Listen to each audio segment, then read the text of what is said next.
Hello, my beautiful friends. What an amazing morning it is. It is confirmation day. We've got Pete Hegseth coming up in a few minutes, and we're going to see what the Senate does with his confirmation. Let's make sure the tubes are working. It's an early morning. Thanks for joining us. We've got confirmation hearings all week, actually. So today is going to be only Pete Hegseth.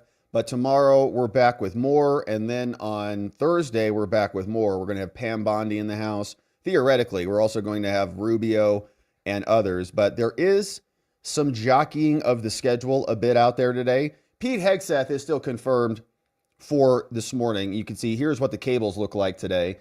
So a lot of activity. As soon as this gets underway, you can see Fox News talking about the fires. MSNBC's got Hegseth news. We got CNN's talking about it today. And so we'll keep our eyes on when that gets started. We've also got cameras inside the court, inside the congressional room. Here's what that looks like right now as we wait for things to get underway. But I also wanted to share with you the schedule so we can see what's happening here, not only today, but the rest of this week. So if we go over to the Senate site, you'll see a bunch of stuff happening today and tomorrow, more specifically, a lot tomorrow. So right now on the docket on the 15th, that's tomorrow. We've got Kristi Noem. We've got Pam Bondi here starting tomorrow. Chris Wright for Energy. Rubio of Florida for Secretary of State. He's going to be at the Foreign Relations Committee tomorrow.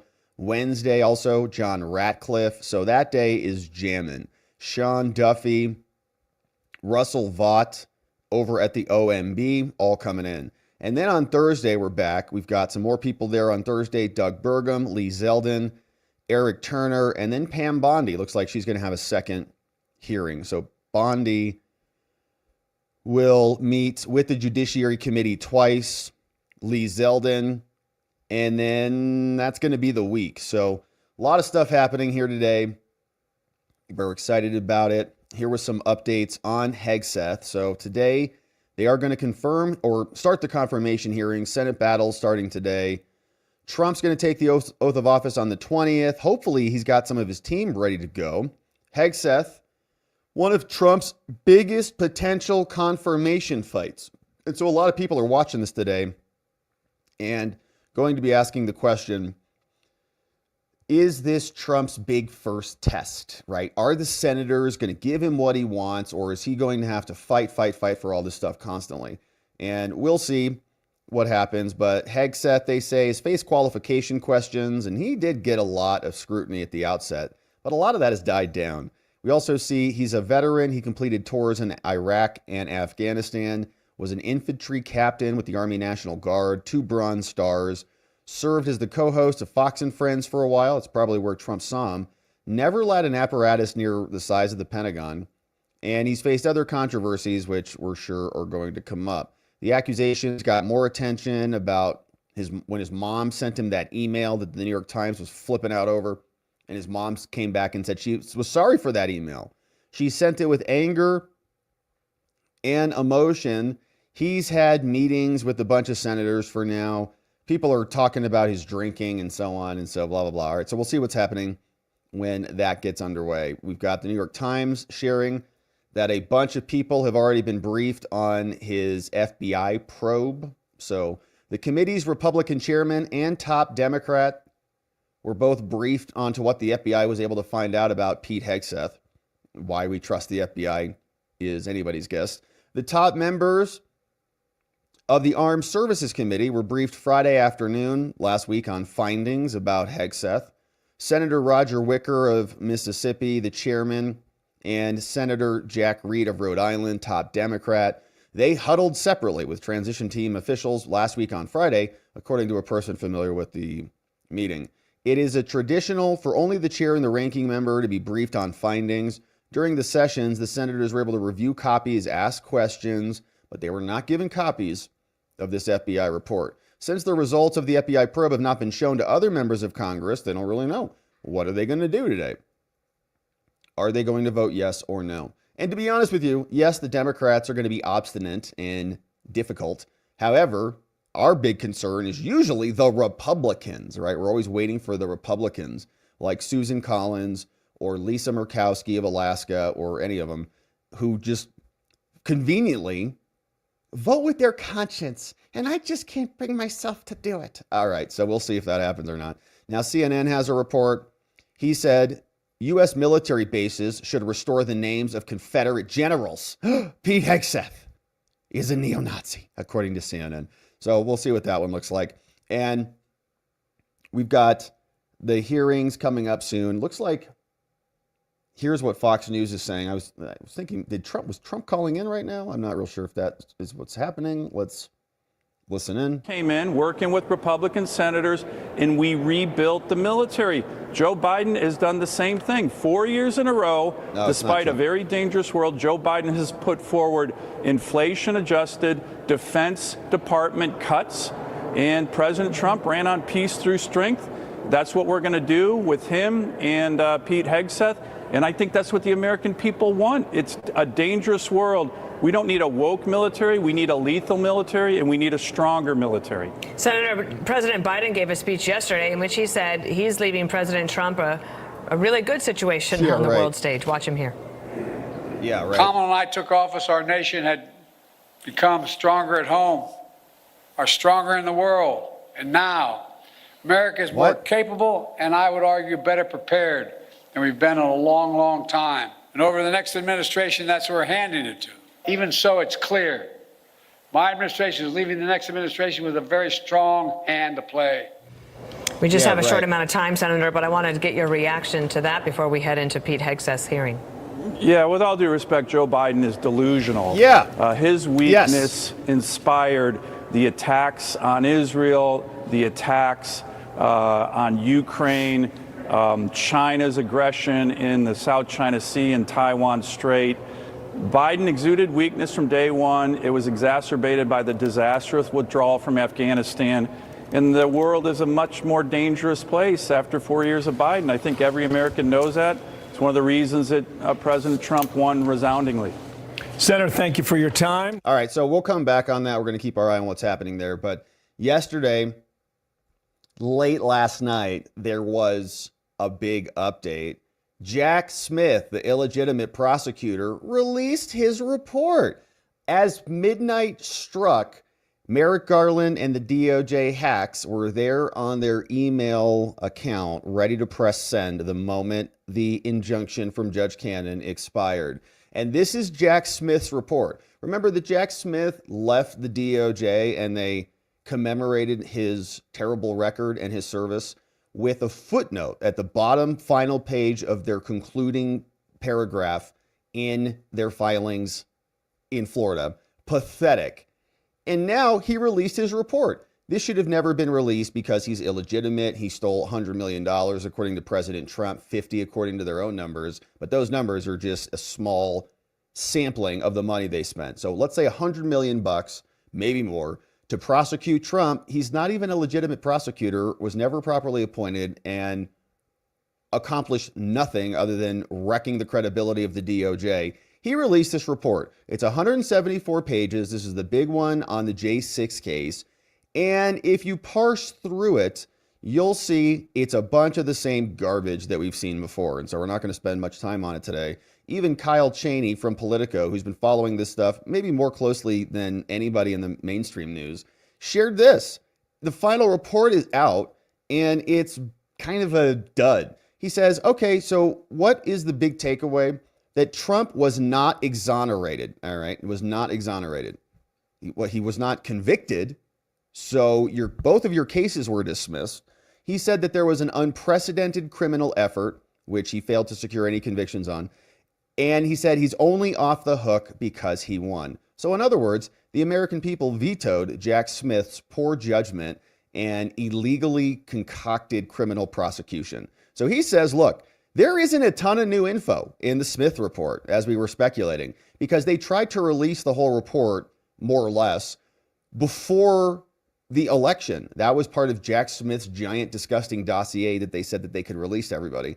And Judge Chutkin, before she dismissed the case, allowed him to release all that. And so we thought, okay, that's going to be their final attempt to stop Trump, try to release this big mess of materials and see if the media can latch onto it. The problem is there's nothing in there. The case is crap. So there's not a ton of new info, but there is some, says Kyle Cheney. For example, this signal exchange between Jeff Clark and Scott Perry, where Jeff Clark, shout out, who's doing a great job out there, revealed that he didn't learn anything useful for Trump in his classified election fraud briefing. All right. There were signal messages. Bottom line, nothing helpful to the president from one classified briefing somewhere. And guess who rigged the election? The people who would give you classified briefings, like the CIA when they were rigging things with Anthony Blinken. Said, I also believe that there are some direct quotes from interviews with false electors who claim to be duped. Those are new. And that's kind of it. There's not much else in there. So, okay, and that's the report. Jack Smith is now releasing it as he flees back to The Hague. Here's the report from Politico. They say Trump has not been exonerated, says Jack Smith. All right. That's the message from Jack. He laid out evidence that he said would have led to a conviction. But Trump's only off the hook because he won. That's right. He did win.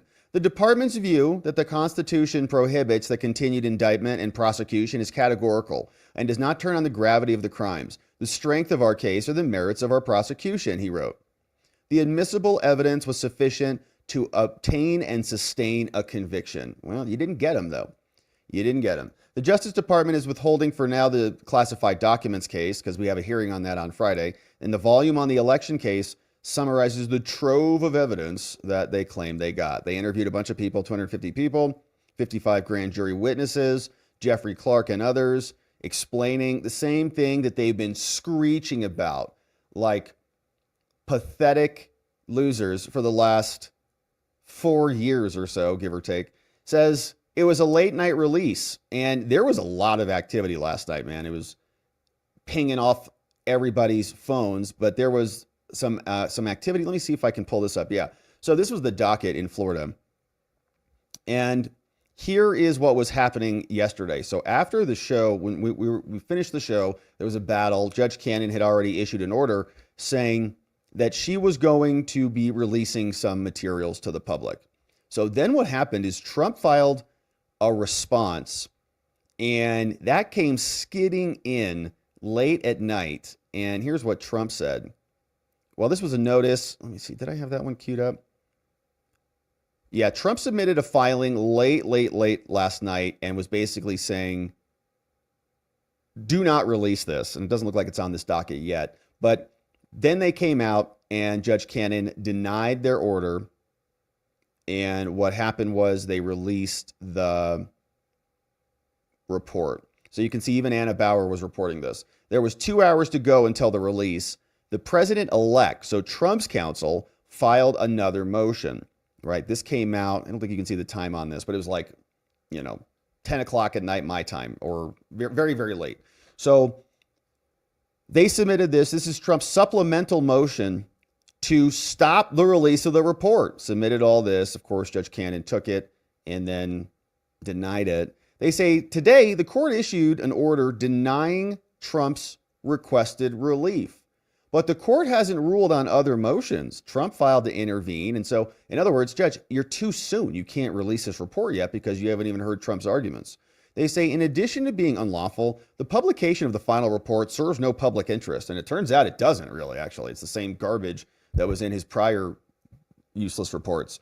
This is especially true of Volume 1. They say that Smith has already abused his office to engage in an egregious series of public attacks on Trump. There's a lengthy speaking indictment that we read, numerous public filings, endless anonymous leaks, procedurally irregular 185-page broadside that they filed against Trump before the election. Yet another report would serve no purpose other than an attempt to smear Trump and attack his character. But the DOJ even itself admits that imposing stigma and opprobrium threatens a president's executive power. That's why they dismissed the cases against him. Such pointless stigma and opprobrium would attempt to undermine President Trump and his standing with world leaders, his domestic political actors who are here, the public, and more, which is what they're trying to do. Now, it's falling flat, I think. Even the media is not talking too much about it. We'll go back and see what they're up to. But they say, look, this impedes the president. Any disruption that impedes the president could be a problem. Never before in our nation's history has the Department of Justice attempted to interfere with an incoming presidential administration in this manner. It's interference with the peaceful transition is what it is, let alone on the very eve of the inauguration by means of a false report issued by a discredited prosecutor like Jack, who is now resigned in disgrace. Nor should the court permit the department to do so until providing Trump with an opportunity to be heard. Trump respectfully submits that the court can hear argument on his motion. So listen to, at least hear from us before you give the DOJ permission to release all this stuff. Trump respectfully requests that the court allow Trump to intervene and then, of course, hear his arguments. This sensible course will ensure full ventilation of these important issues, which are not changed by what they say is in Volume 1. These issues are weighty. And so government says that they're going to release the volume right after midnight. And they did, man. It was like 12:01. Merrick Garland's like, send. Did you get it? Okay. The government counsel advises that we're releasing it. And of course, they did release it, signed by John Lauro and Gregory Singer. So the report is now out. It's basically a dud. Even the cables aren't spending a lot of time on it this morning. You'd expect it to be all over the place, right? All the J6 hysterics like Joe Scarborough going nuts about it. In fact, Fox News is the only station right now talking about it. Pence, the vice president then, and so Andy on. McCarthy. In each of those schemes, Bill, there are people who are, we now know, of course, that they are lawyers. They're, because of Justice Department rules, they're not named in the indictment, but we know who they are. They're closely scheming with Trump and doing most of the legwork in each of these schemes as Smith describes them. Yet it's not, he goes on to say we couldn't charge because, Trump became president and we have these rules that you can't indict or prosecute a sitting president. None of those other people are government officials. None of them had immunity. If he really thought that he had a strong case, you would have seen them indicted. So he argued that he could have gotten a conviction. Prosecutors are always going to argue that. In a word, should this have been made public, yes or no, Andy? No. He's illegitimate. I think, Bill, the custom has now become that they're made public by the regulation. They're supposed to be confidential reports. I think it really doesn't matter. 3 weeks before the election, he did a 2,000-page proffer of his entire case. There's nothing in this report that's useless. Different from what was in the proffer. In the meantime, David Weiss, final report on Hunter Biden. That also dropped. He says other presidents have pardoned family members, but in doing so, none have taken the occasion as an opportunity to malign the public servants that have DOJ based solely on false accusations, to which Hunter Biden's attorney says what's clear from the report is that the investigation into Hunter Biden is a cautionary tale of the abuse of prosecutorial power, which reflects the letter that came from President Biden when he said it was selective and unfair and raw politics. And, well, Weiss is just feeding into, Law is feeding into what Weiss concluded here as it relates to Hunter Biden. How do you see it? Well, I think Weiss was in on the problem from the until he got religion at the end. Yeah. The problem here wasn't selective prosecution. It was selective favorable treatment, that Weiss was the chief person who gave to Hunter Biden for years in this investigation, to the point of sitting on his hands while the statute of limitations ate a lot of his cases. When the sweetheart plea blew up and he was humiliated, then he turned around and prosecuted the president's son. But that case should have been brought years before. Yeah. Andy, thank you. Yeah, and Weiss was part of the cover-up attempt. They tried to get Hunter a non-prosecution agreement so that he didn't get any charges filed. And the only reason that any of that came out was because of the whistleblowers. And then David Weiss had to start to backtrack on that because people started to realize he's corrupt. Then he comes out and he writes this report.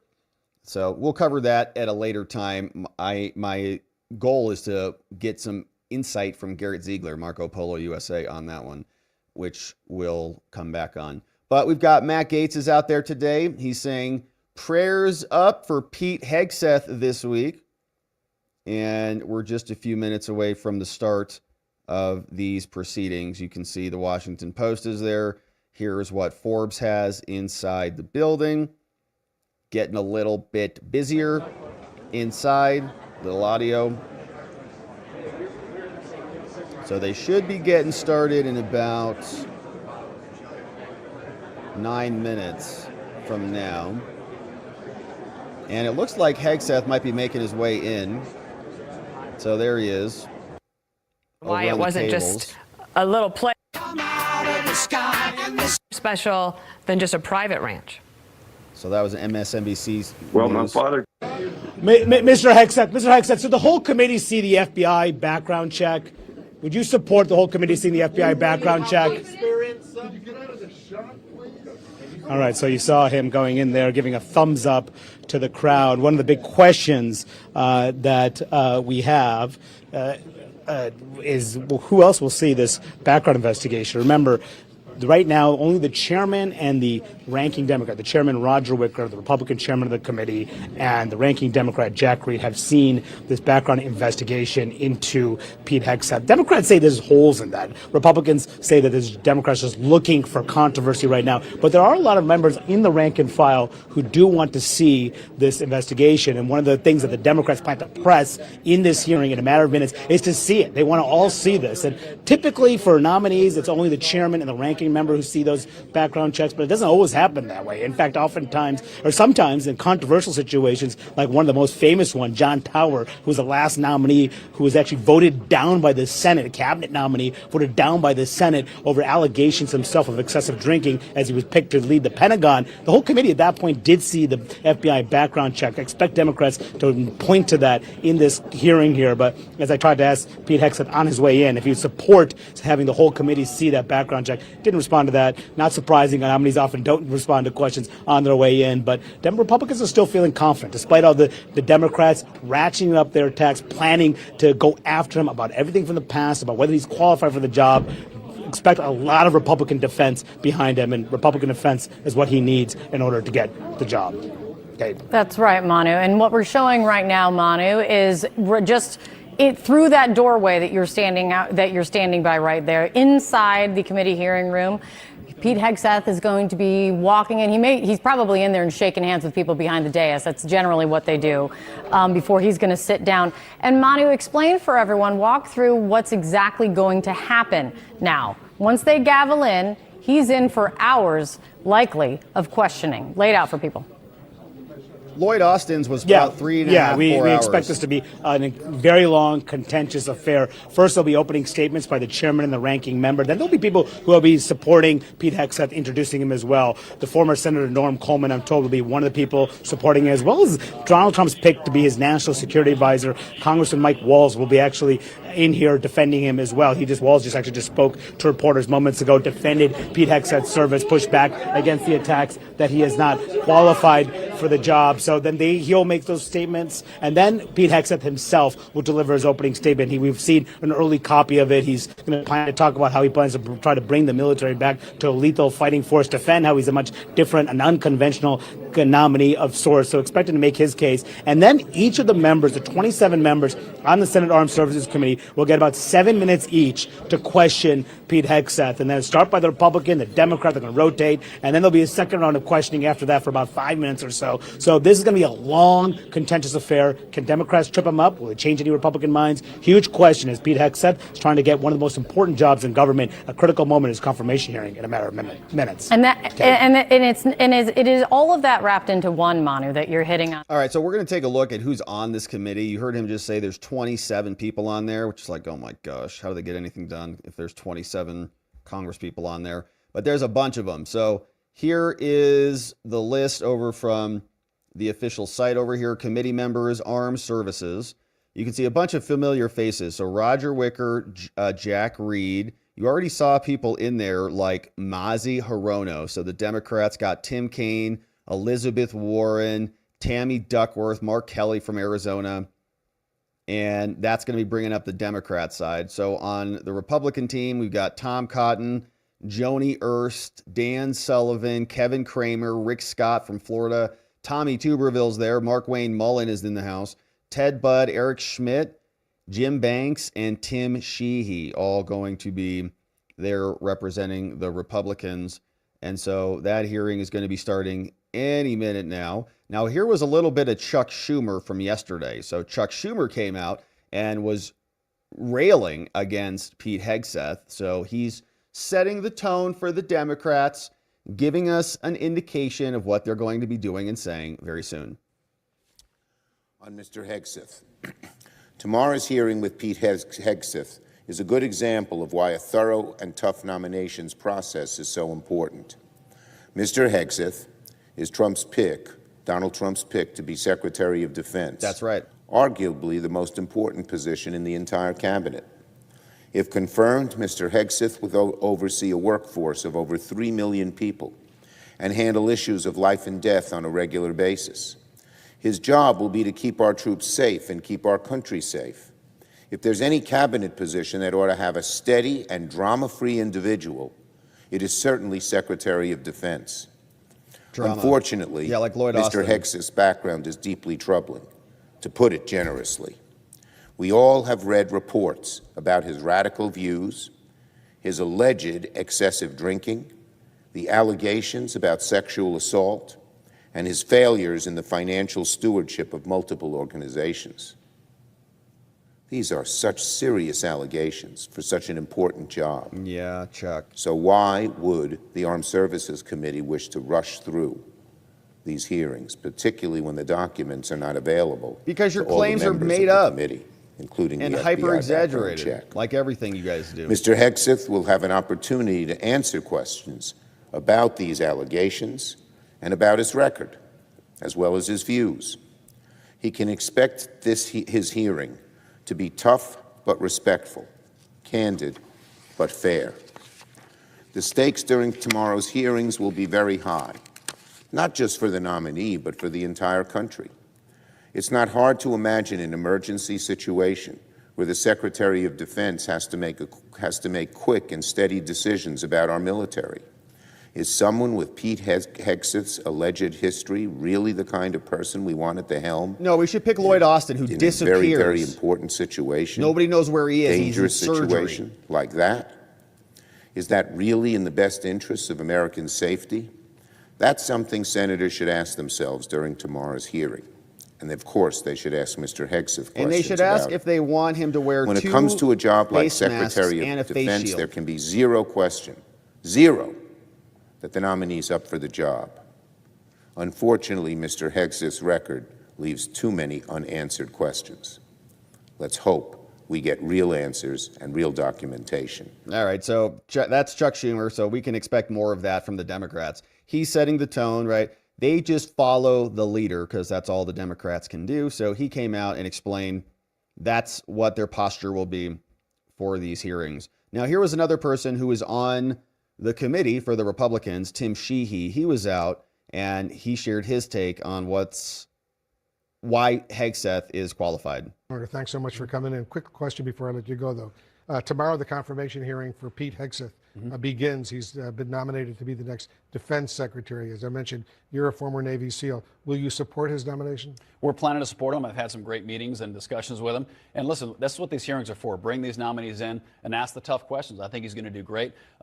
He's addressed a lot of the concerns about his background. We'll see what he has to say tomorrow. But the reality is, having a combat veteran of the modern global war on terror generation is very important for me. My wife is a Marine veteran of Afghanistan. All my friends are combat veterans of this war. So it's very important for us to see a member of our generation have a shot at running one of the most important agencies in the American government and an agency that needs reforms. Do you think he's qualified? I think he is. Harvard, Princeton, Army officer, combat veteran. All right, Senator, thanks so much for coming in. All right, Wolf. All right, I guess maybe he is a little qualified. All right, so we're getting ready for things. Here is Hegseth. Look at that. He is there getting photographed.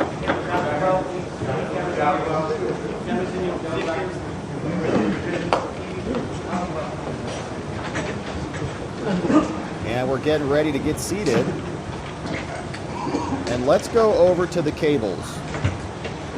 Israel, 225,000 women currently serving. Back to you, Dana. All right, thank you so much. So Roger Wicker's statement begins. Martha McCallan's running.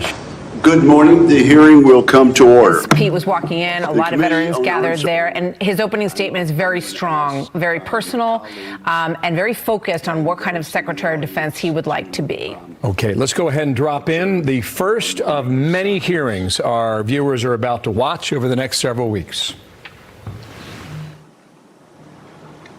Amen. Thank you. I also want to take this opportunity to thank my good friend, Ranking Member Jack Reed. This is my first opportunity to chair this committee in this Congress. I want to thank Senator Reed. Under his chairmanship, he proved time after time that he cares deeply about national security and about the United States of America, and particularly the men and women who wear the uniform and stand watch both here and around the world to protect the United States. Senator Reed, I want to thank you for the many courtesies that you have extended to me in the past, and I look forward to working with you again in a bipartisan fashion this Congress. It's also appropriate to recognize and welcome 3 senators attending their very first Senate Armed Service Committee hearing as members. Senator Banks of Indiana, Senator Shaheen of Montana, and Senator Slotkin of Michigan. We are excited to have you as committee colleagues and look forward to many important contributions from each of you. And Senator Slotkin, as I look down at the end of the dais there, it seems that only a week or 2 ago I was sitting in that very chair being recognized by the chairman of the committee, the distinguished senator from Michigan. So time flies. Now, let me say this. We had a very appropriate expression of approval by the members of the members of the audience as our nominee and his family walked in. The distinguished ranking member and I sincerely hope that that is the last signal of approval or disapproval in today's hearing. People of the public are here. They're welcome to observe today's hearing, and Senator Reed and I agree, though, that no disruptions will be allowed. Audience members may not verbally or physically distract from the hearing, to include shouting, standing, or raising signage or gestures that block the view of the audience. And we're very serious about this, aren't we, Mr. Reed? And absolutely, sir. Those who do so will be immediately escorted from the room. Again, welcome to the witnesses, to his friends, and to interested members of the public.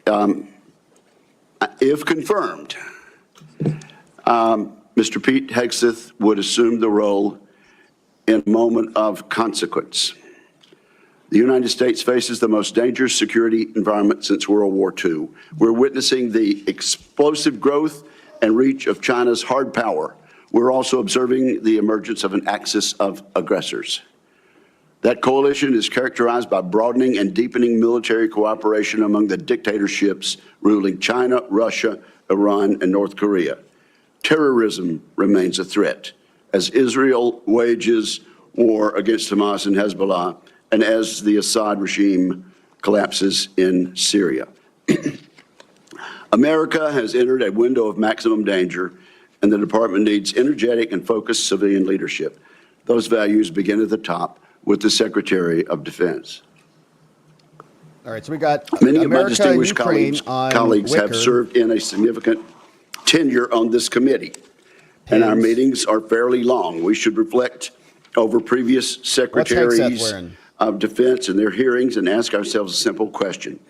Has the civilian leadership of the Pentagon under the administration of both parties proven up to the challenge? Often the answer has been no. The civilian leadership has not built the Department of Defense to meet the moment. And this is our moment to correct that. A few examples illustrate how leaders in the past have fallen short. Most of the department's signature programs run years behind schedule and billions of dollars over cost. Vital initiatives have suffered, such as the F-35, the new Sentinel ICBM, and the Navy's shipbuilding program, including the Constellation-class frigate.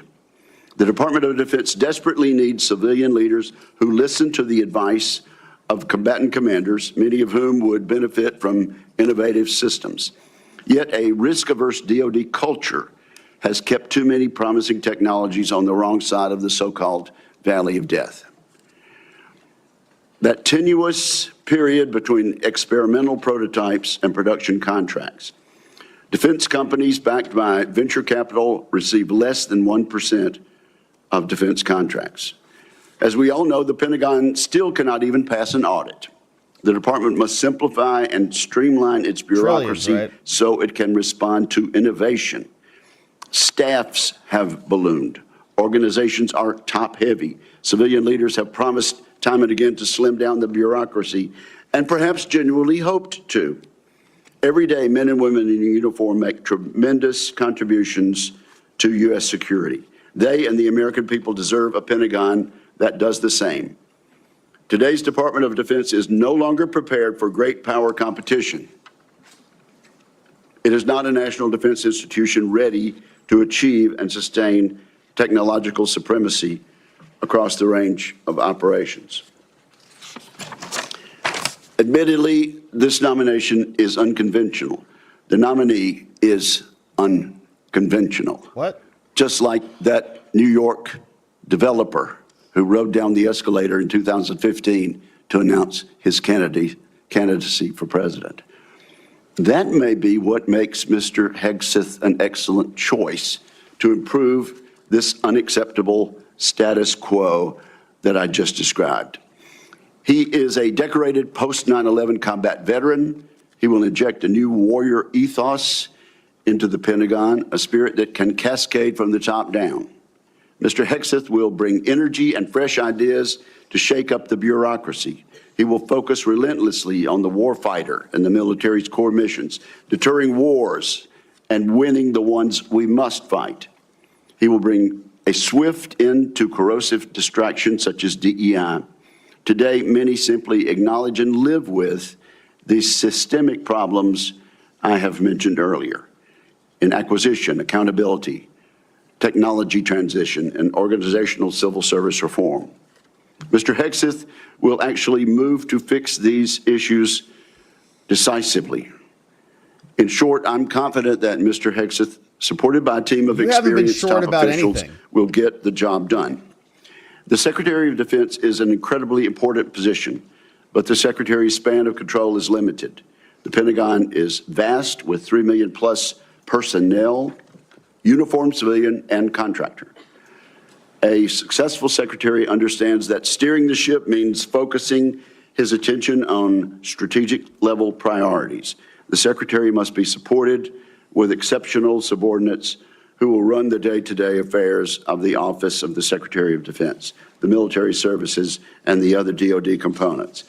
I'm also confident that as an infantryman, Mr. Hegseth understands the military principle of commander's intent. Communicate the clear objective, empower subordinates to use initiative and judgment, and hold everybody accountable. We must not underestimate the importance of having a top-shelf communicator as Secretary of Defense. Other than the president, no official plays a larger role in telling the men and women in uniform, the Congress, and the public about the threats we face and the need for a peace through strength defense policy. I have no doubt Mr. Hegseth will excel in a skill in which many of his predecessors have fallen short. Much has been made of both Mr. Hegseth's personal life and some of his policy pronouncements. Regarding his personal conduct, Mr. Hegseth has admitted to falling short, as we all do from time to time. It is noteworthy that the vast majority of the accusations leveled at Mr. Hegseth have come from anonymous sources. Contrast these anonymous accusations with the many public letters of support and commendation. We have seen letters from people who served with Mr. Hegseth. These individuals have worked with him professionally. They really know him and his character. These patriotic Americans have been willing to put their names and reputations on the line to support Mr. Hegseth. I look forward to sharing these testimonials with the American people. Let me mention one right now. It comes from David Bellavia, who earned the Medal of Honor for heroic actions in combat in Fallujah, Iraq. David Bellavia writes the following: Pete is fearless, unflappable, and confronts conflicts head-on. He's a leader to the core. When Pete is confirmed as the next Secretary of Defense of the United States of America, this country will finally know the privilege of having a true ambassador able to speak on behalf of this generation and its two-decade global war on terror. Washington doesn't build men like Pete. Combat builds men like Pete.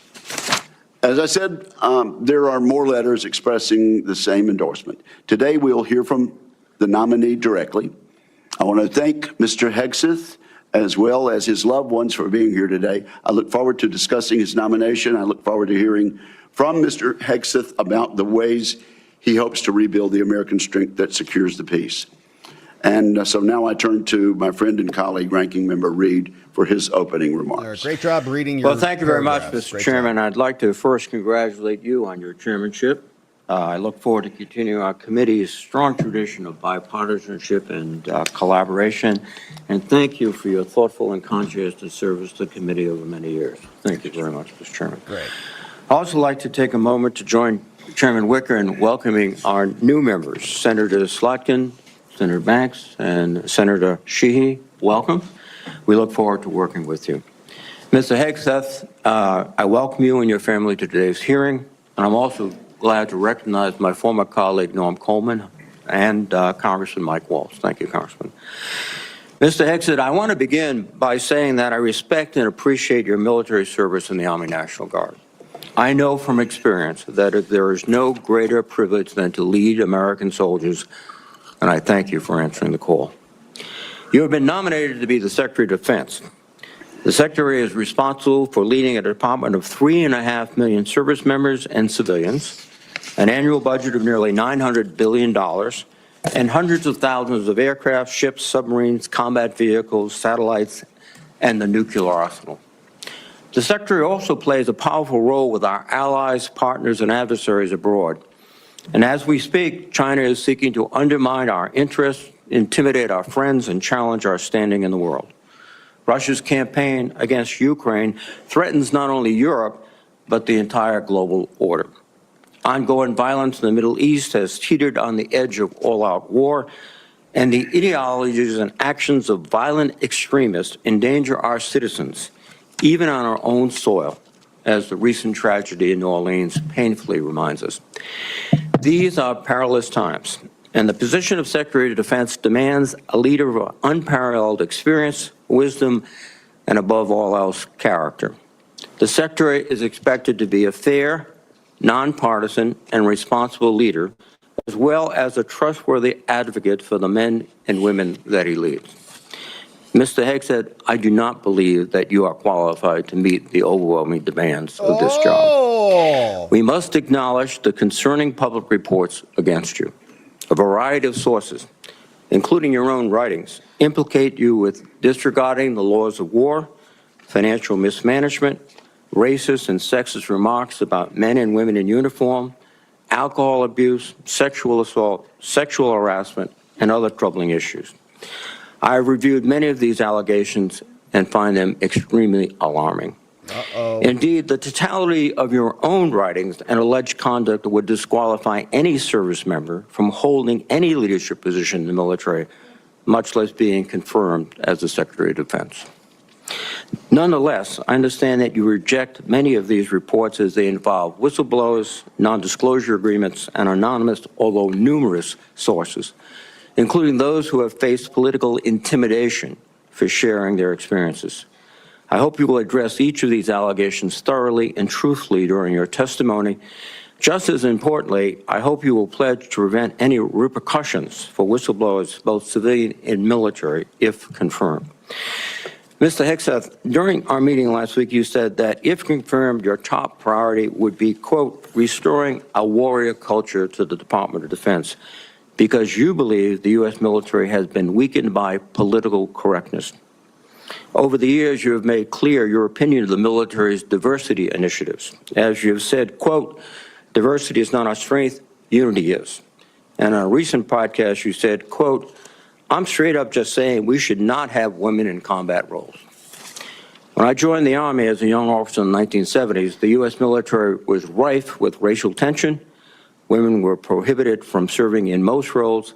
Gay service members were banned, and we relied on a national draft to fill our ranks.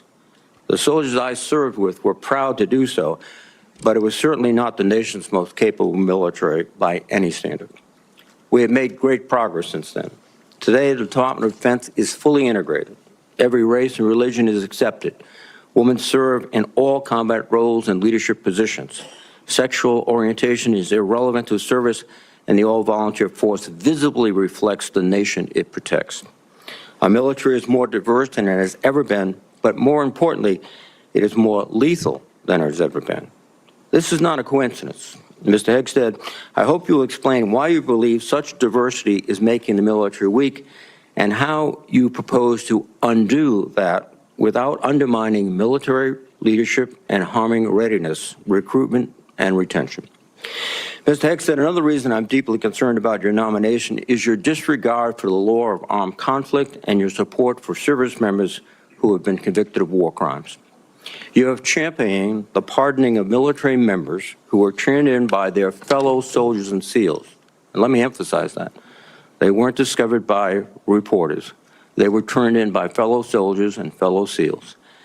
And also pardoning of military contractors convicted of killing 14 Iraqi citizens without cause. You have also advocated for the restitution of interrogation methods like waterboarding that have been defined as torture, and you have belittled the advice and counsel of the Judge Advocates General while on deployment. In your book, The War on Warriors, you write, quote, should we follow the Geneva Convention? If our warriors are forced to follow rules arbitrarily and asked to sacrifice more lives so that international tribunals feel better about themselves, aren't we just better off in winning our wars according to our own rules? Mr. Hegseth, I would ask that you explain how you, if confirmed, would maintain good order and discipline within our forces and the support of our allies and partners by rejecting international law and the law of war. I'm also concerned about your abilities as a competent manager of organizations far less complex than the Department of Defense. From 2008 to 2010, you led the organization Veterans for Freedom, which had an annual budget of less than $10 million.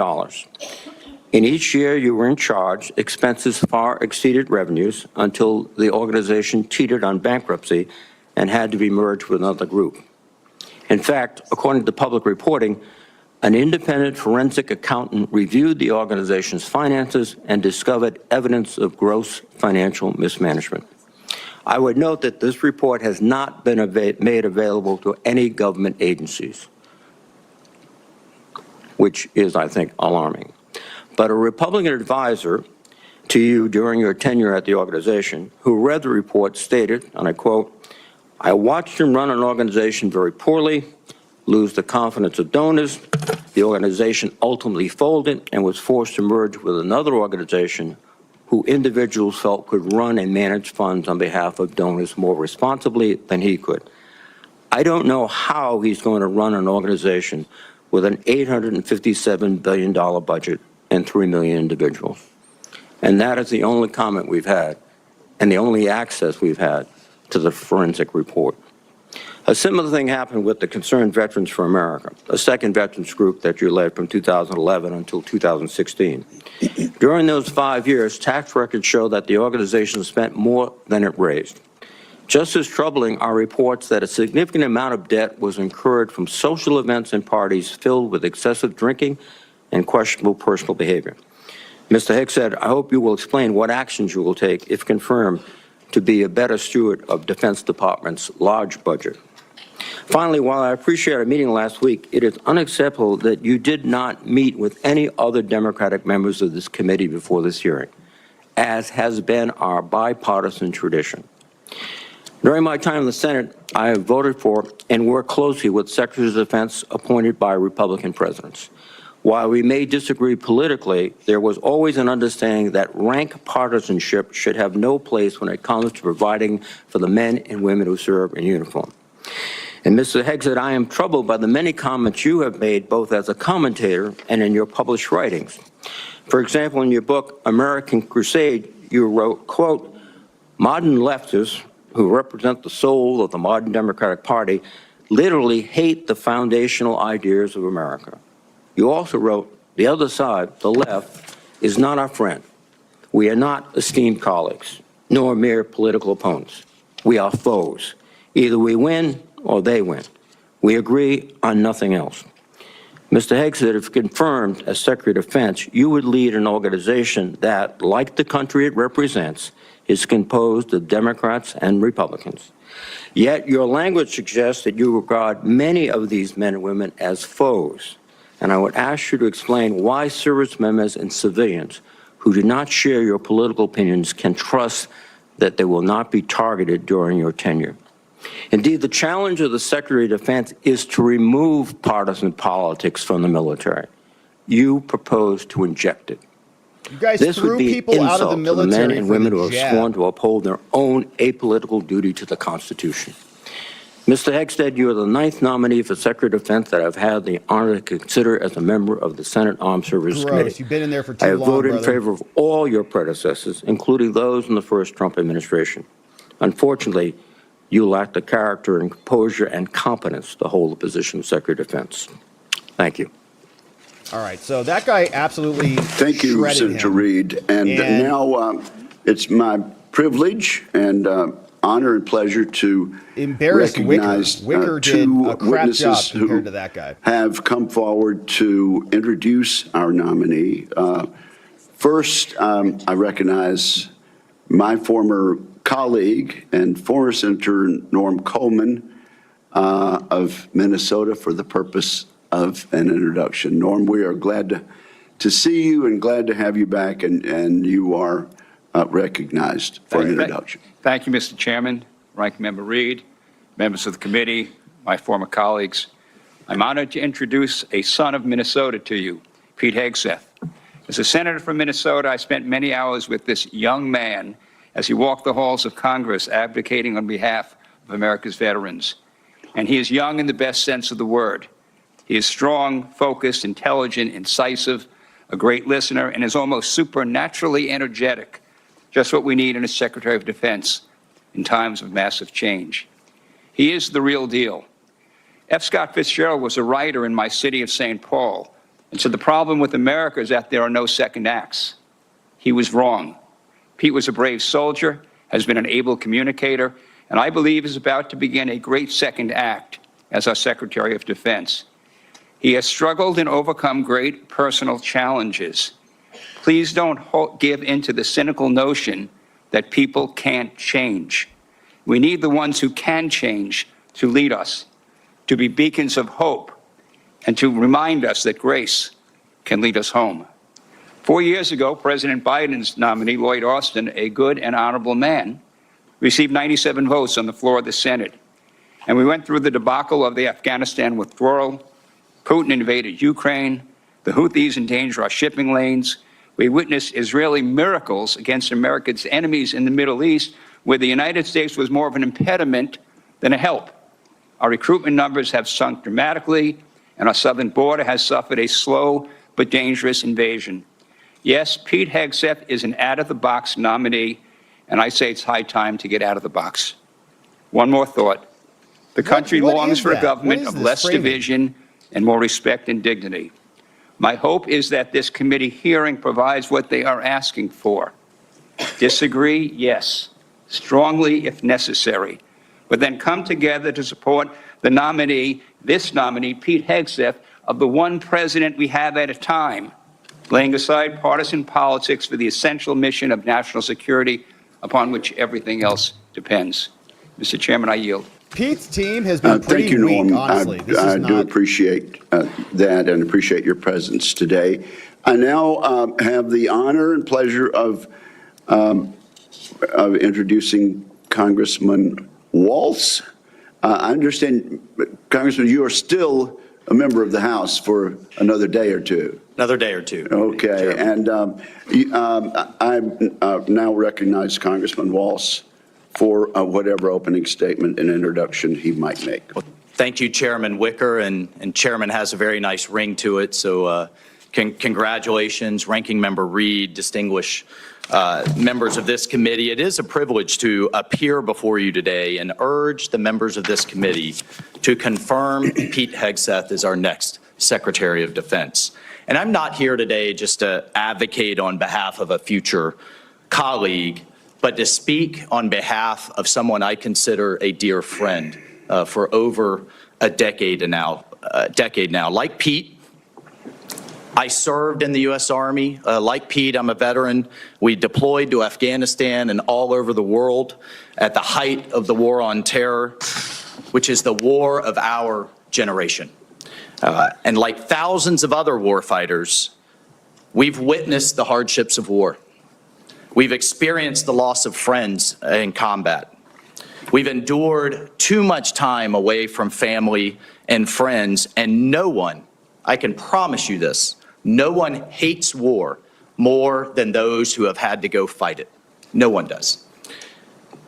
Pete's story, though, isn't that much different from the millions of other veterans, and they know it, and they appreciate him for the experiences that he's gone through. And after our country was brutally attacked on 9/11, Pete Hegseth answered the call of duty like so many others. He put the interests of this country ahead of his own. And I can tell you firsthand, as can the heroes sitting in this audience behind me, Pete's character of country, his selflessness, his duty, these are the key tenets that have shaped him into the leader that he is today. These are the traits that President Trump recognized when making the decision to nominate Pete for this critical role. He will bring the perspective of being the first Secretary of Defense to have served as a junior officer on the front lines, not in the headquarters, on the front lines in the war on terror, and recognizes the human costs, the financial costs, and the policy drift that was discussed often in this very room that led us to decades and decades of war. So not only does he understand the threats he faces, but as the chairman mentioned, he is brilliant in my mind at communicating those to the American people in a way that is often not communicated in Washington, D.C., to reach out to the American people so that they understand why the military needs to do what it needs to do. And look, I have no doubt that he is going to get the Pentagon back to its primary mission, lethal readiness. That warrior ethos is what our enemies will respect. That warrior ethos is what our enemies will fear. And it's that warrior ethos that will keep the peace. And so, ladies and gentlemen, in my humble opinion, our military deserves better than it's getting. Our country faces a devastating recruitment crisis. Men and women are not volunteering to serve at the levels required. Our readiness is down.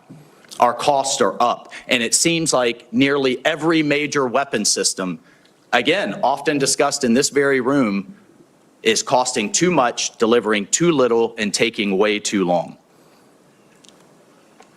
The bottom line is the status quo is unacceptable. It's not working. And the members of this committee, you all know it. You know it's not working. And the members of the House Armed Services know it's not working. And we have hearing after hearing, year after year. And here we are decades later describing the same problems. The Pentagon has continuously failed audits.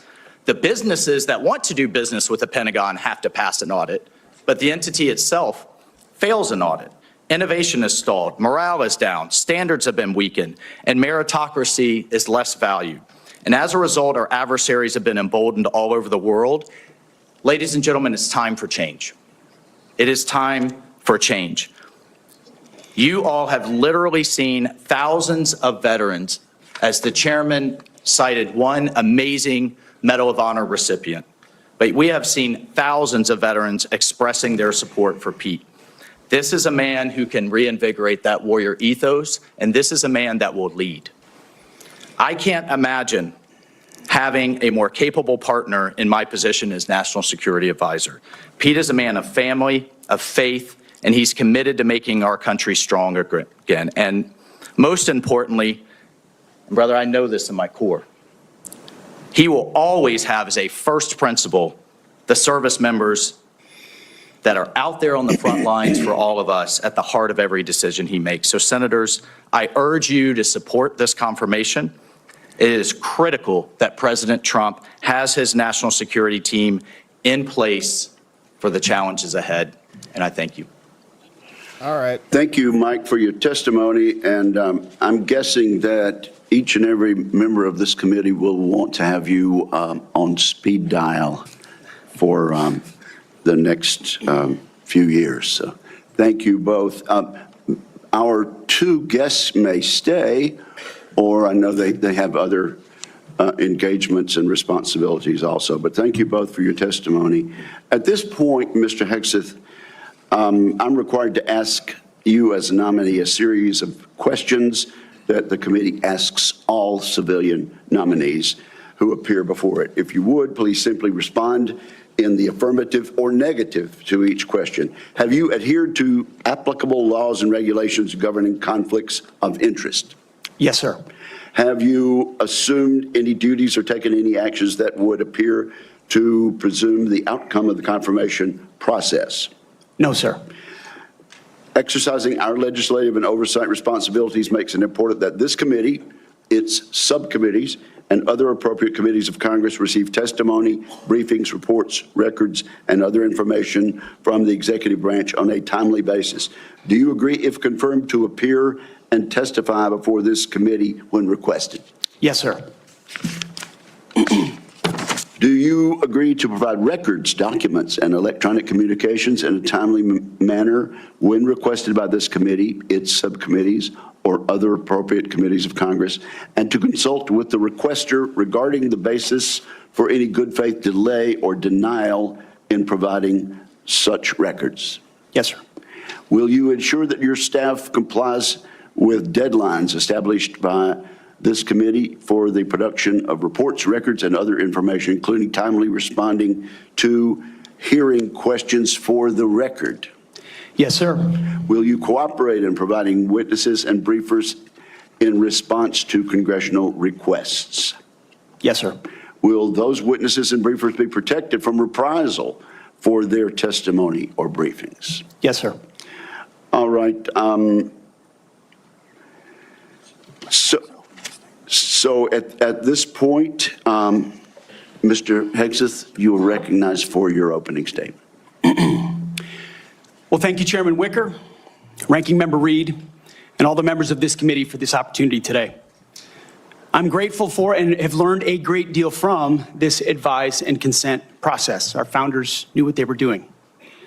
Should I be confirmed, I look forward to working with this committee, senators from both parties, to secure our nation. I want to thank the former senator from Minnesota, Norm Coleman, for his mentorship and friendship in this process, and the incoming National Security Advisor, Congressman, and more importantly for our purposes, Colonel Mike Waltz, for his powerful words. I'm grateful to them both. Thank you to my incredible wife, Jennifer, who has changed my life and been with me throughout this entire process. I love you, sweetheart, and I thank God for you. And as Jenny and I pray together every morning, all glory, regardless of the outcome, belongs to our Lord and Savior, Jesus Christ. His grace and mercy abounds each day. May his will be done. Amen. Thank you to my father, Brian, and mother, Penny, as well as our entire family, including our 7 wonderful kids, Gunnar, Jackson, Peter Boone, Kensington, Luke, Rex, sorry, it's a lot of them, and Gwendolyn. Their future safety and security is in all of our hands. And to all the troops and veterans watching and here in the room, Navy SEALs, Green Berets, soldiers, pilots, sailors, Marines, Gold Stars, and more, too many friends to name. Officers, enlisted, black and white, young and old, men and women, all Americans, all warriors. This hearing is for you. Thank you for figuratively and literally having my back. Hey, pipe down back You are there. a misogynist. Not only that, you are a Christian Zionist. Afuera!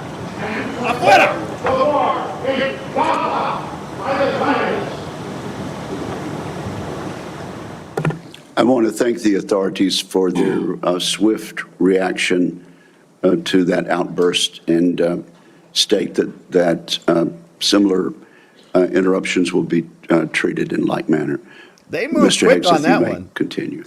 Well, as I'll say again, thank you for figuratively and literally having my back. I pledge to do the same for all of you. It's an honor to come before this committee today as President Donald Trump's nominee for the office of Secretary of Defense.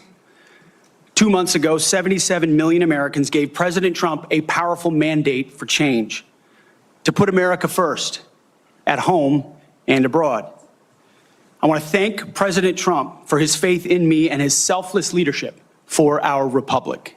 The troops have no better commander-in-chief than Donald Trump. As I've said to many of you in private meetings, when President Trump chose me for this position, the primary charge he gave me was to bring the warrior culture back to the Department of Defense. He, like me, wants a Pentagon laser-focused on lethality, meritocracy, warfighting, accountability, and readiness. Hey! Hey! Get her out of here!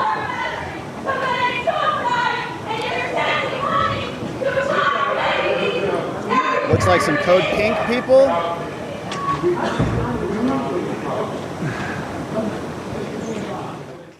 You may continue, sir. Returning the Pentagon back to warfighting, that's it. That's my job. Mr. Hegseth, suspend your remarks. Let me just say this. The Capitol Police are going to remove immediately individuals that are disrupting the hearing. I see a pattern attempted to be inflicted on the committee, and we're simply not going to tolerate that. You may proceed. So don't do it again.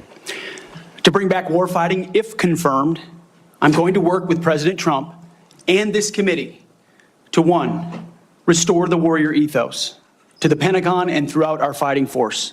In doing so, we will reestablish trust in our military, addressing the recruiting crisis, the retention crisis, and readiness crisis in our ranks.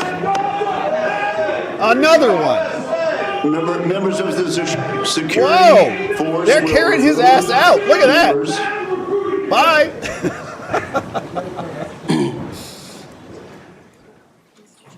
How many more? Mr. Hegseth, you may. How many more? The strength of our military is our unity and our shared purpose, not our differences. Number two, we're going to rebuild our military, always matching threats to capabilities. This includes reviving our defense industrial base, reforming the acquisitions process. As you mentioned, Mr. Chairman, no more valley of death for new defense companies, modernizing our nuclear triad, ensuring the Pentagon can pass an audit, and rapidly fielding emerging technologies. And number three, we're going to reestablish deterrence. First and foremost, we will defend our homeland, our borders, and our skies. Second, we will work with our partners and allies to deter aggression in the Indo-Pacific from the Communist Chinese. And finally, we will responsibly end wars to ensure that we prioritize our resources to reorient to larger threats. We can no longer count on reputational deterrence. We need real deterrence. The Department of Defense under Donald Trump will achieve peace through strength. And in pursuing these America First national security goals will remain patriotically apolitical, and stridently constitutional.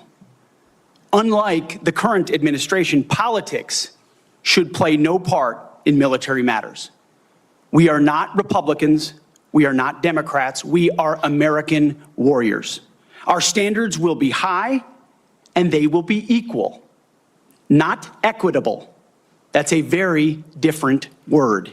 Yes. We need to make sure every warrior is fully qualified on their assigned weapon system, every pilot's fully qualified and current on the aircraft they are flying, and every general or flag officer is selected for leadership or promotion purely based on performance, readiness, and merit. Leaders at all levels will be held accountable, and warfighting and lethality and the readiness of the troops and their families will be our only focus. This has been my focus ever since I first put on the uniform as a young Army ROTC cadet at Princeton University in 2001. I joined the military because I love my country and felt an obligation to defend it. I served with incredible Americans in Guantanamo Bay, in Iraq, in Afghanistan, and on the streets of Washington, D.C., many of which are with me here today.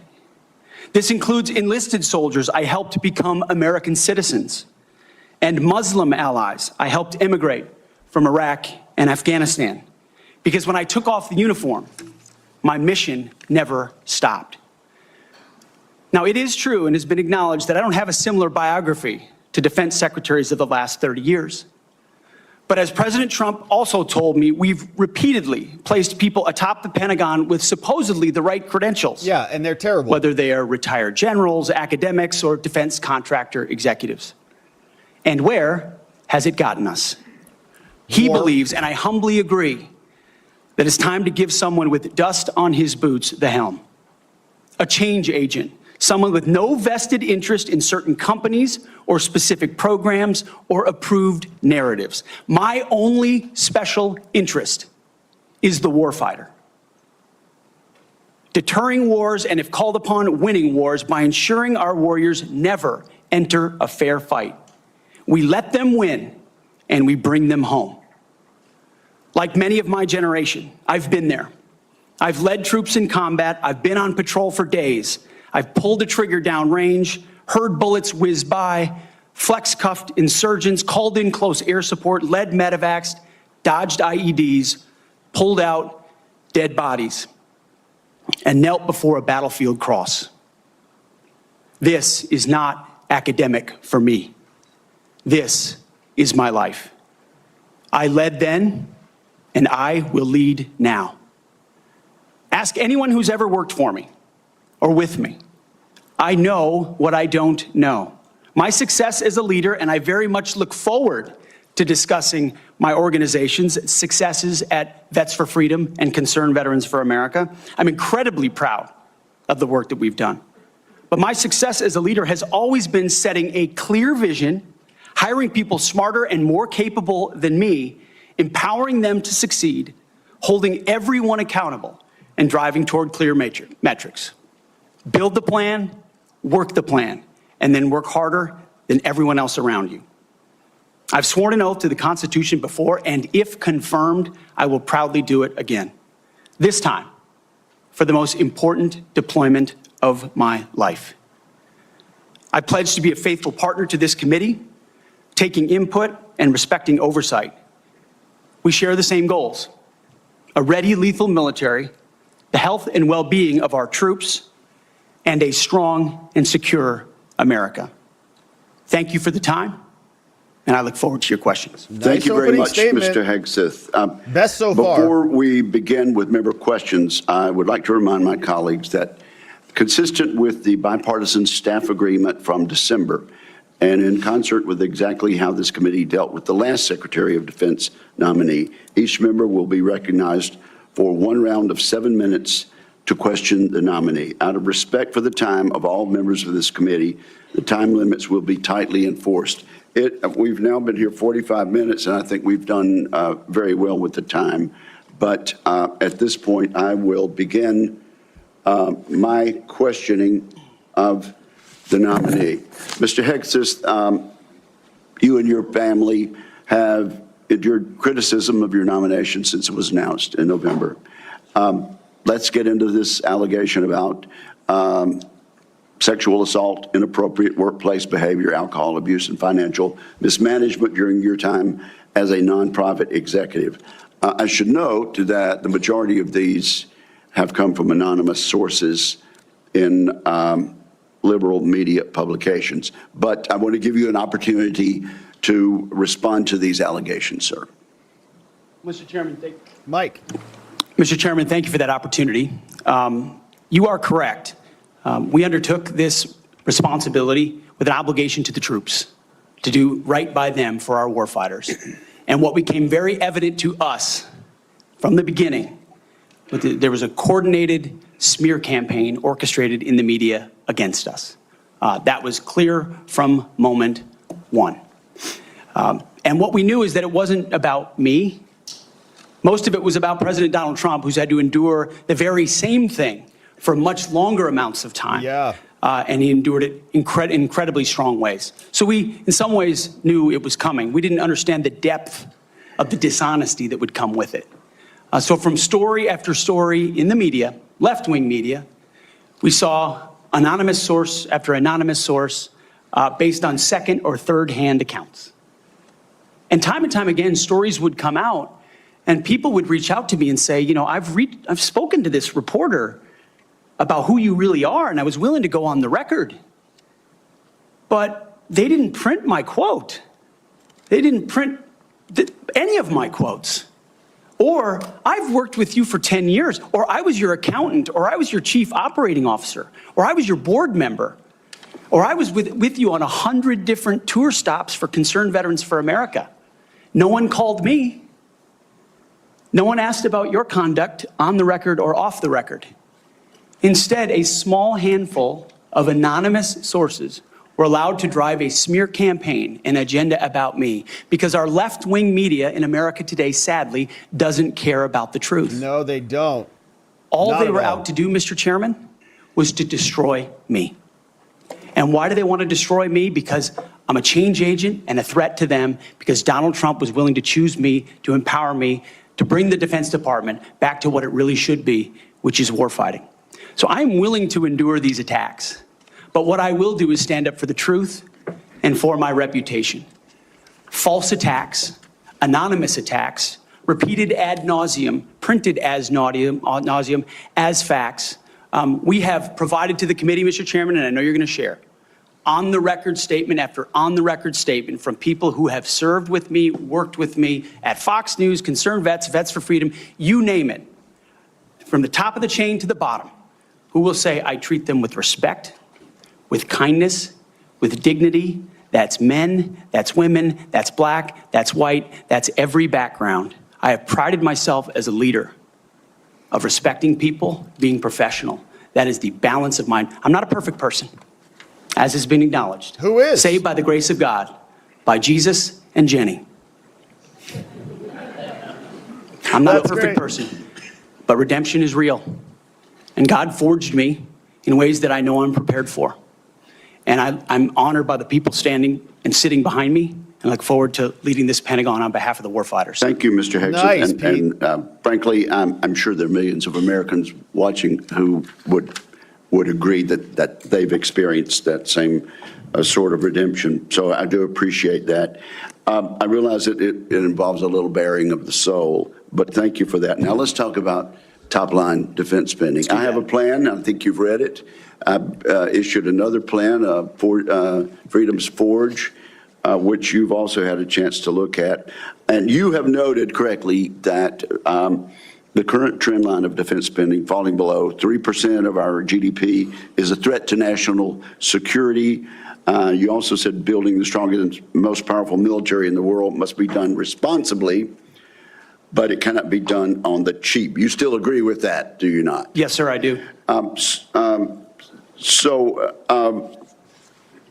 Tell us what you think about, particularly about my plan to make the Defense Department less bureaucratic, less top-heavy, cut out some of the bureaucracy and layers, make it more friendly to startups and to new ideas, contained in my 20 or so page white paper, Defending Freedom's Forge. Tell me how much you Senator, like my I've had plan. a chance to review the Forged Act, that paper.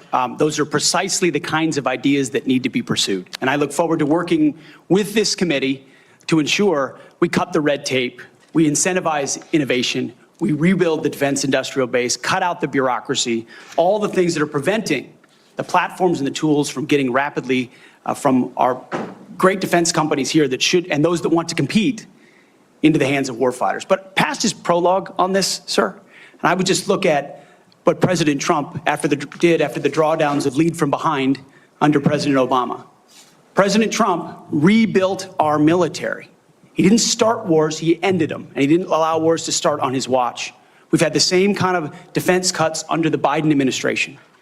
And so, look, I would present to the committee the reputation of President Donald Trump and me coming alongside him to ensure we have peace through strength by rebuilding our military, investing as necessary. Going under 3%, Mr. Chairman, is very dangerous.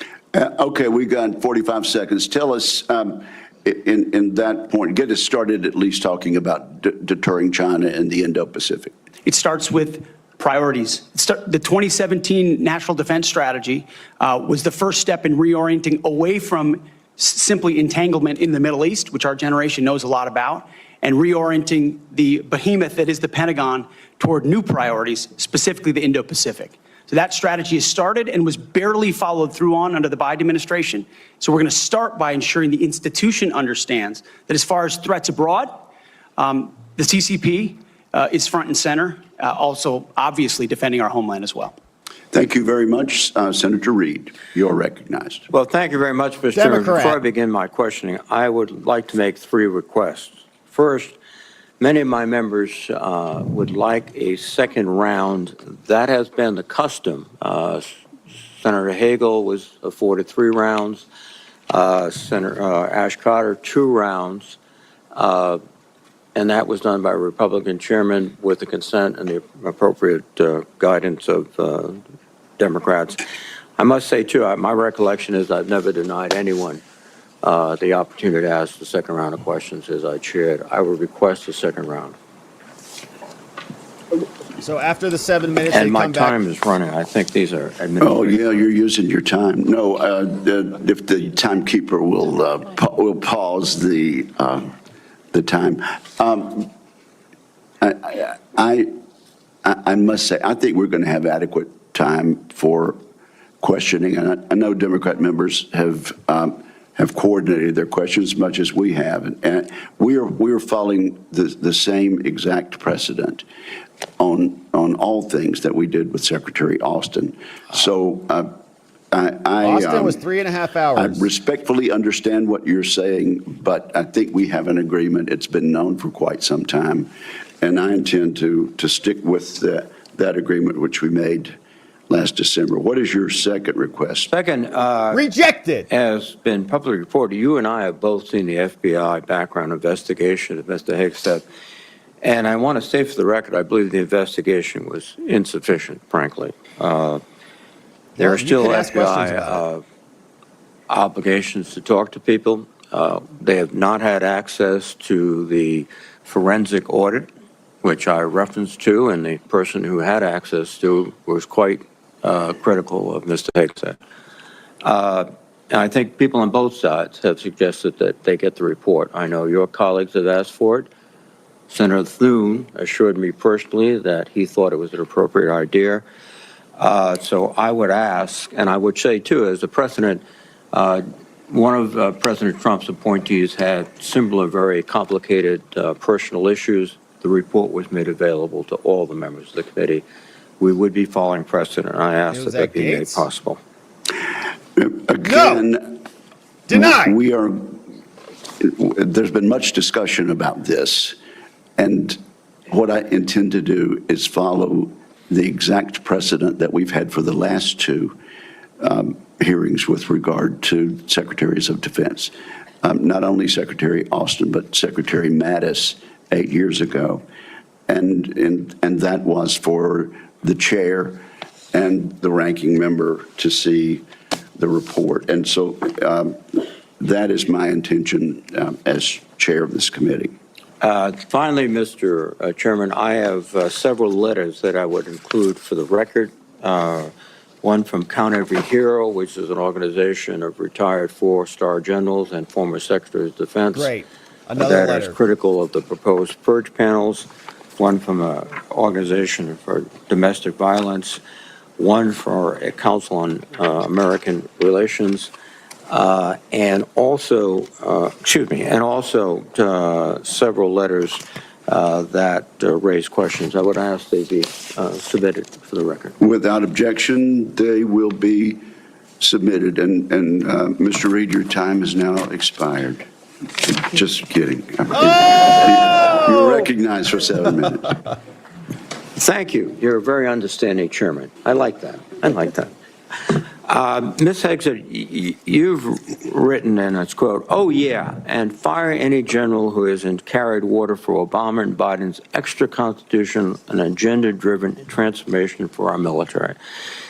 Clean house and start over." It's come to my attention that current serving military personnel have received emails threatening them with being fired for supporting the current DOD policies. One mail that was sent to a military officer with the subject line, "Clean house," reminiscent of your specific comment, states, and I quote, "With the incoming administration looking to remove disloyal, corrupt, traitorous, liberal officers such as yourself, we will certainly be putting your name into the list of those personnel to be removed. We know you support the woke DEI policies and will ensure you never again influence anyone in the future. You and the redacted spouse's name will be lucky if you're able to collect your military requirement," end quote.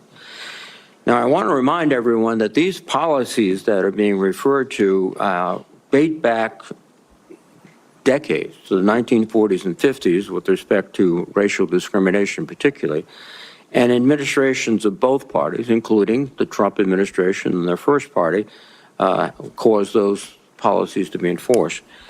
Mr. Hegseth, are you aware of these emails being sent to officers? Senator, you mentioned the word accountability, which is something we have not had for the last 4 years. Are you aware of these messages being sent to officers? Certainly I'm not aware of that. It's not one of my efforts, but there's been no accountability for the disaster of the withdrawal in Afghanistan. And that's precisely why we're here today. Excuse me. Is that leadership has been unwilling to take accountability. It's the time to restore that to our most senior ranks. You've written publicly that DI policy is a distraction and have military personnel walking on eggshells. Yeah.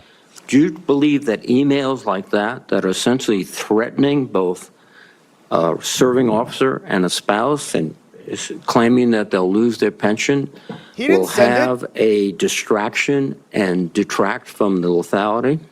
Senator, you mentioned the 40s and 50s, and you're precisely right. The military was a forerunner in courageous racial integration in ways no other institutions were willing to do. I served with men and women of all backgrounds because of the courage of people decades and decades ago. Incredibly important. However, the DEI policies of today are not the same as what happened back then. They're dividing troops inside formations, causing commanders to walk on eggshells, not putting meritocracy first. That's the indictment that's made by those serving right now. Excuse me. And why we're having this conversation.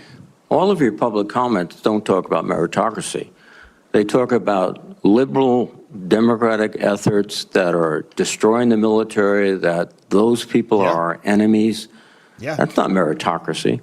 That's a political view. And your goal, as I see emerging, is to politicize the military in favor of your particular positions, which you've outlined extensively. You guys threw people out for the which would be the worst jabs. blow to the professionalism of the United States military and would undercut readiness, undercut retention, because I can see officers receiving these emails beginning to wonder very seriously if they should continue. Let me change subject for a moment here. You've been instrumental in securing pardons for several convicted war criminals. In at least 2 of these cases, the military personnel who served in combat with these convicted service members were not supportive of the pardons. They did their duty as soldiers to report war crimes. Your definition of lethality seems to embrace those people who do commit war crimes, rather than those who stand up and say, this is not right. So what's the response to your service members who personally witnessed these and courageously reported them to their superiors? Senator, as someone who's led men in combat directly and had to make very difficult decisions, I've thought very deeply about the balance between legality and lethality, ensuring that the men and women on the front lines have the opportunity to destroy with and close the enemy, and that lawyers aren't the ones getting in the way. I'm not talking about disavowing the laws of war or the Geneva Conventions or the Uniform Code of Military Justice. Sir, I'm talking about restrictive rules of engagement that these men and women behind me understand they've lived with on the battlefield, which has made it more difficult to defeat our enemies. In many of the cases you're talking about in particular, sir, there was evidence withheld. There was prosecutorial misconduct. And as someone who looks case by case and defaults to the warfighter, to the men and women with dust on their boots, not the second guessers in air-conditioned offices in Washington, D.C. Excuse me. I look case by case and was proud to work with President Trump to understand those cases and ensure that our warriors are always looked out for. Those cases were adjudicated by who? People in Washington or fellow non-commissioned officers who had also served, sacrificed, and believed in the ethic of the military? Who were the court-martial? Senator, in multiple cases, they were actually acquitted, but charges lingered. Yes, regardless of where those convening authorities were, yes, sir. Some were, but others were convicted, and you asked for pardon. That's the only reason you asked for pardon, because they were convicted. But the other factor, too, is you've already disparaged in writing the Geneva Convention, the rules of law, all of these things. How will you be able to effectively lead a military in which one of the principal elements is discipline, respect for lawful authority? You have made statements to your platoon after being briefed by a JAG officer. Well, by the way, would you explain what a JAG-off is? A JAG-off? I don't think I need to, sir. Why not? Because the men and women watching understand. Yes, we do. Well, perhaps some of my colleagues don't understand. A JAG-off? It would be a JAG officer who puts his or her own priorities in front of the warfighters. A JAG officer? Their promotions, their medals, in front of having the backs of those who are making the tough calls on the front lines. Oh, nailed it. Thank you, Senator Reid. Interesting. Nailed it. Thank you, Senator Thank you Reid. very Nicely much. done. Senator Fisher. Nailed it. Thank you, Mr. Chairman, and welcome, Mr. Hegseth, to you and to your family. Thank you for the meeting that we had. We talked about a number of things. First and foremost was that nuclear weapons are foundational to our national defense, and having a safe, effective, and credible nuclear deterrent underpins our alliances, and as you know, it deters our adversaries. Nuclear deterrence has been, and you and I believe, agreed on this, it must continue to be unequivocally the highest priority mission of the Department of Defense. But deterrence only works if our adversaries believe our nuclear forces are effective and credible. And they are. All three legs of our triad are undergoing that generational recapitalization programs, and we cannot afford any more delays in those programs. Sir, do you believe and agree with President Trump's 2018 nuclear posture review that preventing adversary nuclear attacks is, quote, the highest priority of the United States? Senator, yes, I do. If confirmed, will you commit to supporting all three legs of the nuclear triad and to using every tool available to deliver these systems on schedule? Senator, yes, I do, because ultimately our deterrence, our survival is reliant upon the capability, the perception, and the reality of the capability of our nuclear triad. We have to invest in its modernization for the defense of our nation. Well, former secretaries of defense have stated that nuclear deterrence is the highest priority. We haven't really seen that translated into budget requests or using the tools like the Defense Production Act. You've spoken about increasing lethality. You've spoken about getting programs done faster. How would you actually implement a culture change so that we can see these delivery schedules move forward, be rewarded? Banned. I can tell you in most every briefing we have, the schedules we're on are too late. So what would you do? Well, ultimately focused first on the things that are most important, as we have discussed, Senator, the nuclear triad, understanding whether it's the B-21 or the Minuteman to the Sentinel, all aspects of the Columbia-class submarines, ballistic missiles. What are the priorities that need to be focused on and ensure that in those particular cases, you mentioned it, Senator, the Defense Production Act, emergency powers. If we're at a place where our nuclear capabilities are perceived to not be what they are, that is an emergency. And we have an ally in our incoming commander-in-chief, in President Donald Trump, who has spoken about these things, understands the power and strength of nuclear deterrence, will not allow them to be deprioritized. It's the existential threat. It's the existential threat to this nation. How do you change the culture? It's not just the Production Act that's going to be able to do it. How are you going to move forward faster? Ban. Competition, Senator, is important, critically important. The Death Valley that was talked about, leveraging the innovation of Silicon Valley, which for the first time in generations has shown a willingness, desire, and capability to bring its best technologies to bear at the Pentagon, a Pentagon that has become too insular, tries to block new technologies from coming in. So we have to embrace that, there's some great Office of Strategic Capital, DIU initiatives that provide loans to companies to participate, because you have to invest in the defense industrial base for the longer term projects. We have the capability, the missiles and the munitions, but also to rapidly field emerging technologies that we need on the battlefield right now. So as we learn things, say in the war in Ukraine, those technologies, as we look at threats we're going to face, find ways to rapidly field those using off-the-shelf technologies or standard designs, modular designs. Another easy one, Senator, that became evident in the process is digital designs. The Pentagon often builds entire systems without first using a digital design. Okay. Which means you build prototypes and then scrap them and start over again. No private sector business could survive doing business that way. So there's a lot of innovation, and I'm going to hire a lot of smart people already have to help with that. In the 2025 NDAA, it was established to a new position, the Assistant Secretary of Defense for Nuclear Deterrence, Chemical and Biological Defense Policy and Programs. And that was established so we could cut through a lot of the bureaucratic stovepipes that we see in the office of the Secretary of Defense. If confirmed, will you direct the Department of Defense components to expeditiously implement this reform? It sounds great. I would want to look directly at exactly what that reform is. It is I take your word that it's great, Senator. I will review it robustly, and I look forward to implementing it. Okay, thank you.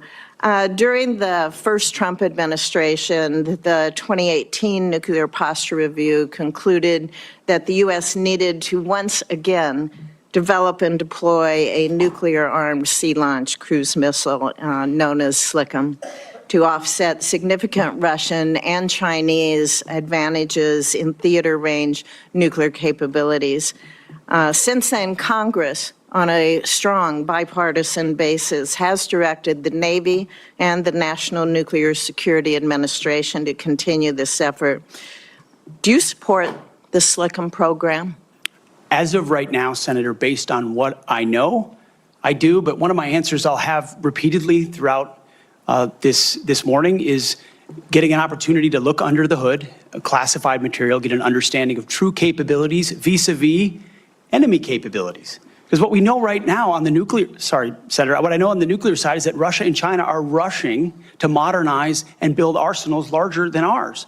We need to match threats to capabilities, and the systems we elevate will be tied to whether those capabilities are needed based on the adversaries we face. Would you 20 seconds. Would you ensure that this program is executed according to law? Absolutely. Yeah, absolutely, follow the law. Senator. All right. What, short You're here, out of time. what is your plan to revitalize the industrial base in this country? Needs to be real short. Real Real short. short. You're out of time. Serious investment targeted at systems that we truly need by also incentivizing competition and laser focus from the OSD, from the Office of Secretary of Defense, to all the particular strategic initiatives to revive them so it's not just one system, it's multiple systems. You may want to expand on that on the record. At this point, my colleagues, I would ask unanimous consent to enter into the record a letter organized by a group called Flag Officers for America, which has 120 retired generals and admirals offering their support for Mr. Hegseth's nomination. I ask unanimous consent. Without objection, it is entered into the record. Senator Shaheen. Good morning, Mr. Hegseth. Good morning, Senator. I was pleased when I was contacted on your behalf about meeting before this hearing. I've been on this committee since 2011, and during that time, I voted to confirm 6 nominees to be Secretary of Defense from 3 administrations, 2 Democratic and 1 Republican, the first Trump administration. Every one of those nominees met with me and my Democratic colleagues on this committee before the hearing. But you didn't. So, as you can imagine, I was disappointed when no one ever followed up. When we followed up with your office, you were not able to meet. You're going to vote Do you against him understand anyways. that if you're confirmed to be Secretary of Defense, that you will have a responsibility to meet with all members of this committee, not just Republicans?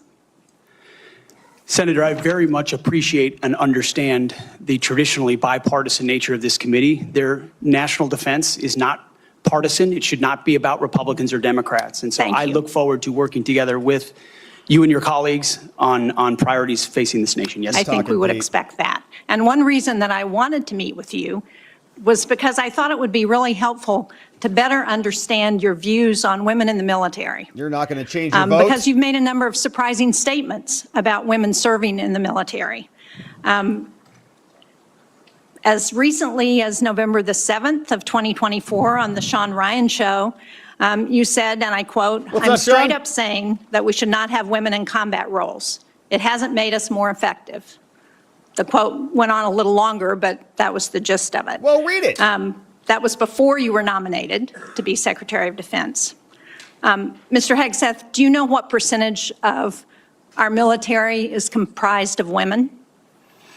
I believe it's 18 to 20%, Senator. It's almost 18%. And in fact, Nailed it. DOD's 2023 demographic report indicated that there are more women serving now, and there are fewer separations. So they make up a critical part of our military. Wouldn't you agree? Yes, ma'am. Women in our military, as I have said publicly, have and continue to make amazing contributions across all aspects of our battlefield. Well, you also write in your book, The War on Warriors, with the chapter, The Deadly Obsession with Women Warriors, that, quote, "Not only are women comparatively less effective than men in combat roles, but they are more likely to be objectified by the enemy and their own nation in the moral realms of war." Mr. Hegseth, should we take it to believe that you believe that the 2 women on this committee who have served honorably and with distinction made our military less effective and less capable? I'm incredibly grateful for the 2 women who've served our military in uniform, and including in the Central Intelligence Agency, contributions on the battlefield, indispensable contributions. Senator, I would like to clarify, when I'm talking about that issue, it's not about the capabilities of men and women, it's about standards. And this committee has talked a lot about standards. Standards that we, unfortunately, over time, have seen eroded in certain duty positions, certain schools, certain places, which affects readiness, which is what I care about the most, readiness on the battlefield. I appreciate that. And so my comments point time and time again to standards. Your statements publicly have not been to that effect. After your nomination, you did state to a group of reporters that you, quote, "support all women serving in our military today who do a fantastic job across the globe, including combat." So what I'm confused about, Mr. Hegseth, is which is it? Why should women in our military if you were the Secretary of Defense, believe that they would have a fair shot and an equal opportunity to rise through the ranks? If on the one hand, you say that women are not competent, they make our military less effective. Combat. And on the other hand, you say, oh no, now that I've been nominated to be the Secretary of Defense, I've changed my view on women in the military. He's talking about different What roles. do you have to say to the almost 400,000 women who are serving today? Are they in about combat your position or in other roles? on whether they should be capable to rise through the highest ranks of our military? Senator, I would say I would be honored to have the opportunity to serve alongside you, shoulder to shoulder, men and women, black, white, all backgrounds, with a shared purpose. Our differences are not what define us.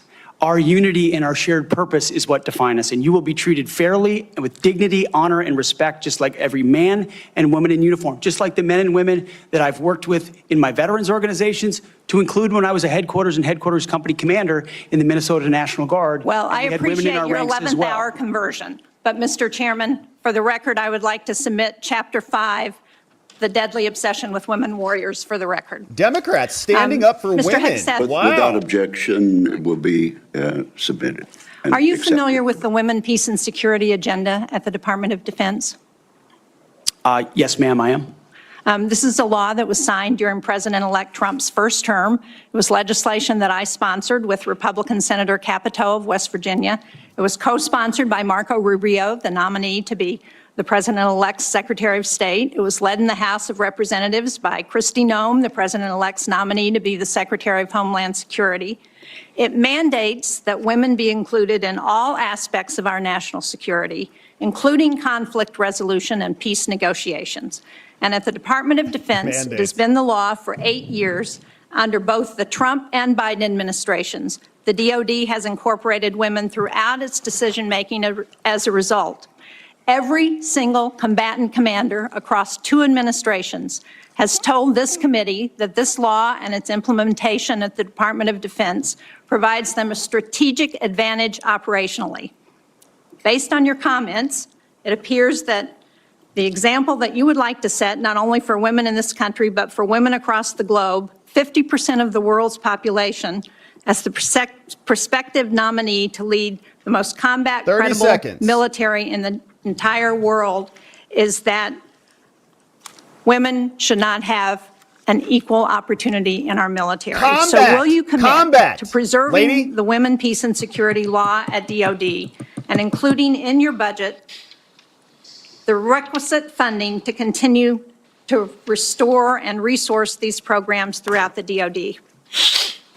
Senator, I will commit to reviewing that program and ensuring it aligns with America First national security priorities, meritocracy, lethality, and readiness. And if it advances American interests, it's something we would advance. If it doesn't, it's something we would look at. Since former President Trump signed the law, I hope that he agrees with you.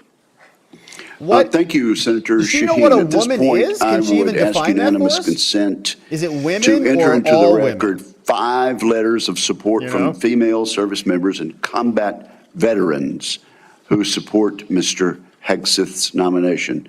These women represent diverse viewpoints, from a retired colonel with over 25 years of service to an active duty Navy surface warfare commander to a senior airman.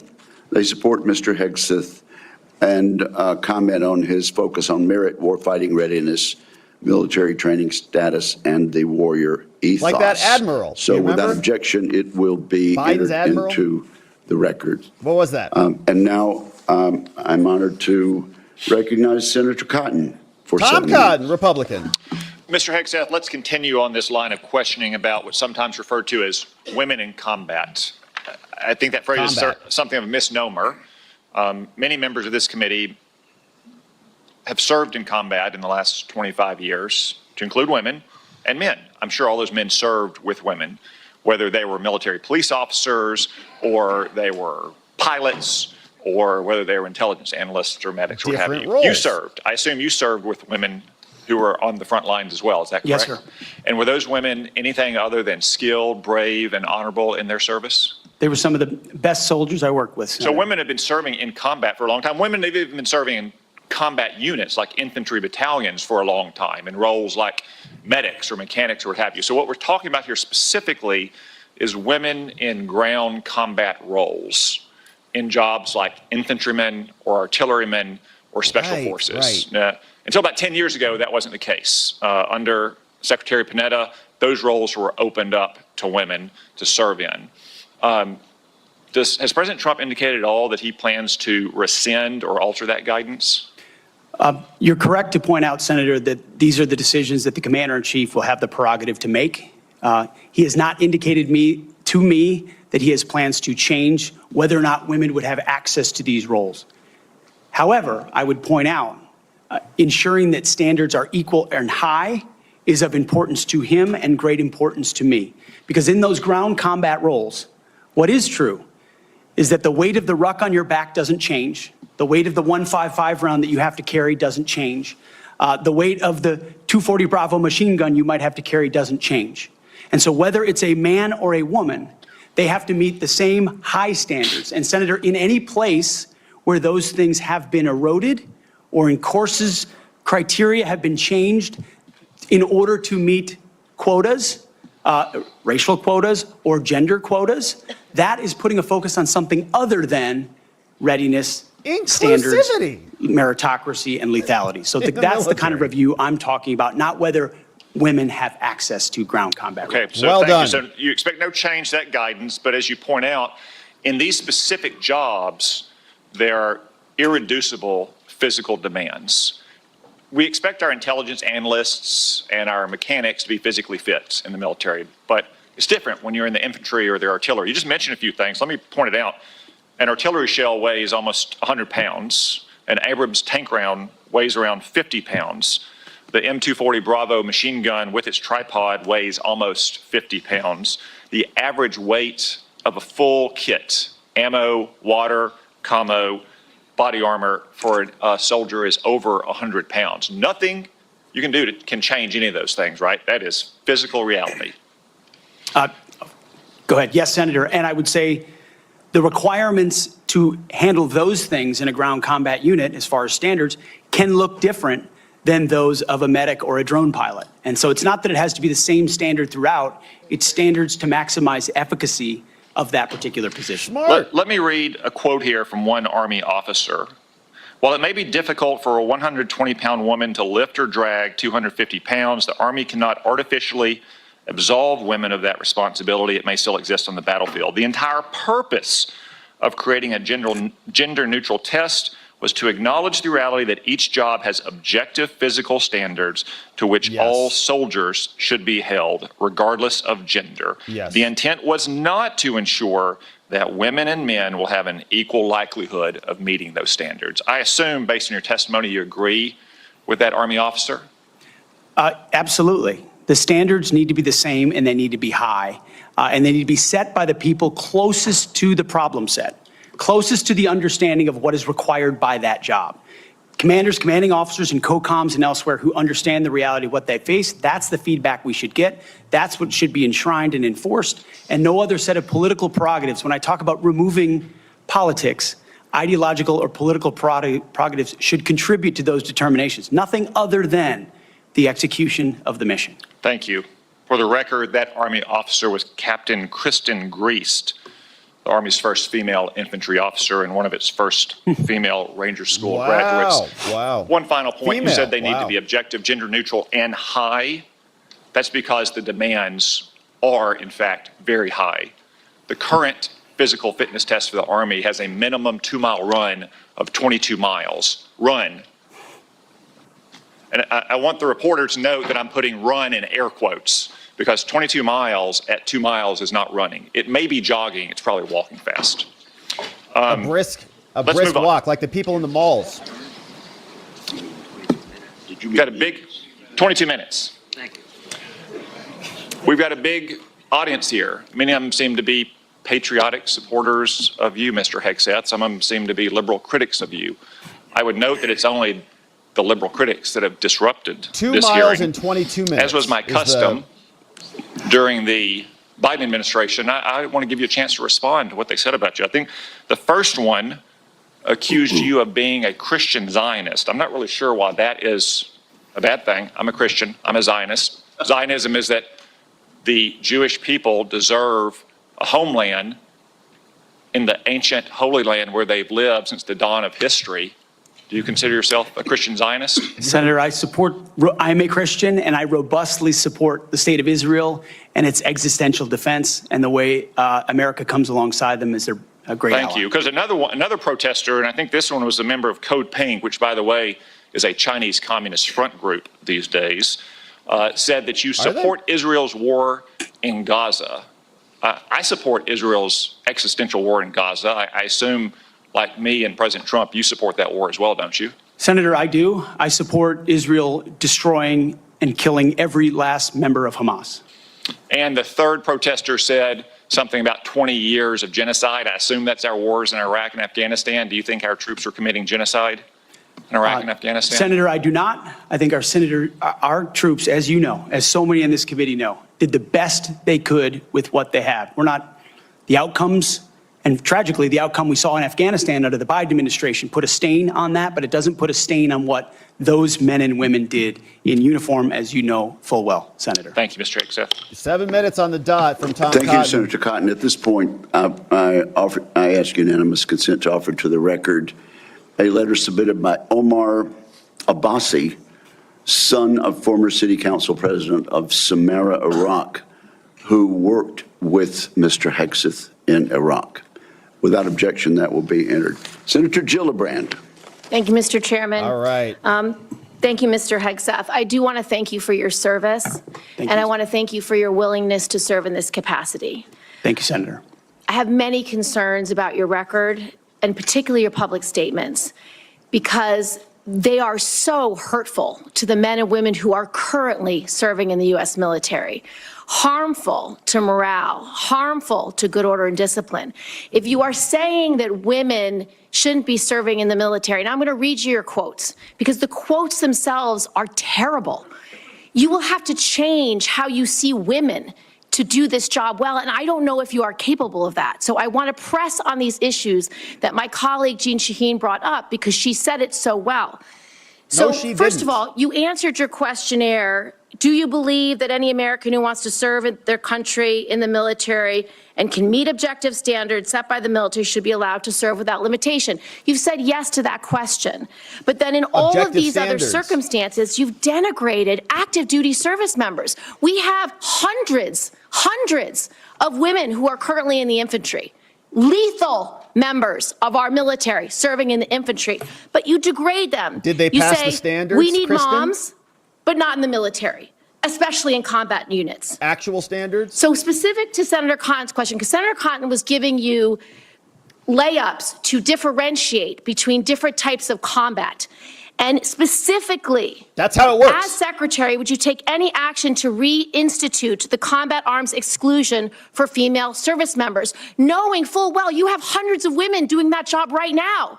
And the standards. We're talking about hundreds in the whole military, hundreds? Tom, is about the Army Combat Fitness Test. It is not the requirements to have an MOS 11 Bravo, which is the infantry. These are the requirements today for people serving in the industry, men and women. They are gender neutral, and they are very difficult to meet. They have not been reduced in any way, and our combat units, our infantry is lethal. So please explain specifically, because you will be in charge of 3 million personnel. It is a big job. And when you make these public statements, and I get you were not Secretary of Defense then, I get you were on TV, I get you were helping veterans, I get it was a different job. But most recently, you said this in November of 2024, knowing full well you might have been named as Secretary of Defense. So please explain these types of statements, because they're brutal. Okay, and 3 minutes mean, of screeching from Kristen. And they disrespect men and women who are willing to die for this country. 3 minutes. Well, Senator, I appreciate your comments. And I would point out, I've never disparaged women serving in the military. I respect every single female service member that has put on the uniform, past and present. My critiques, Senator, recently and in the past, and from personal experience, have been instances where I've seen standards lowered, and you mentioned 11 Alpha, 11 Bravo, MOS, places in units, and the book that has been referenced multiple times here, The War on Warriors. I spent months talking to active duty service members, men and women, low ranks, high ranks, combat arms and not combat arms. And what each and every one of them told me, and which personal instances have shown me, is that in ways direct, indirect, overt, and subtle, standards have been changed inside infantry training units, ranger school, infantry battalions, to ensure that Give me one example. Please give me an example. I get you're making these generalized meet statements. quotas to have a certain number of female infantry officers or infantry enlisted, and that disparages those women Commanders who are do incredibly not have to capable meet of meeting quotas that for the standard. infantry. Commanders do not have to have a quota for women in the infantry. That does not exist. It does not exist. And your statements are creating the impression that these exist, because they do not. There are not quotas. We want the most lethal force. But I'm telling you, having been here for 15 years, listening to testimony about men and women in combat and the type of operations that were successful in Afghanistan and in Iraq, women were essential for many of those units. When Ranger units went in to find where the terrorists hiding in Afghanistan or in Iraq, if they had a woman in the unit, they could go in, talk to the women in a village, say, where are the terrorists hiding? Where are the weapons hiding? And get crucial information to make sure that we can win that battle. Intelligence. So you cannot denigrate women in general, and your statements do that. We not. don't want women in the military, especially in combat. What a terrible statement. So please, do not deny that you've made those statements. You have. We take the responsibility of standards very seriously, and we will work with you. I'm equally distressed you would not meet with me before this hearing. We could have covered all of this before you came here, so I could get to the 15 other questions that I want to get to. So women, you have denigrated. You have also denigrated members of the LGBTQ community. Did you know that when Don't Ask, Don't Tell was in place, we lost so many crucial personnel, over 1,000 in mission critical areas. We lost 10% of all our foreign language speakers because of a political policy. You said in your statement, you don't want politics in the DOD. Everything you've said in these public statements is politics. I don't want women. I don't want moms. What's wrong with a mom, by the way? Once you have babies, you therefore are no longer able to be lethal. I mean, you're basically saying women, after they have children, can't ever serve in the military in a combat role. She's nuts. It's a silly thing to say. He didn't it's a say silly it. thing to say. He didn't say beneath it. the position that you are aspiring to. You're making up quotes, To denigrate Kristen. LGBTQ service members is a mistake. If you are a sharpshooter, you're as lethal regardless of what your gender identity is, regardless of who you love. So please know this to be a true statement. So you say it was a political thing. You say 40 it seconds and undermined she's cut us, off. social engineering. I don't know why someone having to publicly say or not publicly say who they love is social engineering. I think having that policy in the first place was highly problematic. And as you said in your statement, do you agree anybody should be able to serve in the military if they meet the standards? Senator, as the president has stated, I don't disagree with the overturn of Don't Ask, Don't Tell. Great, because I don't want you thinking, can't serve if you're a mom, can't serve if you're LGBTQ, Great, and then he last, doesn't think that. Can't serve if you're a leftist. The statements you said about people who have views differently than you, Cut her that off. we're the enemy. Are you saying that 50% of the DOD, if they hold liberal views or leftist views or are Democrats, are not welcome in the military? Are you saying that? Senator, I volunteered to deploy to Afghanistan under Democrat President Barack Obama. I also volunteered to guard the inauguration of Joe Biden, but was denied the opportunity to serve because I was identified as an extremist by my own unit for a Christian tattoo. Thank you very much. So that was terrible. Senator She's Gillibrand, you held up a document and referred to it during your questioning. Would you like that entered into the record? Maybe one without my marks. Okay, we'll delete. We'll submit a clean copy. Without objection, that will be admitted at the point of your question. And I would like to enter into the record at this point a letter of support from retired Air Force Colonel Melissa Cunningham. Colonel Cunningham supports Mr. Hegseth and mentions his warrior ethos, combat effectiveness, and maintaining military training standards. So without objection, both of those will be admitted, and I now recognize Senator Rounds. Thank you, Mr. Chairman. First of all, good morning. I'd like to thank you for your service to our nation in uniform and also your work on behalf of your fellow veterans and for your willingness to enter into this maelstrom of public service. I think the presence of so many veterans who have showed up to support you speaks volumes. I also want to recognize your family's service and sacrifice. You know as well as anyone that it's not just the man that enters the arena, but it's the entire family who also works their way through this process as well. I appreciated our meeting with you and with your wife, Jennifer, this last month.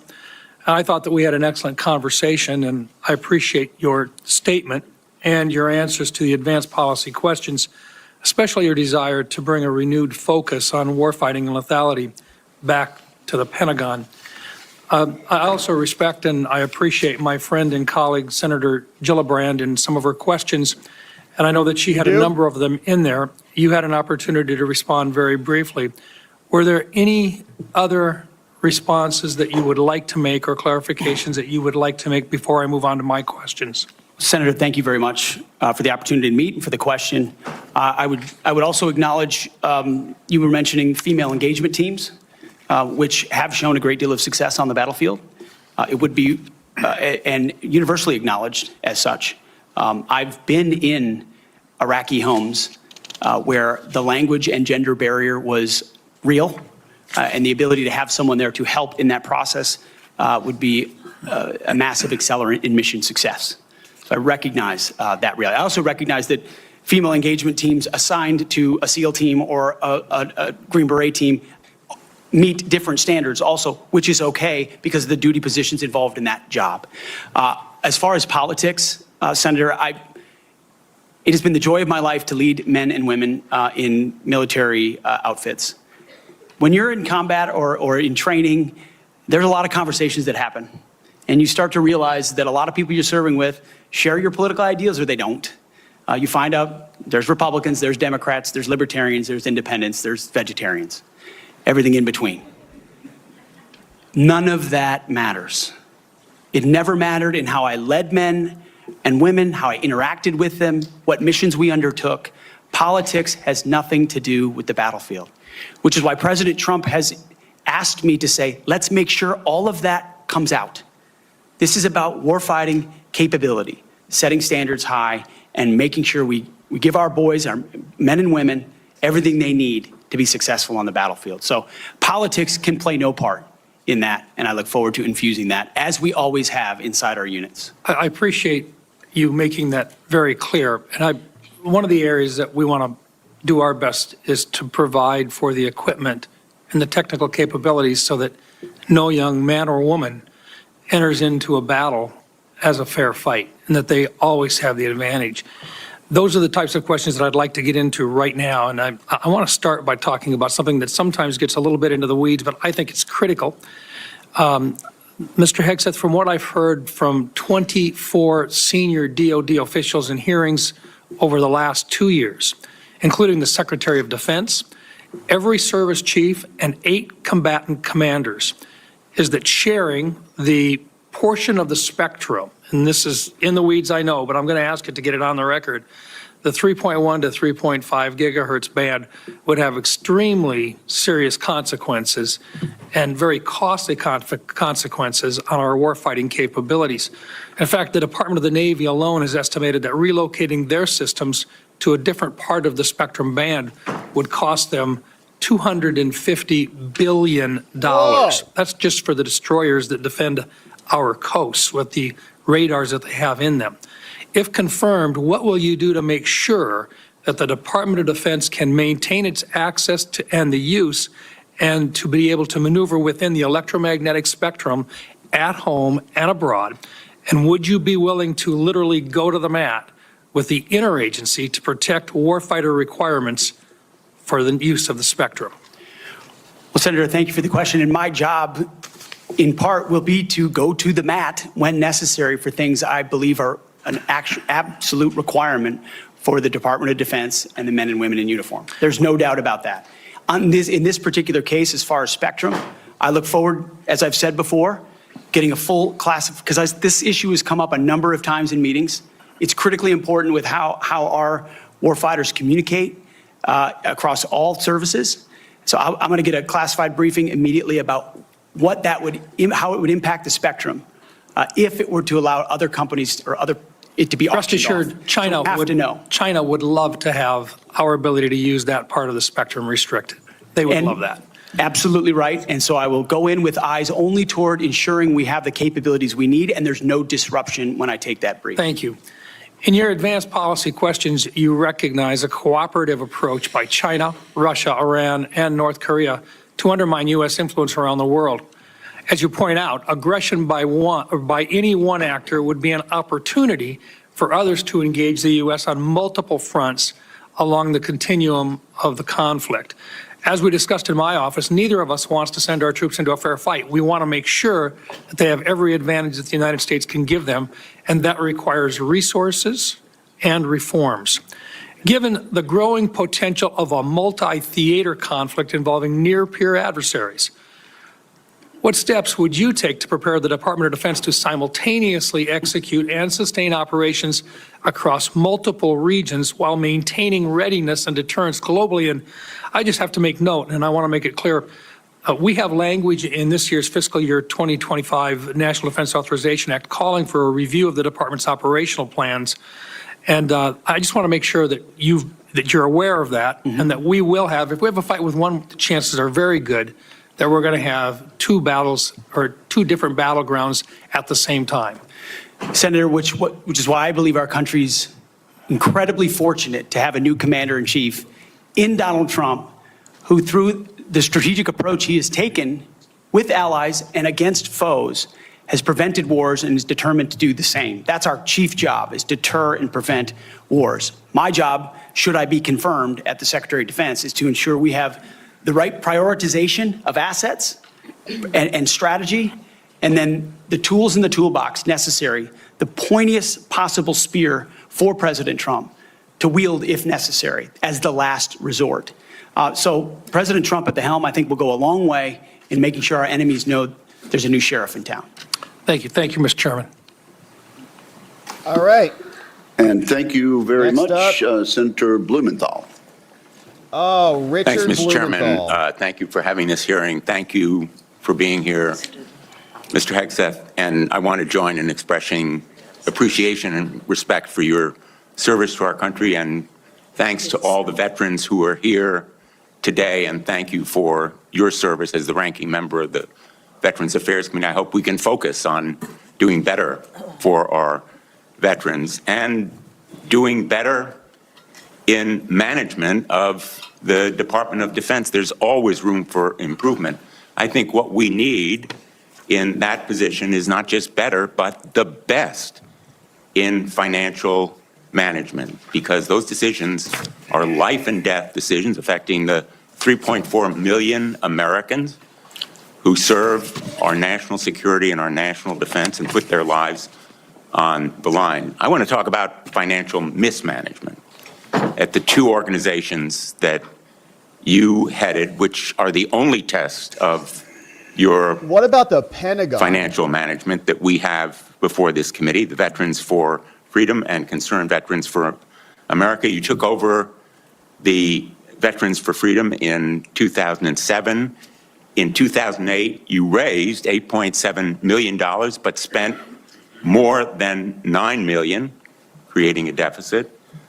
By January 2009, you told donors that the organization had less than $1,000 in the bank and debts of $434,000. By 2010, revenue at the Veterans for Freedom had dropped to about $265,000. In the next year, it had dropped further to $22,000. You don't dispute these numbers, do you? Senator, I'm extremely proud of the work me and my fellow vets did at Vets for Freedom. A bunch of young vets with no political experience, a small group, working hard every single day. We raised donor funds. And we have letters submitted for the record from almost everyone that worked with me every single day, including our chief operating officer, who will attest that every dollar we raised was used intentionally toward the execution of our mission, which is supporting the warfighters, exactly why we're here today, the warfighters in the Iraq surge. There was a campaign in 2008, Senator. It was Barack Obama versus John McCain. Ask you another we believe question, John McCain would be the right person to win, and so we spent the tax more. returns from that organization. I'm glad they're for the record. I'm going to ask to be entered into the record, Mr. Chairman. Without objection. These tax returns are yours. They have your signature. And I'm going to ask that members of the committee review them because they're the only documents. I've asked for others. I've asked for the FBI report that would presumably document, it should have documented, this kind of financial mismanagement. And these are the 990s from that organization. By the year of 2011, donors had become so dissatisfied with that mismanagement, they in effect ousted you. They merged that organization with Military Families United, and thereafter you joined a second organization as executive director. In between, Senator, I went to Harvard University for 2 years and Afghanistan. I want to ask you questions about Concerned Veterans for America. Again, another set of tax returns, the 990s from that organization. I ask they be made part of the record, Mr. Chairman. Without objection, both of those returns are now part of the record. 2011 to 2016. At the end of 2013, shortfall of $130,000. At the end of 2014, shortfall of $428,000. You had a surplus the following year, but then another deficit of $437,000. By the time you left, that organization had deep debts, including credit card transaction debts of about $75,000. That isn't the kind of fiscal management we want at the Department of Defense. We can't tolerate it at the Department of Defense. That's an organization with a budget of $850 billion, not 10 or 15 million, which was the case at those two organizations. And it has command responsibility for 3.4 million Americans. The highest number that you managed in those two organizations was maybe 50 people. Let me ask you, how many men and women now serve in the United States Army? What is Sen's strength? Senator, I would like an opportunity to respond to all your impugning of my leadership of a veterans organization. Concerned Veterans for America, you're on the VA committee, sir, and I appreciate your service there. The VA Accountability Act and the Mission Act were all brainchilds of Concerned Veterans for America. We used our donor money very intentionally and focused to create policy that bettered the lives of veterans. Mr. Hegseth, I'm asking you a very simple question. How many men and women currently serve in the United States Army? Senator, the United States Army, 450,000 on active duty, sir. And how many in the Navy? And the Navy is 425, sir. Well, it's 337 this year. Okay. How many in the Marine Corps? 175,000, sir. 172,300. Wow, pretty good. Those numbers dwarf any experience you had by many multiples. I don't believe that you can tell this committee or the people of America that you are qualified to lead them. I would support you as the spokesperson for the Pentagon. I don't dispute your communication skills, but I believe that we are entitled to the facts here. I've asked for more documents. I assume you'd be willing to submit to an expanded FBI background check that interviews your colleagues, accountants, ex-wives, former spouses, sexual assault survivors, and others, and enable them to come forward. Senator, I'm not in charge of FBI background checks. But you would submit to it and support it. Time's up. I'm not in charge of FBI background checks. Thank you, Senator Blumenthal. I at this point, want to submit a letter from Captain Wade Zirkle, the founder of Vets for Freedom, and the person who hired Pete Hegseth to run the organization. Although the two 2008 financial crisis dried up fundraising for nonprofits, Captain Zirkle says, and I quote, "Pete responded to this crisis with decisive action by reducing staff and renegotiating all debts with creditors until they were fairly resolved, an impressive feat and a testament to Pete's character." Pete departed VFF in 2010 to take on a new role with Concerned Veterans for America. Pete departed on good terms. Without objection, that will be added to the record. All right, we got Senator 8 Ernst, senators you're down. We got recognized for 19 7 left. Thank you, Mr. Chair, and I ask unanimous consent to enter into the record a letter submitted by Mr. Mark Lucas, who is a fellow Iowan and Iowa Army National Guard member. Mr. Lucas and Joni's a I Republican. served together in the Iowa Army National Guard. He succeeded Pete Hegseth as Executive Director of Concerned Veterans for America. And in his letter, Mr. Lucas says that Mr. Hegseth, quote, laid a strong foundation that postured CVA for long-term success, end quote. And that Mr. Hegseth, quote, continued to be an invaluable asset to both me as a leader and the organization, end quote. So I would ask for unanimous consent to enter this Washington Times article and the letter from Mr. Mark Lucas into the record. Without objection. Okay, thank you, Mr. Chair. Good morning, Mr. Hegseth, and thank you very much. I appreciate your service to our nation. It's something that I know you are very proud of, and it is something that we have in common and that we share. You and I have had many productive conversations. And just for our audience, we have had very frank conversations. Is that correct, Mr. Hegseth? Senator, that is a correct characterization. Joni was You know difficult that I at don't first. keep anything hidden, pull no punches. My colleagues know that as well. So I do appreciate you sitting down and allowing me the opportunity to question you thoroughly on those issues that are of great importance to me.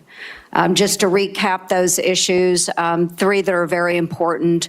One is the DOD and making sure that we have a clean audit.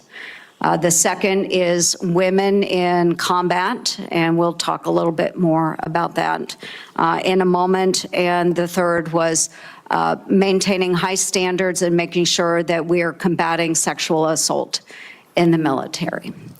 Okay, so Mr. Hegseth, I'm going to address the issue because this will tie into some of the financial concerns that have been raised here as well. And it's why, you know, I, trusting my fellow Iowan, asked for unanimous consent of his letter to go into the record. But like me, a lot of Iowans are really concerned and upset about the wasteful Washington spending and of course, in our Pentagon. It's an issue that I have been combating for years. So there's significant room for greater efficiency and cost cutting within the department. And the DOD is the only federal agency that has never passed an audit. Yeah. As the Senate Doge Caucus Chair and founder, that's unacceptable to me, and it should be unacceptable to you as well. And to so I everybody in this appreciate that country. you mentioned that in your opening statement. What are those steps that you will take to ensuring the Pentagon has a clean audit by the year 2028? Senator, I appreciate your work on this topic, which you've been involved in for a long time. You mentioned Concerned Veterans for America. I just want to clarify. We have very generous donors who set a very clear budget that we stuck to every single year. So the latitude there was restricted, and we worked very hard and diligently inside it. You've also been a leader on the Pentagon audit for a very long time. I think when we met, Senator, I said 2014 was the first year. We discovered a 2013 op-ed I wrote about the need for a Pentagon audit because an audit is an issue of national security and frankly, respect to American taxpayers who give $850 billion over to the Defense Department and expect that we know where that money goes. And if that money is going somewhere that doesn't add to tooth and instead goes to fat or tail, we need to know that. Or if it's wasted, we need to know that. So I think previous secretaries of defense, with all due respect, haven't necessarily emphasized the strategic prerogative of an audit. And myself, my deputy SecDef, and others already know that a Pentagon audit will be the comptroller, others central to ensuring we find those dollars that can be used elsewhere legally under the law inside the Pentagon. So you have my word, it will be a priority. Okay, thank you. Okay, moving on to women in combat, and I had the privilege of serving in uniform for over 23 years between our Army Reserves and our Iowa Army National Guard. Did serve in Kuwait and missions in Iraq. And so it is incredibly important that I stress, and I hope that if confirmed, you continue to stress that every man and woman has opportunity to serve their country in uniform and do so at any level as long as they are meeting the standards that are set forward. Very and reasonable. we talked about that in my office. I do believe in high standards. Now, I was denied the opportunity to serve in any combat role because I have a lot of gray hair. And the policy has changed since then, okay? So I've been around for quite a while. But for the young women that are out there now and can meet those standards, and again, I'll emphasize they should be very, very high standards. They must physically be able to achieve those standards so that they can complete their mission. But I want to know, again, let's make it very clear for everyone here today. As Secretary of Defense, will you support women continuing to have the opportunity to serve in combat roles? Senator, first of all, thank you for your service, as we discussed extensively as well. It's my privilege. And my answer is yes, exactly the way that you caveated it. Yes, women will have access to ground combat roles, given the standards remain high, and we'll have a review to ensure the standards have not been eroded in any one of these cases. That'll be part of one of the first things we do at the Pentagon is reviewing that in a gender-neutral way, the standards, ensuring readiness and meritocracy is front and center. But absolutely, it would be the privilege of a lifetime to, if confirmed, to be the Secretary of Defense for all men and women in uniform who fight so heroic. They have so many other options.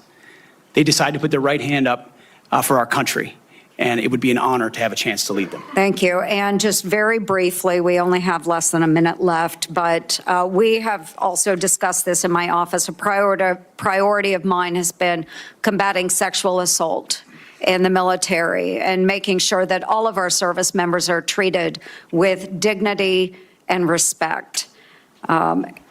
This has been so important. Senator Gillibrand and I have worked on this, and we were able to get changes made to the Uniform Code of Military Justice to make sure that we have improvements and on how we address the tragic and life-altering issues of rape, sexual assault.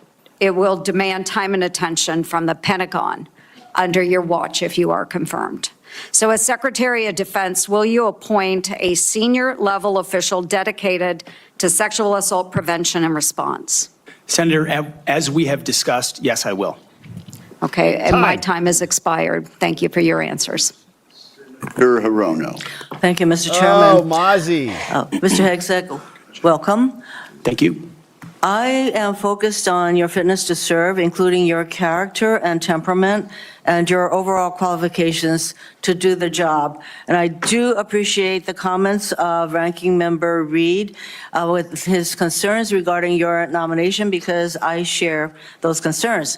As part of my responsibility as a member of this committee to ensure the fitness of all nominees to come before any of the committees on which I sit, I ask the following two initial questions. First, since you became a legal adult, have you ever made unwanted requests for sexual favors or committed any verbal or physical harassment or assault of a sexual nature? No, Senator. Have you ever faced discipline or entered into a settlement relating to this kind of conduct? Senator, I was falsely accused in October of 2017 It was fully investigated, and I was completely cleared. Well done. I don't there, think Pete. completely cleared is accurate, but the fact is that your own lawyer said that you entered into an NDA and paid a person who accused you of raping her a sum of money to make sure that she did not file a complaint. Moving on. Cases As are settled all secretary, the you will time. be in charge of Ask Congress. maintaining good order and discipline by enforcing the How many Uniform other senators Code have of done Military settlements there, Justice, Mozzie? UCMJ. In addition to the sexual assault allegations, and by the way, the answer to my second question should have been yes. I have read multiple reports of your regularly being drunk at work, including by people who worked with you at Fox News. Do you know that being drunk at work is prohibited for service members under the UCMJ? Senator, those Yes or are no? multiple false anonymous reports peddled by NBC Do you News know that that run directly drinking on the job contradictory to is the dozens of men and women at not Fox News contemplated Channel and- Don't who answer I the work garbage with I'm not came hearing on the the answer to my record question. and said they've In your never opening seen statement, that. Mr. Hegseth, you commit to holding leaders accountable at all levels. That includes you, of course. And frankly, as secretary, you will be on the job 24/7. You recently promised some of my Republican colleagues that you stopped drinking and won't drink if confirmed, correct? Absolutely. Will you resign as Secretary of Defense if you drink on the job, which is a 24/7 position? I've made this commitment on behalf of the Will you men and women I'm resign as serving. Secretary of Defense I've if made this you commitment drink on on the behalf of job? the men and women I'm serving. I'm not because it's the hearing- most important deployment I'm not of my hearing an life. answer to my question, so I'm going to move on. Good. While you have made that commitment, you will not commit to resigning if you drink on the job. As Secretary of Defense, you will swear an oath to the Constitution and not an oath to any man, woman, or president, correct? Senator, on multiple occasions, including as a young second lieutenant, I have sworn an oath to the Answer is Constitution, yes. and I'm proud to do so. Yes, ma'am. In June of 2020, then President Trump directed former Secretary of Defense Mark Esper to shoot protesters in the legs in downtown D.C., an order Secretary Esper refused to comply with. Would you carry out such an order from President Trump? Trump told to shoot people in the legs. Senator, I was in the Washington, D.C. National Guard unit that was in Lafayette Square during those Would you events, carry holding out a an riot order to shield on shoot behalf of my protesters country. in the legs? I saw 50 as Secret directed Service agents to get injured Secretary by Esper? rioters trying to jump over the fence, set Again, the church on fire, There and was an destroy You know what, the that insurrection sounds that to they didn't me cover. that you will Chaos. comply with such an order. You will shoot protesters in the Well, leg. if they need it. Moving on. Yeah.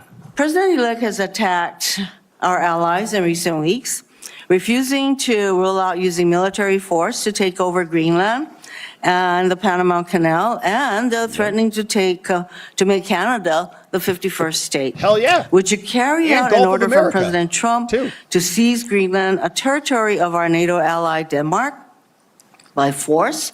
Or would you comply with an order to take over the Panama Canal? Yeah.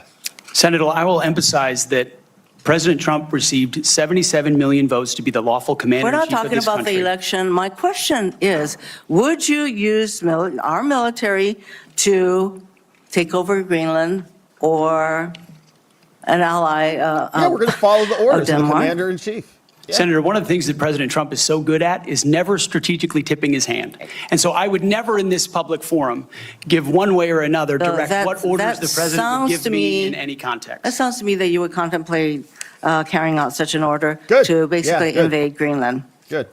and take over the Panama Canal. Yeah, maybe. Yeah. Current DoD policy allows service members and eligible dependents to be reimbursed for travel associated with non-covered reproductive health care, including abortions. Will you maintain this common sense policy? Senator, I've always been personally pro-life. I know President Trump has as well, and we will review all policies, but our standard is whatever the president wants on this particular Okay, issue. so With my advice, I will take a if the look at. president but tells you that this I don't common believe sense the federal- policy will I- not be maintained, you will not enable our service members to seek reproductive care. So it I sounds don't like to believe the me. federal government I'm not should be hearing funding answers to my questions, travel for Mr. abortion. Chairman. Well, I just want don't to let him note answer. that the other area that of serious concern to me is President Trump saying that he wants to use the military to help with mass deportations, which will cost billions of dollars. And What are the what illegals that will do costing? to readiness is very, very concerning. Mr. Hegseth, I have noticed 40 seconds. a disturbing pattern. You previously have made a series of inflammatory statements about women in combat, here we go. LGBTQ service members, Muslim Americans, and Democrats. Since your nominations, however, you have walked those back on TV in interviews and most recently in your opening statements. You are no longer on Fox and Friends, Mr. Hegseth. If confirmed, your words, actions, and decisions will have real impacts on national security and our service members' lives. There are close to 3 million personnel in the Department of Defense, $900 billion budget. I hardly think you are prepared to do the job. Okay, your time's up. Senator. Thank you. That wasn't a question, Mr. Hegseth. Thank you, Senator Rono. Senator Sullivan. Thank you, Mr. Chairman and Mr. Hegseth. Congratulations on your nomination, and thank you and your family for your service and sacrifice. Thank you, Senator. Now for the most important question you will receive all day. In 1935, before the Congress, the father of the United States Air Force, General Billy Mitchell, was testifying about a certain place in the world. He said, quote, "I believe that in the future, whoever holds this place will control the world. This location is the most strategic place in the world." What place was Billy Mitchell talking about? And let me give you a hint, it wasn't Greenland. I believe he was talking about the great state of Alaska. He was talking about the great state of Alaska. Great answer. If confirmed, will you commit to come with me to the great state of Alaska and meet our warriors who are on the front lines every day? Senator, I have, and as I mentioned to you in the past, I did a brief training exercise up at Fort Wainwright at a previous part of my military life. I look forward to returning. Great. And I will say, we are on the front lines with this new era of authoritarian aggression.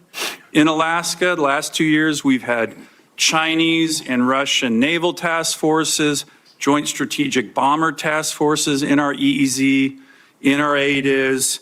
And after his election, President Trump put out an extensive statement on Alaska, which included the following statement: "We will ensure Alaska gets even more defense investments as we fully rebuild our military, especially as Russia and China are making menacing moves in the Pacific." Mr. Hegseth, if confirmed, will you work with me, this committee, and the incoming Commander-in-Chief on continuing to build up our military assets and infrastructure in Alaska to reestablish deterrence in the Arctic and in the Indo-Pacific? That's interesting. If confirmed, Senator, it would be a pleasure to work alongside you and this entire committee to recognize the very real threat in the Indo-Pacific, the very real ways, even these past couple of weeks, that Russia has attempted to probe and push in and around Alaska, and also the very real strategic significance of Alaska vis-a-vis shipping lanes through the Arctic.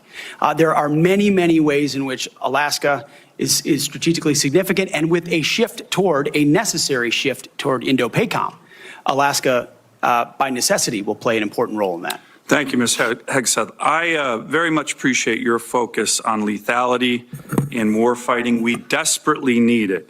I want to provide a few examples of the Biden woke military, which is not focused on readiness or lethality, and want to get your comments on it. Nobody wants an extremist or racist in our military, but one of the most disgraceful and shameful things I've seen over the past 4 years as a senator on this committee and as a Marine Corps Reserve officer was on day one, the Biden administration played up a false and insulting narrative that our military was chock full of racist and violent extremists.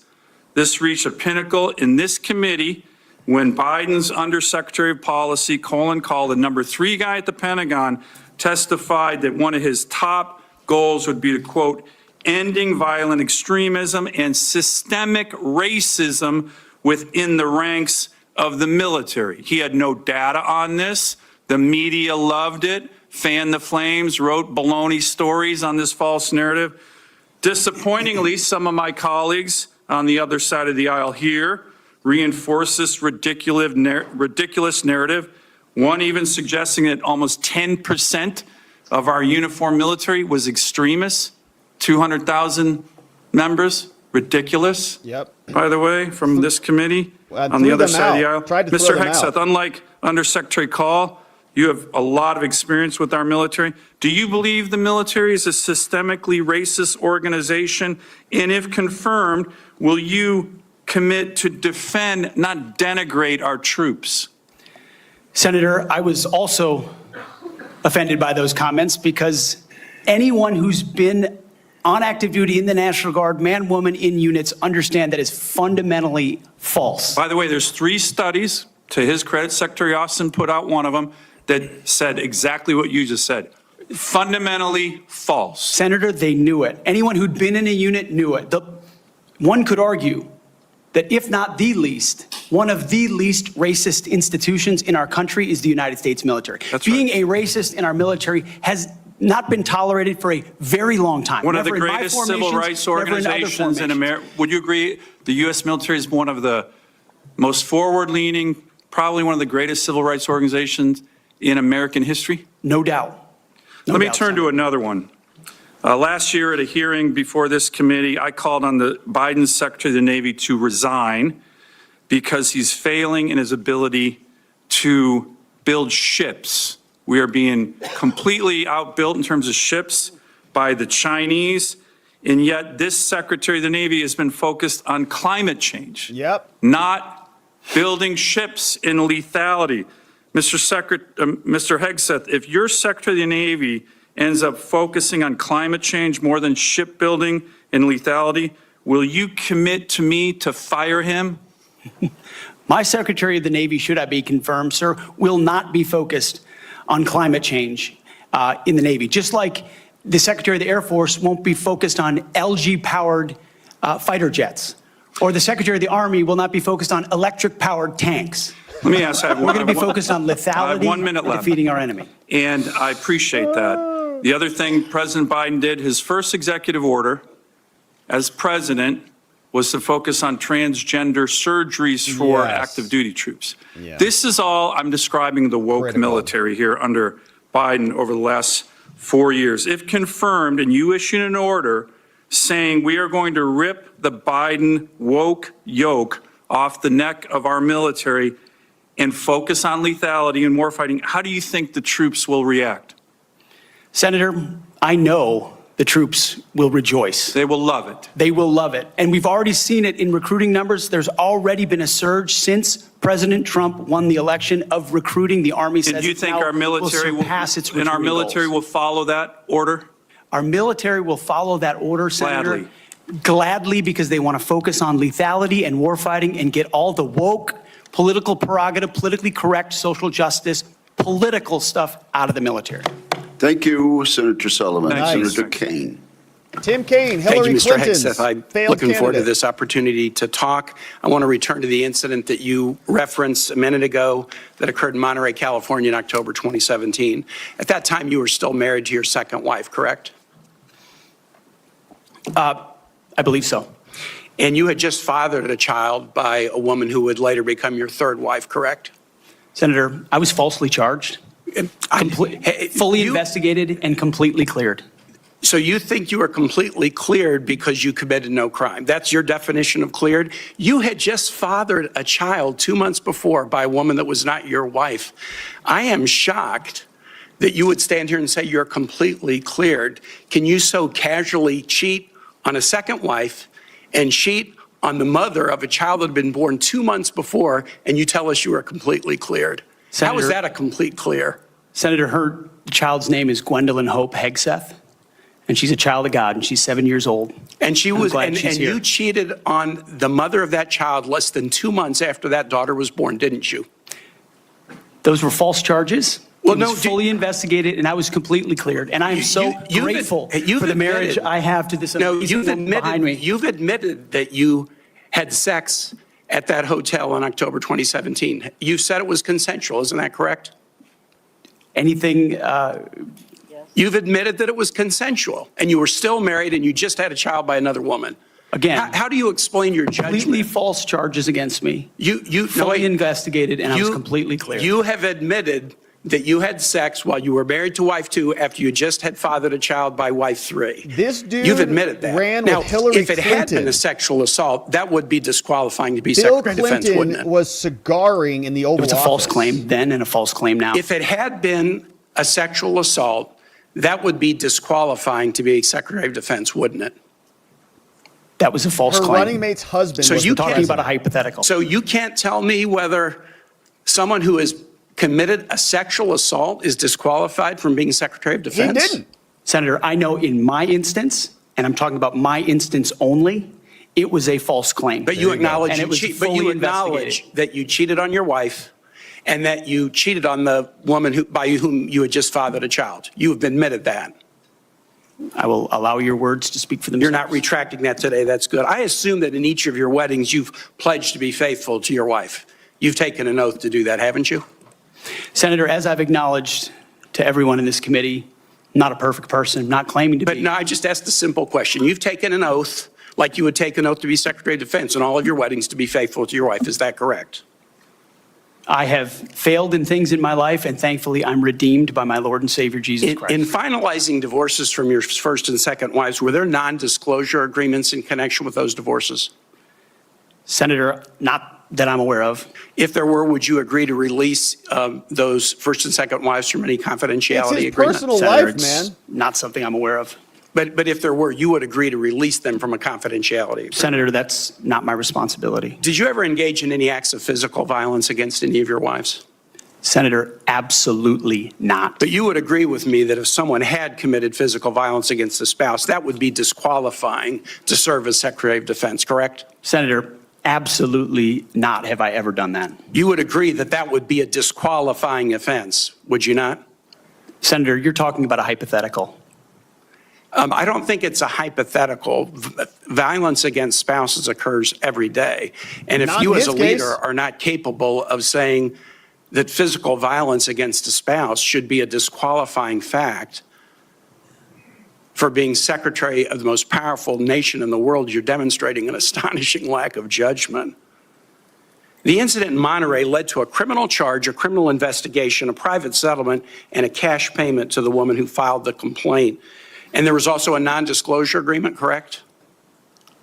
It was a confidential settlement agreement off of a nuisance lawsuit. Right. During an interview, you claimed that you settled the matter because you were worried that if it became public, it might hurt your career. Do you maintain that you were blackmailed? Senator, I maintain that false claims were made against me.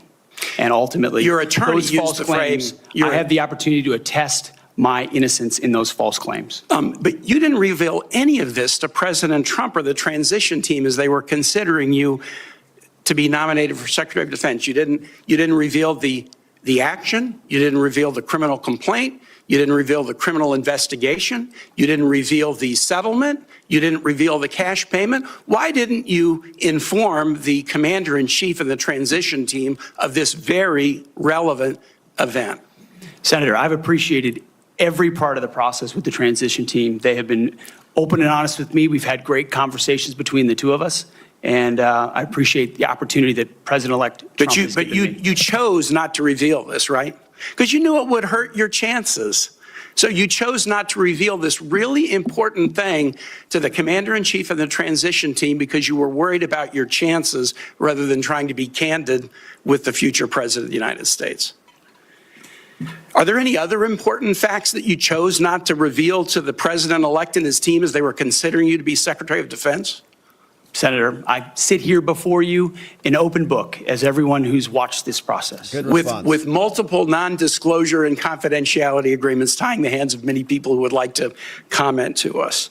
Much has been made of your workplace behavior as a leader of nonprofit veterans organizations and as a Fox News contributor. Were you fired from either of the leadership positions with the nonprofits? I was the leader. I was the CEO of Concerned Veterans for America and Executive Director of Vets for Freedom. Were you fired from either And I of was them? never fired from a veterans organization. Do you have non-disclosure agreements with either of those organizations? Not that I'm aware of, Senator. Many of your work colleagues have said that you show up for work under the influence of alcohol or drunk. I know you've denied that, but you would agree with me, right, that if that was the case, that would be disqualifying for somebody to be Secretary of Defense. Senator, those are all anonymous false claims, and the totality. They're not anonymous. The letters We've on the seen- record here. They're not anonymous. On the record, people We've who've seen worked records me with at names Vets attached for to Freedom, them. Concerned Vets for America, and Fox News One of your being colleagues working said- hard every day on behalf of One of my your mission. colleagues said that you got drunk at an event at a bar and chanted, "Kill all Muslims." Another colleague, not anonymous, we have this, said that you took coworkers to a strip club. You were drunk, you tried to dance with strippers, you had to be held off the stage, and one of your employees in that event filed a sexual harassment charge as a result of it. Now, I know you deny these things, but isn't that the kind of behavior that, if true, would be disqualifying for somebody to be Secretary of Defense? Senator, anonymous false charges. They're not anonymous. And I'll just conclude and say this to the chairman. You claim that this was all anonymous. We have seen records with names attached to all of these, including the name of your own mother. So don't make this into some anonymous press thing. We have seen multiple names of colleagues consistently throughout your career that have talked about your abusive actions, Chairman, I think attitudes, he's words, over and his time. statements. He's way over his I time. now yield. Way over time. Thank you very much. I now ask unanimous consent to enter into Real rich coming the from Tim record Kaine, a who ran with family Hillary. court order concerning the appointment of parenting time between Mr. Hegseth and Mrs. Samantha Hegseth. It states that there were no claims of domestic abuse or probable evidence of abuse in the relationship. Without objection, that will be added to the record. And we now move to Senator Kramer. Thank you, Mr. Chairman. Thank you, Mr. Hegseth, for your service, for your willingness to endure this. And I'm sorry for what has been happening to you, particularly the very idea that you should have to sit there and answer hypothetical potential, in somebody's imagination, crimes that may take place at some point. And wouldn't that disqualify you if you were a murderer or if you were a rapist?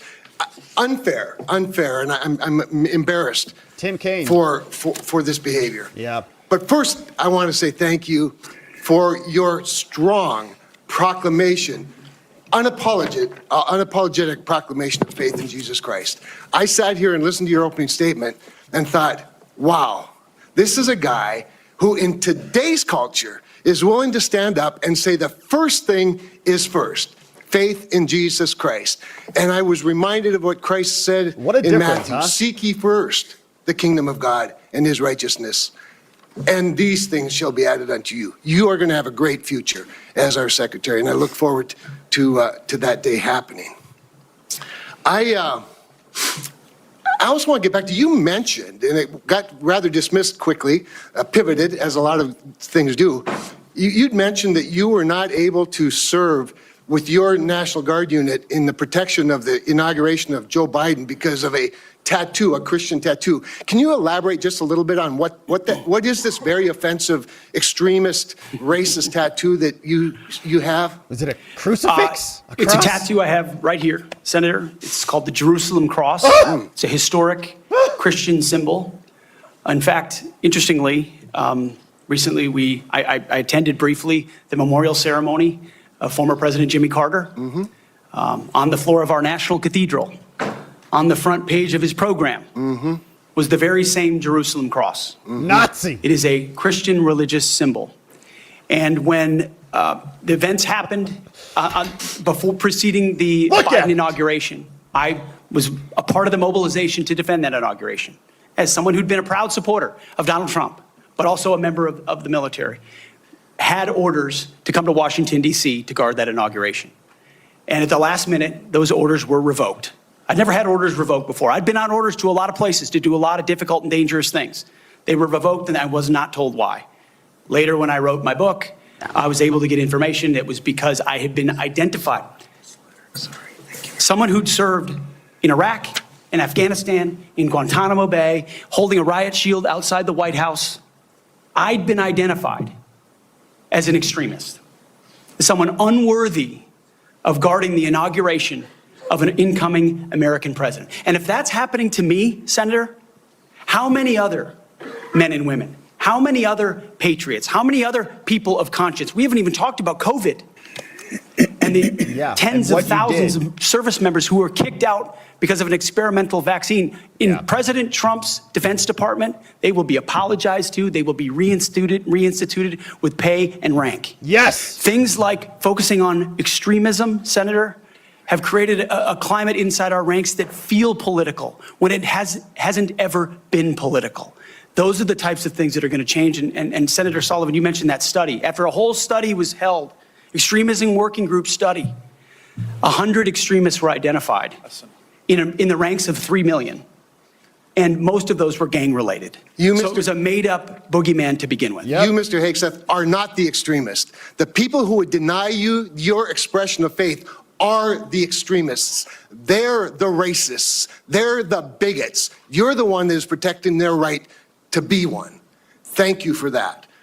I want to go to another point in your opening statement, and it's summarized in this beautiful one-sentence paragraph. You said, quote, leaders at all levels will be held accountable, and warfighting and lethality and the readiness of the troops and their families will be our only focus.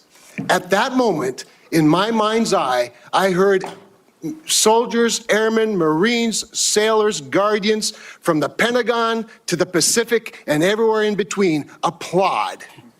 Applaud. And they're thinking, it's about time. I can get on board with that idea.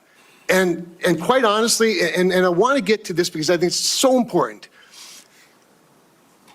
I would say, I don't know, just about maybe everyone, I'm trying to think of an exception to this, that wears the uniform that has ever come before this committee or that I've met with privately, publicly, that I've been on tours with, that I've traveled with, that wear the uniform, whether it's with 4 stars or no stars, agrees with that statement. And I just want to caution you, and I'd be interested in your feedback on this. You know, there's been a lot of talk about firing woke generals, creating the purge group, and all those things you and I have talked about. I would say give those men and women a chance under new leadership. You know, my favorite painting in the rotunda is of George Washington retiring his commission, establishing on day one, a man who could have been king, chose to be a civilian leader of this country. And I just would encourage you to trust them first and look forward to them saluting the civilian leadership of this country. So just maybe if you could spend a minute just elaborating a little bit about the wokeness, where it comes from, and who will be held accountable. The wokeness comes not from the uniform ranked, Senator, but from the political class. On day one, on January 20th, when President Trump is sworn in, he will issue a new set of lawful orders. And the leadership of our services will have an opportunity to follow those lawful orders or not. Those lawful orders will not be based on politics. They will be based on readiness, accountability standards, and lethality. That is the process by which leaders will be judged. And accountability is coming because everybody in this room knows if you're a rifleman and you lose your rifle, they're throwing the book at you. Mm-hmm. But if you're a general who loses a war, you get a promotion. Yep. And you can That's not going to happen in Donald Trump's Pentagon. There will be real standards for success. Everyone from the top, from the most senior general to the most lowly private, will ensure that they're treated fairly, men and women, inside that system. I also just want to commend you for your answers to Senator Fisher's questions about nuclear deterrence, but I also appreciate the fact that you emphasize reputational deterrence, because deterrence is not a weapon system, it is an attitude, and you project an attitude of deterrence. Thank you. Thank you, Mr. Chairman. Thank you, Senator Kramer. Senator King. Thank you, Mr. Chairman. Mr. Hegseth, welcome to the committee. Thank you, Senator. You've made several references to your religion today. I share that devotion to Christianity, but I must say I've been reminded somewhat of Saul on his way to Damascus. You seem to have been converted over the last several weeks and several months. You wrote in your book just last year that, but if we're going to, this is the book War on Warriors, but if we're going to send our boys to fight, and it should be boys, we need to unleash them to win. later on, our boys should not fight by rules written by dignified men. Which is it? Is it only boys can fight? I mean, you've testified here today that you believe in women in combat, but he's explained this like 4 times today, bro. Last year. How do you explain your conversion? Senator, my testimony is clear. Yeah, it's been the same. Writing a book is different than being Secretary of Defense, and I look forward to leading the men and women of our military. And my comment there, Senator, was about the burdensome rules of engagement that members of our generation, men and women, have seen on the battlefield. And one thing President Trump changed in meaningful ways that led to meaningful developments on the battlefield. When President Trump took control in the first term, ISIS was raging across Iraq, and as someone who spent a lot of time there with other men and women who invested in that mission, it was a very difficult moment to see the black flag of ISIS fly. And what President Trump did was untie the hands of warfighters. He changed the rules of engagement, untied the hands of warfighters, and allowed them to complete their mission and crush ISIS. It has not just tactical implications, operational and strategic implications, how you allow warfighters to go about winning and fighting their wars. President Trump understands that, and within the laws of war and the Uniform Code of Military Justice, we are going to unleash warfighters to win wars so that wars don't drag on forever, as our generation has seen. So are you rejecting Title 18 and Title 42, I think, also has provisions that incorporate the Geneva Convention and the laws of armed combat? Are you saying that those laws should be repealed? That is the law of the land right now. Senator, we have laws on the books from the Geneva Conventions into the Uniform Code of Military Justice, and then underneath that you have layers in which standard or temporary rules of engagement are put into place. We fight enemies also, Senator, as our generation understands, that play by no rules. They use civilians as human shields. So are you saying they target that women and children? The Geneva Convention should not be observed? We follow rules. We follow rules, but we don't need burdensome rules of engagement that make it impossible for us to win these wars. You're saying two different things. You're saying we follow rules, but we don't have to follow the rules in all cases. Is that correct? Senator, I'm making some rules. Senator, I'm making an important tactical distinction that warfighters will understand. That there are the rules we swear an oath to defend, which are incredibly important, and this committee understands and helps set them. And then there are those echelons above reality, from, corps to division to brigade to battalion, and by the time it trickles down to a company or a platoon or a squad level, you have a rules of engagement that nobody recognizes. And then it makes you incredibly difficult to actually do your job on the battlefield. That's the kind of assessment and look that an Army major will give to this process if I was confirmed to be the Secretary of Defense. Your quote is true understanding of that. Your quote in 2024, our boys should not fight by rules written by dignified men in mahogany rooms 80 years ago. That would be the Geneva Convention. Yes. America should fight by its own rules, and we should fight to win or not go in at all. Yes. This is America. Are you saying that the Geneva Convention provisions, which clearly outlaw torture of prisoners, should not apply in the future? Senator, how we treat our wounded, how we treat our prisoners, the applications of the Geneva Conventions are incredibly important. But we would all have to acknowledge that the way we fought our wars back when the Geneva Conventions were written are a lot different than the asymmetric, non-conventional environment of counterinsurgency that I confronted in Iraq and Afghanistan. I was the senior counterinsurgency instructor in Afghanistan. My job was to understand how the Taliban and Al-Qaeda operated so that NATO units coming in could be informed of what was happening. They knew our rules of engagement, and when they were more restrictive, they took advantage of them, and it put our men and women in a more dangerous and difficult place. And you believe for future wars we fight, we need to have someone atop the Pentagon, sir, who understands how those ripple effects Well, I just want to understand your position. Your position is torture's okay. Is that correct? No, he didn't say that. Torture is no longer prohibited given Never said that. the circumstances of whatever war we're in. Is that correct? Senator, that is not what I said. I've never been party to torture. We are a country that fights by the rule of law, and our men and women always do. And yet we have too many people here in air-conditioned offices that like to point fingers at the guys in dark and dangerous places. You the gals in helicopters in enemy territory who are doing things that people in Washington, D.C. would never dare to do, or send, in many cases, In one of your interviews, you said they're willing to do this. You're talking about Donald Trump and Senator Cruz. They're willing to do something like waterboarding if it's going to keep us safe. Are you okay with waterboarding? Senator, the law of the land is that waterboarding is not legal. So the statement that you made, you now recant. Is that correct? No.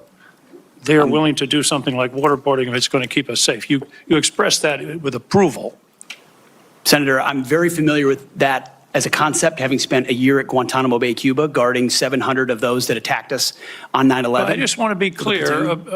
Are we going to abide by the Geneva Convention and the prohibitions on torture, or are we not? Is it going to Senator, depend on the We're going to follow American law. As I've stated multiple times, the Geneva Conventions are what we base ours. But what an American first national security policy is not going to do is hand its prerogatives over to international bodies that make decisions about how our men and women make decisions on the battlefield. That's right. America First understands we send Americans for a clear mission and a clear objective. We equip them properly for that objective.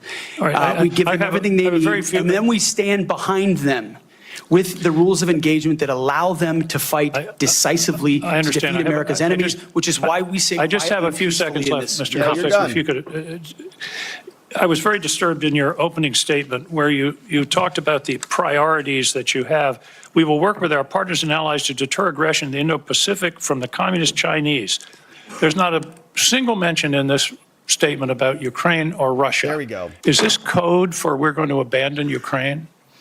Senator, the president, that's a presidential level policy decision. He's made it very clear that he would like to see a end to that conflict.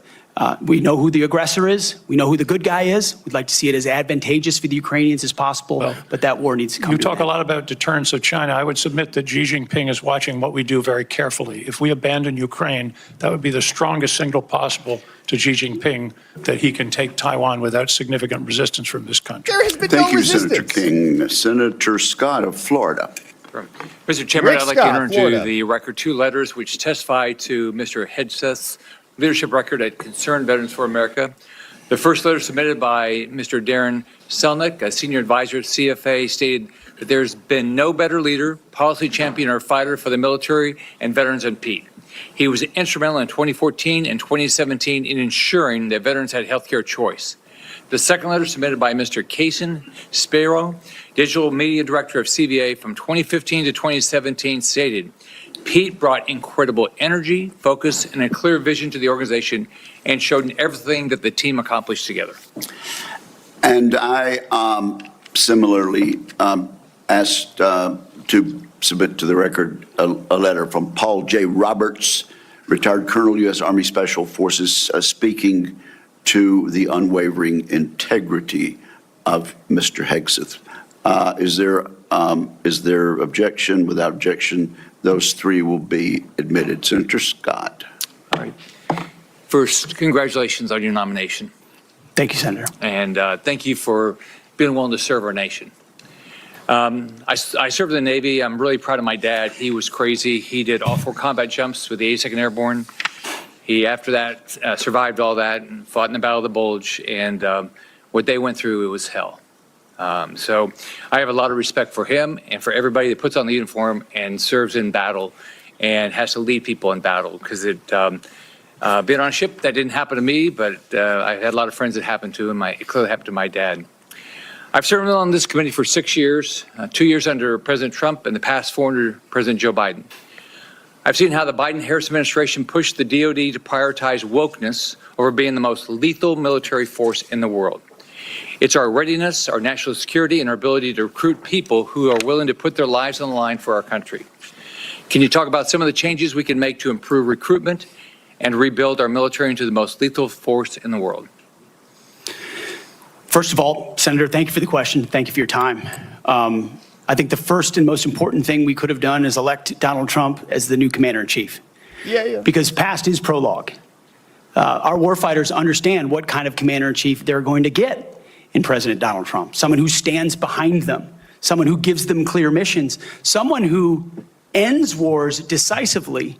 And the issue of Ukraine was mentioned, and ensures new wars are not started. There was a minor incursion under Barack Obama into Crimea, followed by nothing under President Trump, followed by an all-out assault by Vladimir Putin into Ukraine under the Biden administration. That did not happen under Donald Trump. No, it didn't. Donald Trump managed the Taliban.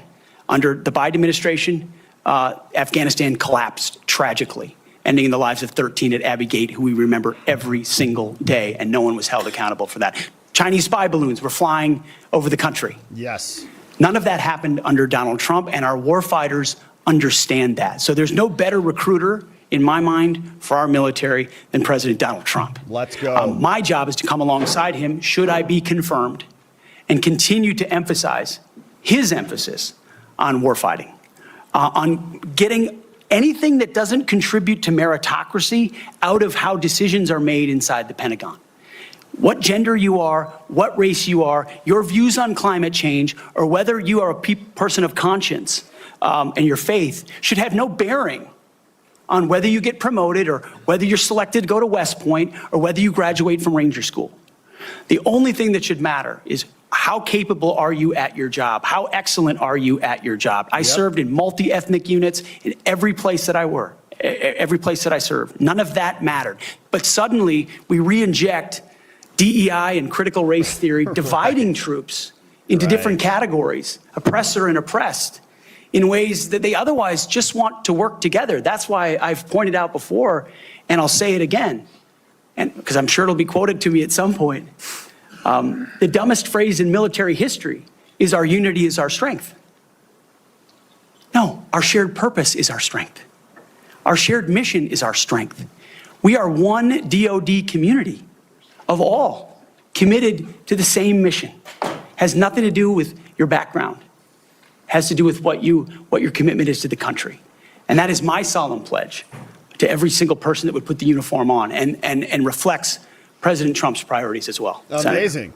Amazing. Thank That's you. right. You know, we talked a little bit about the fact the Pentagon can't do an audit. All right. Trillions. Can you talk about, and I mean, to me, I've run big businesses. It's all about accountability. If you want to get an audit done, you can get an audit done. You might get a letter saying there's things you have to fix, but it all goes to accountability, and we haven't had it. So can you talk about how you bring accountability to the table, what you've done in the past, and what you're going to do with regard to bringing accountability to the Pentagon? I meant it when I said it in the opening statement, Senator. I know what I don't know. I know I've never run an organization of 3 million people with a budget of $850 billion. But what I do know is that I've led men and women. I've led people. And it's leadership of people and motivation of people and a clear vision of people where you build a team, cast that vision, empower people properly. I want smarter and more capable people around me than me. And you will get that at the department. I cast the clear vision, build the plan, work it, we set the metrics, and everyone is held accountable. I know our incoming businessman president believes in accountability and holding people accountable. That will happen at the Pentagon. I mean, this has been a problem for a long time. Secretary Rumsfeld gave a speech on September 10th, 2001 that's mostly forgotten. But it was about the need for acquisition reform, cutting tail to give to teeth to warfighters. And then 9/11 happened. And these are problems that have been persistent for a long time. But now we have new threats. And we need the urgency of this moment. As you said, Mr. Chairman, the most dangerous moment we've been since the end of the Cold War and possibly since World War II. The urgency to do everything possible to get the capabilities into the hands of warfighters, Emergency Powers Defense Production Act, whatever it takes, and an audit is certainly part of it. Why do you want to do this? Why do you want to do this job? What drives you?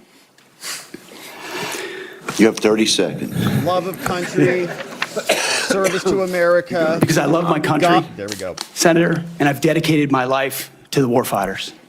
People see me as someone who hosts a morning show on television. But people that really know me know where my heart's at. Let's go. It's with the guys in this audience who've had my back, and I've had theirs. We've been in some of the darkest and most difficult places you can ever be in. You come back a different person. And only by the grace of God am I here before you today. I'm doing this job for them, for all of them. Thank you, Mr. Hegseth. Senator Warren. Nice. Thank you, Elizabeth. Mr. Chairman, and Mr. Hegseth, It's thank you. Thank you Pocahontas. for your service. So if you're confirmed as Secretary of Defense, you will oversee our military, including about 250,000 women who currently serve on active duty in the Army, the Navy, the Air Force, the Space Forces, and the Marines. And I have serious concerns that your behavior toward women disqualifies you from serving in this role. Now, I've been trying to get answers from you for quite some time on this. You haven't wanted to meet or to answer any of my questions, so we'll just have to do it here and dive in. I want to pick up on some of the questions asked by Senators Shaheen and Gillibrand and Hirono, and I just want to make sure we have a list of some of the facts that I think are undisputed. I'm not going to talk about anonymous sources. I'm just going to quote you directly. We've got the video. We've got it in print. So going back to January 2013, you told a Fox News interviewer that women in the military 11 years simply ago. couldn't measure up to men in the military, 11 years saying that ago. allowing women to serve in combat roles would force the military to lower the bar. You picked up on that same theme in 2015, making remarks on Fox News, referring to women in combat as, quote, it would erode standards. June 2024, you said on Ben Shapiro's podcast, quote, What's up, Ben? women shouldn't be in combat at all. And then, of course, we've talked about it in 2024. You published a book, and you say on page 26 of your book, we need moms, but not in the military, especially in combat units. Page 48 of your book, you claim that women should not be in combat roles because men are distracted by women. And then 10 weeks ago, you appeared on the Sean Ryan show and said, I'm straight up just saying we should not have women in combat roles. Now, I presume you recall making all these statements? Senator, I'm not familiar with the article you're pointing to in 2013, but it underscores my argument completely because in that 2013 argument, I was talking about standards. Standards are what it's always been about, Let's not Senator. have this same fight again. Always been about, You Senator. brought it I up. you directly. We've got the video. We're happy to show it. But I want to be clear here. For 12 years, you were quite open about your views, and your views were consistently the same. Women are inferior soldiers, sailors, Marines, airmen, and guardians. And in case anyone missed the point, and these are your words from 10 weeks ago, women absolutely straight up should not be permitted to serve in combat. And I notice on each of these quotes, those are said without qualification. It's not by how much you can lift or how fast you can run. They don't belong in combat, period, or your words, straight up. And then, under the current on November standards, 9th, that's right. 2024, just 32 days after your last public comment saying that women absolutely should not be in combat, you declared that, quote, some of our greatest warriors are women, and you support having them serve in combat. Now, that is a very, very big about face. No, it's not. In a very, very short period of time. No, it isn't. So help me Liz, understand, Mr. Hegseth. Standards. What extraordinary event happened in that 32-day period Nothing. that made you change You're just too dense, the core Pocahontas. values you had expressed for the preceding 12 years? Standards. You forgot that. Senator, again, I very much appreciate you bringing up my comments from 2013 because for me, this issue has always been about standards. And unfortunately, because of some of the people that have been in political power for the last 4 years, priorities other than standards, lethality, and meritocracy have driven decision-making. I'm quoting you from the podcast. Women shouldn't be in combat at all. Where is the reference to standards that they should be there if they can carry, if they can run? I don't see that at all, Mr. Hegseth. What I see is that there's a 32-day period in which you suddenly have another description about your views of women in the military. And I just want to know, what changed in the 32 days that the song you sang is not the song you come in here today to sing?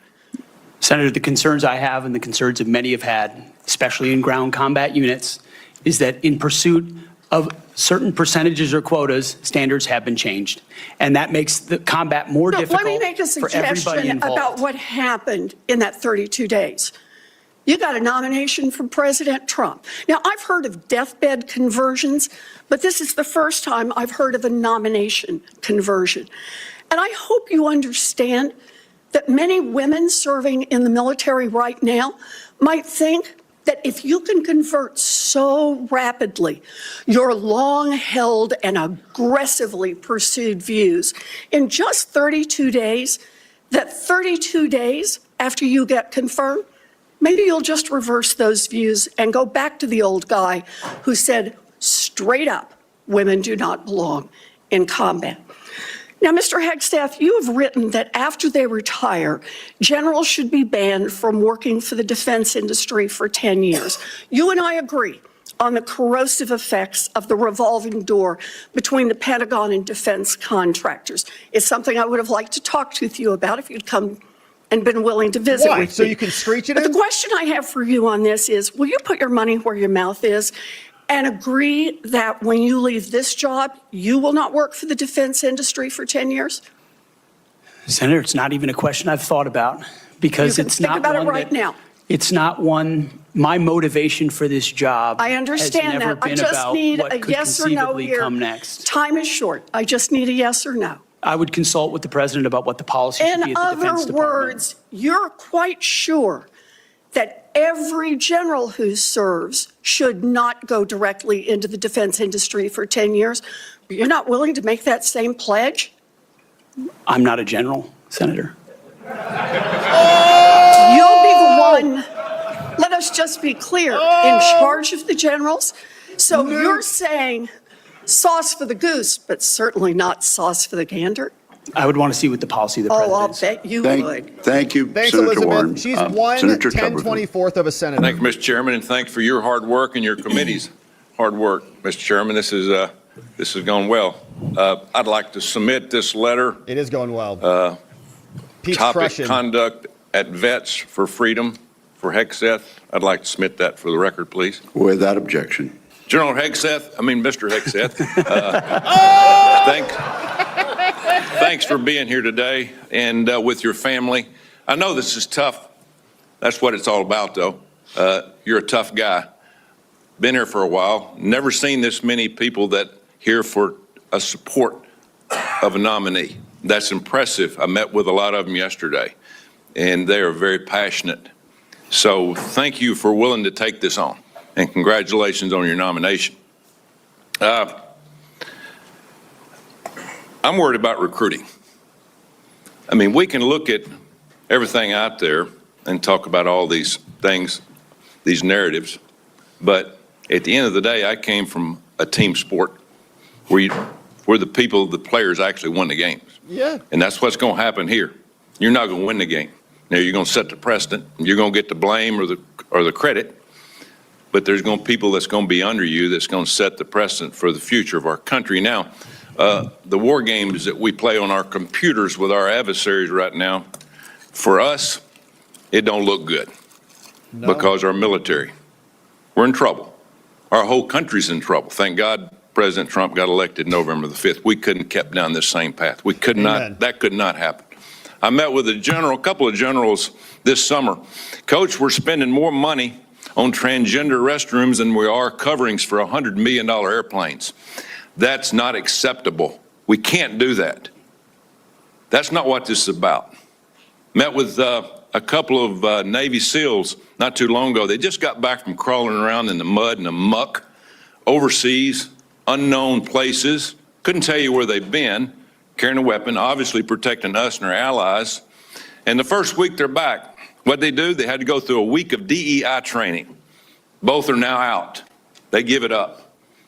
It was embarrassing to them of what they had to do. Totally. We've lost all sight of what we're doing in our military. Rituals. Lost all sight. It starts with leadership, and it starts with recruiting. Well, when a young man used to, when I was growing up, if you couldn't afford to go to college, you had the opportunity to go to the military where you could learn a trade. You could learn. You could make a living for your family and eventually possibly get an education. That was a good alternative. We've forgotten that. we've forgotten it. We can't give up on our young people. Young people are our number one commodity in this country, and they're the ones that's going to live and die for the freedom of this country in the future. So, again, thank you for taking this on. Recruiting. Our service academies are meant to serve as our primary commissioning source of officers. It now appears that they are a breeding ground for leftist activists and champions of DEI and critical theory. Now, not all, but some, and some is way too much. How are we going to eliminate this, Mr. Hegseth? How are we going to get this back on track to where we grow our leaders? I had a young man that forever he wanted to go to West Point. I got him a nomination, I got him accepted, and he turned it down. He says, Coach, I'm not getting involved with that mess. How are we going to overcome this? Wow. Senator, thank you for the question. And I think it comes down to leadership. Yep. And clear vision at the leadership top. from President Trump through me. Should I be nominated? And that's what soldiers, sailors, airmen, Marines, and Guardians see is clear leadership. It says, this is what we believe. This is the mission we're going to give you. Here's the equipment we're going to give you, and here's how we're going to support you. Because the military, at a lot of levels, Senator, has been for generations a family business. You know, my grandfather served. Yeah. My father served. I served. My daughter served. The chain that chain has started to break, with generations of people my age and older talking to their kids and grandkids, wondering, pondering, do I want them to serve? Will my country use them responsibly? When that kind of doubt is cast, you get serious recruiting problems like we do right now. You get questions about whether I want my son or daughter to follow my path in West Point, which I've heard multiple times. Would I want and so you have to rip, root, and branch the politics and divisive policies out of these institutions and then focus them on creating and preparing actual future military leadership. West Point traditionally is focused on engineering, and rightfully so, because in our fighting forces across all services, we need the best and brightest minds in engineering, in addition to military studies. That's what I did at ROTC at Princeton, military science. And we need more uniformed members going back into West Point, the Air Force Academy, the Naval Academy, as a tour to teach with their wisdom of what they've learned in uniform, instead of just more civilian professors that came from the same left-wing woke universities that they left, and then try to push that into service academies. When that changes, Senator, I truly believe under Donald Trump, we will have a recruiting renaissance. That sends signals to the world, to our enemies and our allies alike, that America's back. And thankfully, then we have the men and women of our country willing to want to serve. Thank you. And it's about attitude, too. And I love your attitude. You've got to be motivated. You've got to understand that people, they will hook up with you. They will understand and learn under their leaders. Why would you fight for a country that you don't love? That's what I keep hearing from a lot of our college kids that they're getting from these woke universities that they go to. Now, and I worked at a lot of them. That is one of the excuses I get from our kids. We've got to break that. Another one. According to the Pentagon, between 2001 and 2024, the number of civilian employees in the Office of the Secretary of Defense has nearly doubled from 1,500 to 3,000. Of course. Civilians on Joint Chiefs has increased from 191 to almost 1,000. Our military end strength goes down. Our staff numbers are exploding. What are you going to do about that? Senator, we're going to address that.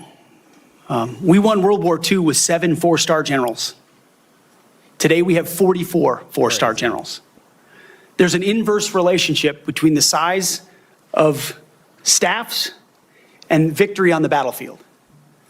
We don't need more bureaucracy at the top. Diminishing returns. We need more warfighters empowered at the bottom. So it's going to be my job working with those that we hire and those inside the administration to identify those places where fat can be cut so it can go toward lethality. Thank you, Senator Tuberville. Senator Peters. Thank you, Mr. Chairman. Mr. Hegseth, welcome to this committee. Thank you. You know, we have far too much partisanship in our country right now. I think it's eating away at the fabric of what has always made this country great, about bringing people together from all sorts of backgrounds, all sorts of experiences. And we know that in our motto, together as one, we are strong. And so we in this committee, and certainly I speak for myself, but I think I speak for many of my colleagues, want to take partisanship out of this proceeding as much as we can. I'm not naive. It's out there. I get it. But we've got to try to take that out. And I want you to know that as a member of this committee, I have voted in a bipartisan way for secretaries of defense. I voted for 2 secretaries of defense when Donald Trump was previously president. Good. We had those 2. We had, I think, 5 total secretaries of defense during that 4-year period. So we want to keep that in mind as to what we might see in this coming administration. So vote again for him.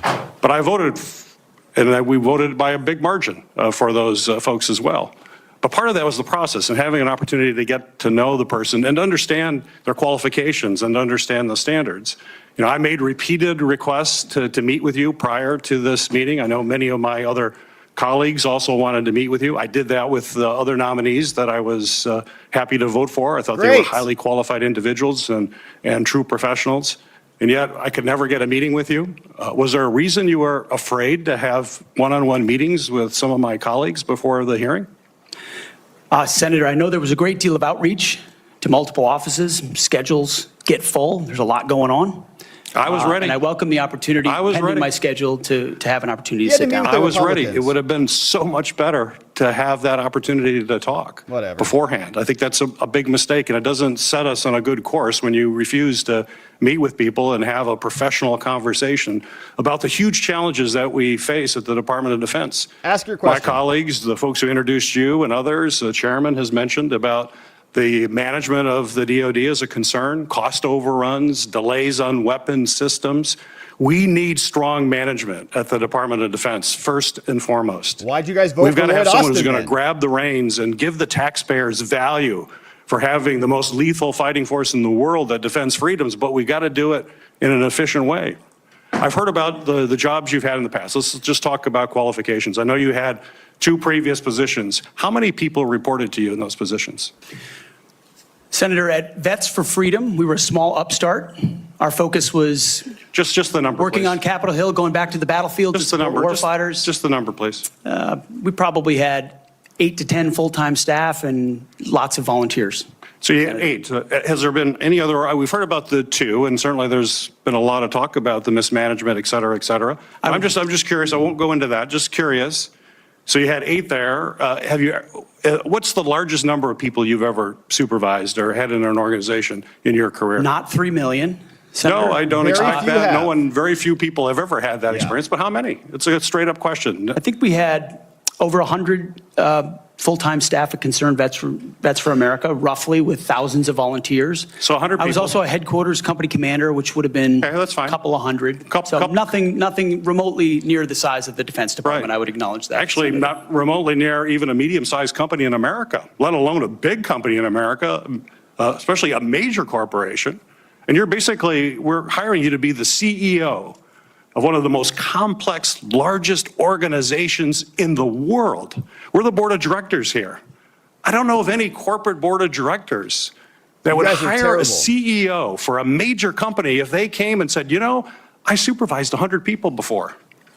They'd ask you, well, what kind of experiences you had? We need innovation. Can you give me an experience or your actual experience of driving innovation in an organization? Give me an example of where you have done that. Oh, my goodness, Senator, absolutely. At Concerned Veterans for America, we created the Fixing Veterans Healthcare Task Force, a bipartisan task force that had never been done before, to create policy, to drive policy change on Capitol Hill that organizations fought ferociously against. We got the VA Accountability Act passed and the Mission Act passed in a way that a nonprofit of our size, veterans organization, has never done. And that's testified in all the letters that we put forward to the committee, which are on the record. I have limited time. Thank you for that.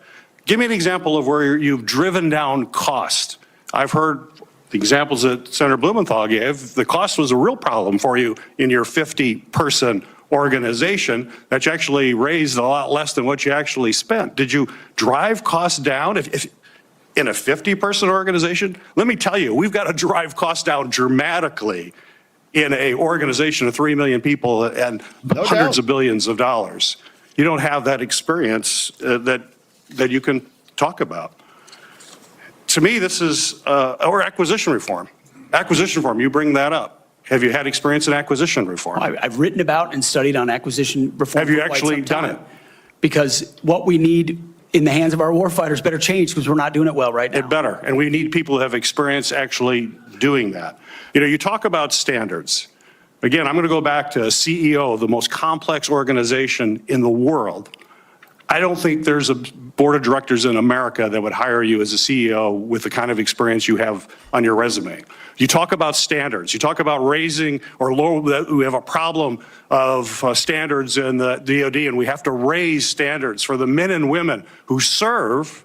Do you think that the way to raise the minimum standards of the people who serve us is to lower the standards for the Secretary of Defense? That we have someone who has never managed an organization more than 100 people is going to come in and manage this incredibly important organization and do it with a professionalism and has no experience that they can tell us that they have actually done that? I have real problems with that. This is not about other issues that are brought up. They're all very important. I'm just about trying to get things done, managing efficiently, and having the best people who have demonstrated that in a large organization. And I'm sorry, but I don't see that in your background. There are a lot of other things you can do very well. You're a capable person, but you have not convinced me that you're able to take on this tremendous responsibility with a complex organization and having little or no significant management experience. Senator, I'm grateful to be hired by one of the most successful CEOs in American history, should I be confirmed. President Trump, baby! Mr. Hegseth, it seems to me that you've supervised far more people than the average United States senator supervises. Yeah, that's right, Mr. Wicker. Listen to that crowd, baby. And except for former governors, Mr. Chairman. Senator Mullin, I understand you are yielding back your time and do not wish to ask questions. I was misinformed. Senator Mullin. Okay. Mullin. Caught me totally off guard there. You got jokes today. I'd like to submit for the record signatures by 32 members of the House of Representatives who are veterans. The signatures call on the Senate to honor the constitutional duty of advise and consent by conducting a fair, thorough confirmation process that evaluates his nomination solely on the substance and merits. His distinguished military service, academic credentials, and a bold vision for revitalizing the national defense. I ask unanimous consent to enter into the record. Without objection. You know, there's a lot of talk going about talking about qualifications and then about us hiring him if we are the board. But there's a lot of senators here I wouldn't have on my board. No doubt. Because there is no qualifications except your age, and you got to be living in the state and you're a citizen of the United States to be a senator. Other than the fact we got to convince a lot of people to vote for us. And then when we start talking about qualifications for if you're qualified for it, could the chairman tell me what the qualifications are for the Secretary of Defense?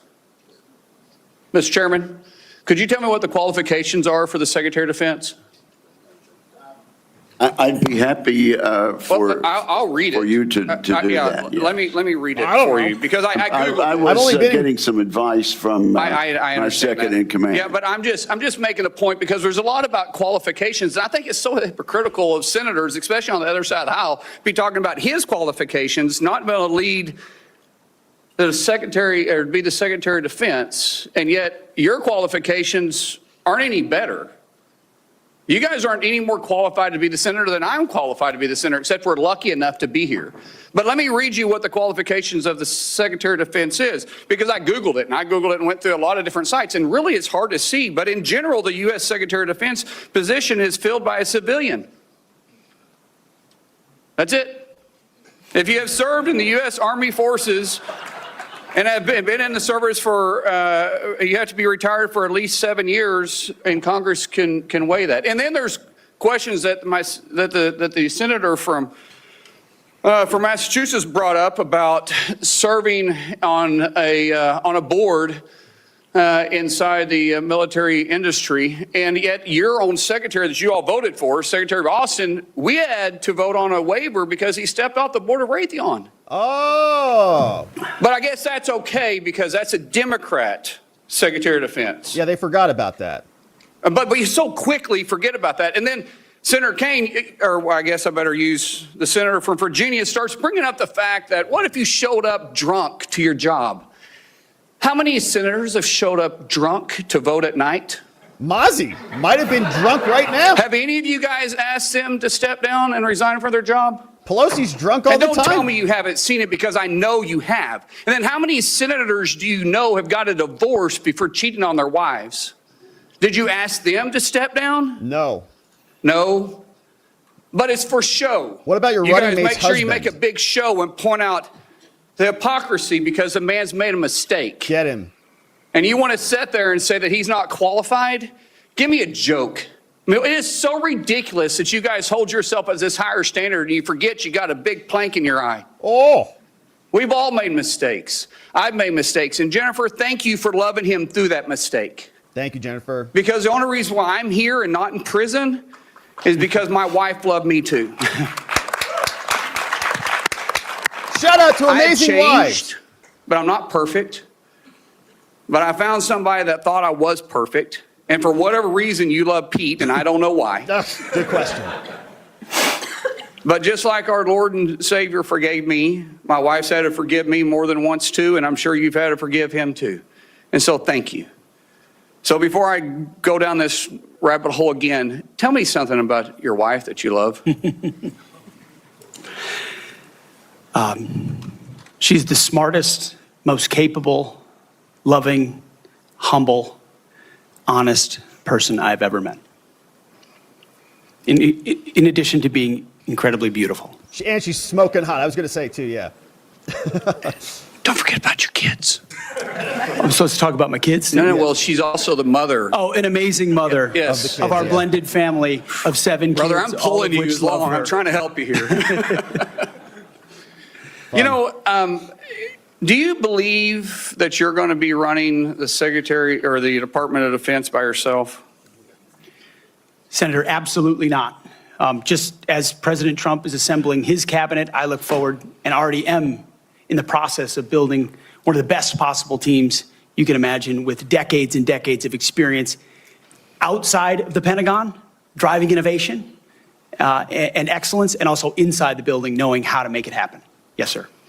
So, in your organizations that you did have the privilege of running, did you have a board that you... In both organizations, we had a board, yes. Okay, and what did you do with that board? What kind of decisions did you make with them?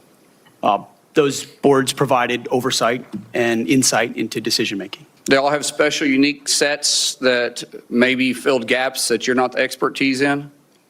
Yes, sir. So do you believe you're capable of surrounding yourself with capable individuals that you're going to be able to run those same ideas by, and surround yourself with people that are smarter and better equipped in maybe areas that you don't necessarily carry those expertise with?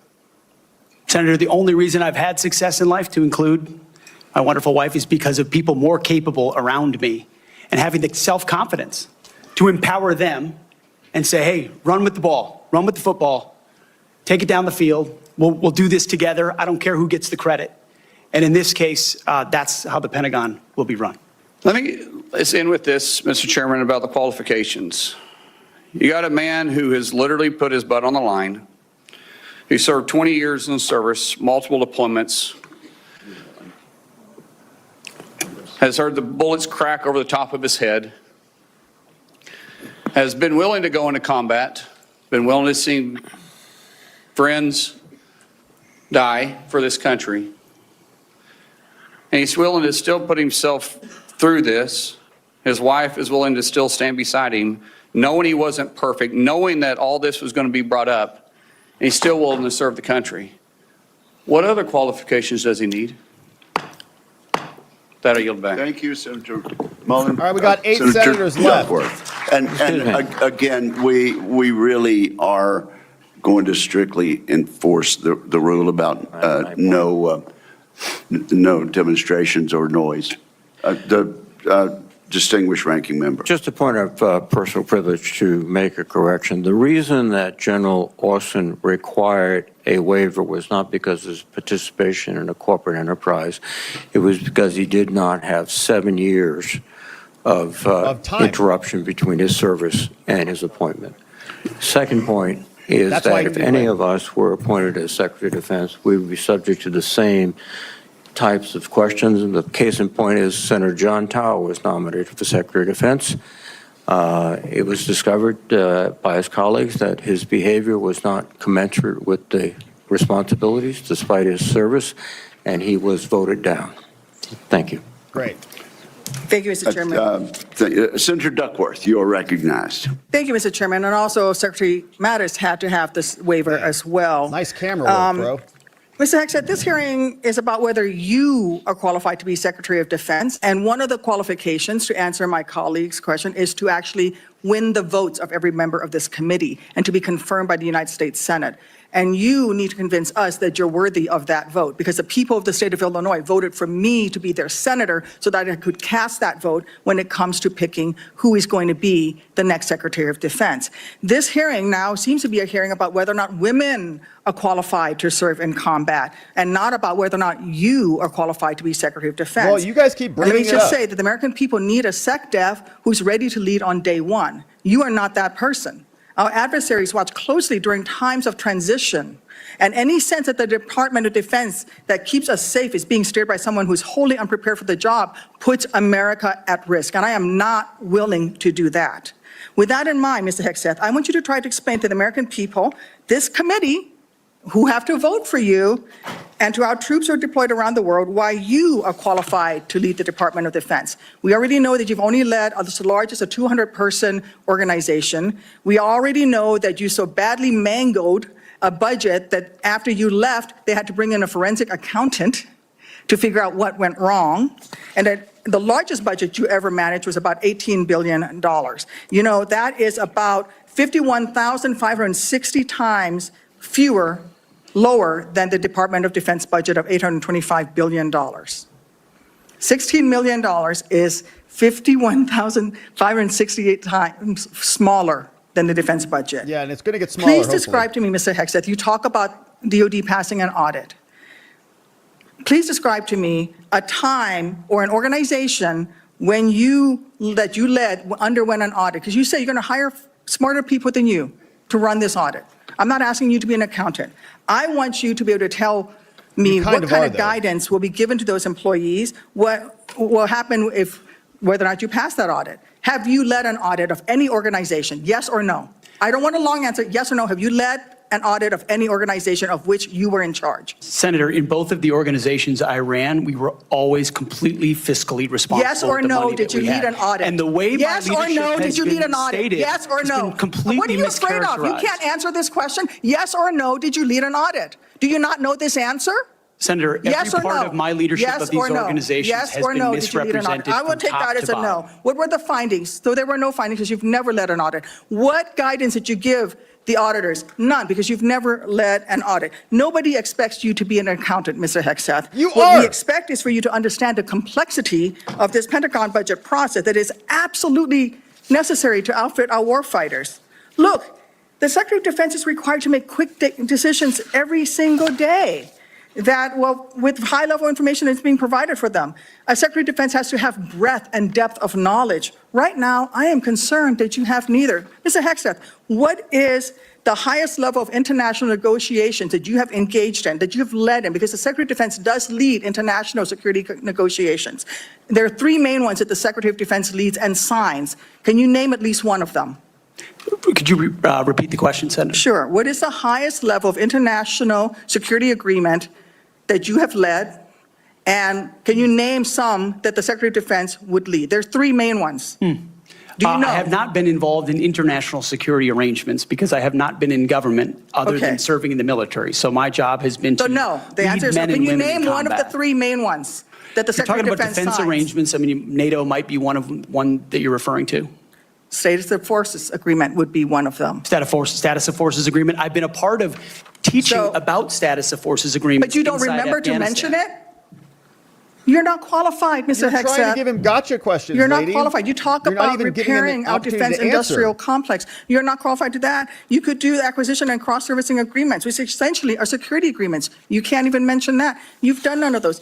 You talked about the Indo-Pacific a little bit, and I'm glad that you mentioned it. Can you name the importance of at least one of the nations in the ASEAN, and what type of agreement we have with at least one of those nations. And how many nations are in ASEAN, by the way?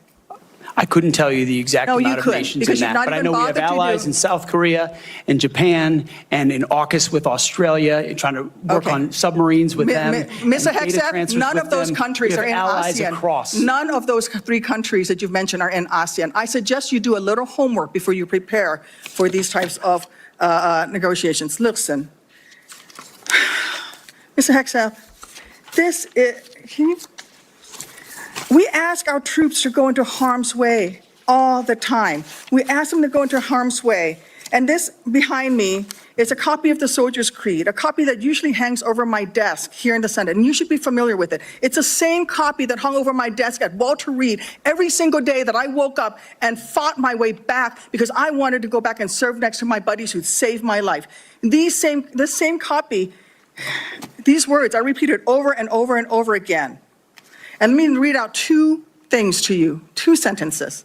I will always place the mission first, and I am disciplined, physically and mentally tough, trained and proficient in my warrior task. Mr. Hegseth, our troops follow these words every single day, and they man up and they pack their rucksacks and they go to war. And they deserve a leader who can lead them, not a leader who wants to lower the standards for himself or raising the standards for other people. And by the way, our troops already meet the standards. We ask troops to man that ship, fight that fire, fly that helicopter until their very last breath. And they do that every single day. They cannot be led by someone who's not competent to do the job. How can we ask these warriors to train and perform the absolute highest standards when you are asking us to lower the standards to make you the Secretary of Defense simply because you are buddies with our president-elect? And by the way, he has filed for bankruptcy 6 times. I'm not quite sure he's the kind of CEO you want to refer to as a successful businessman. And he led our Let me country make it clear. very well. All right, so that was painful. You can't seem to grasp that there is no U.S. military as we know Yes, it we're not without done. the incredible women that we serve.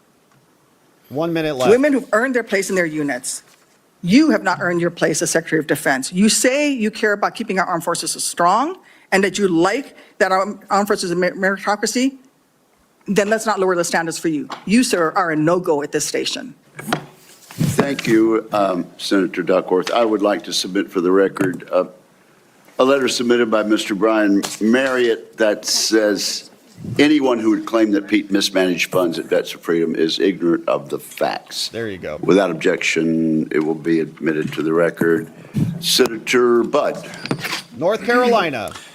Thank you, Chairman Wicker, and congrats on your chairmanship of this committee. I want to thank you for your leadership and your handling of this today. I think you're doing a great job. So I want to also submit for the record a letter submitted by Mr. Daniel Catlin, the former operations manager at Vets for Freedom. Mr. Catlin's letter states that Mr. Hegseth and Mr. Catlin conducted weekly meetings to meticulously review every dollar that the organization spent. Pete's hands-on approach and dedication to financial responsibility ensured that Vets for Freedom operated within its budget. Mr. Catlin's letters also states that Pete treated his staff with the utmost respect, regardless of race or gender. So I ask unanimous consent to enter this into the record, Mr. Chairman. Without objection, so ordered. Thank you. Mr. Hegseth, congratulations on your nomination. Thanks for appearing before the committee today. I enjoyed meeting you in my office before Christmas, and I've enjoyed our friendship before that. You know, you stated in your advanced policy questions that the American people need to be informed, engaged, and inspired to join our military. I wholeheartedly agree with that. And we also have a problem, though, with obesity and falling academic standards. It's very concerning. We've talked about that before. So if confirmed, how would you approach increasing the number of Americans eligible to serve in the military, but without lowering standards? Well, Senator, I think there are already, to the credit of, I believe, the Army and other services have now caught up to that, which have piloted programs that have had some success, that have allowed young Americans who want to serve in the military but can't necessarily pass the ASVAB or pass the APFT to get into basic training, an opportunity to get caught up, a preparatory class. Sure. Unfortunately, yes, we do have a problem of obesity in our country, not necessarily something that if I'm confirmed, Secretary of Defense is able to address. That's Bobby's But I do work. think leading from the front matters. I do think having a Secretary of Defense that will go out and do PT with the troops matters, that has been out there and done that before. And hopefully that's a motivating factor for young people. But the reality of obesity and criminal backgrounds and medical problems have long been an issue of recruitment in America, unfortunately. What changed is the perception of military service because of the condition of the services, and frankly, because of, in some ways, the way our schools don't teach young people to love the country anymore. And if you don't love the country, why do you want to serve that country? That's a deeper problem. But all of those things need to be addressed to revive recruiting, and obesity is certainly a part of it. Thank you for that. So I've had multiple conversations, young folks back in North Carolina, young men, young women, and we get to meet a lot of them. But, you know, I hear from some of these folks who I encourage to join the military. They say that they're concerned that it's become politicized. And if confirmed, would you commit to working with my office to address the military recruiting crisis and ensuring the military is focused on warfighting? Senator, absolutely. Number one, from day one, with a mandate from the Commander-in-Chief, who received that mandate when Americans spoke out loudly and said, we want peace through strength, we want America first foreign policy, and we don't want political ideology driving decisions inside our Defense Department. That was clear. It's an infection that the American people are acutely aware of, which the men and women in this room have lived firsthand. I've lived it firsthand. We watched it. And that's why it will be a priority. And I truly believe, and I'm humbled by this, the response we've already seen from young men and women who've decided to join the military when they had said, I wasn't going to. But seeing a Commander-in-Chief, Donald Trump, reassured them. Seeing the possibility, if confirmed, of a Secretary of Defense that would have their back reassured them. And so in the first couple of months after President Trump's election, we have already seen, the numbers are there, a recruiting surge in all the services that I would welcome the opportunity to continue. And it's humbling to think that families across this country would have confidence in us to deliver for their young men and women. There's no more important task. Thank you for that. So shifting gears a bit, I want to hear some of your thoughts on the growing fighter aircraft capacity gap with China and what this means for a potential fight in the Indo-Pacific. So if confirmed, what policy recommendations will you make to the President on procurement and maintenance of fourth and fifth generation fighters while we continue to research and develop sixth generation and collaborative combat aircraft? Senator, that's a very important conversation, one that I've been looking at a great deal. A lot of it, just to be clear, involves classifications and understanding precisely cost and capabilities, including capabilities of enemy systems, both not just fourth and fifth, but potential sixth generation, which we've already seen a prototype released from the Chinese. That's a dangerous development, considering at least the publicly understood condition of NGAD, which I look forward to the opportunity to looking underneath the hood on that. But ensuring fourth and fifth are capable and upgraded as necessary will be a part of our contingency. But when you look at what's happening in the Indo-Pacific, say operability, range is going to matter because it's such a large battle space. That will all factor in decisions that are made. And that's where I feel, frankly, a little bit liberated, is that I didn't work at Lockheed or any number of, pick a defense contractor. I didn't mean to point one out in particular. Pick any. I haven't.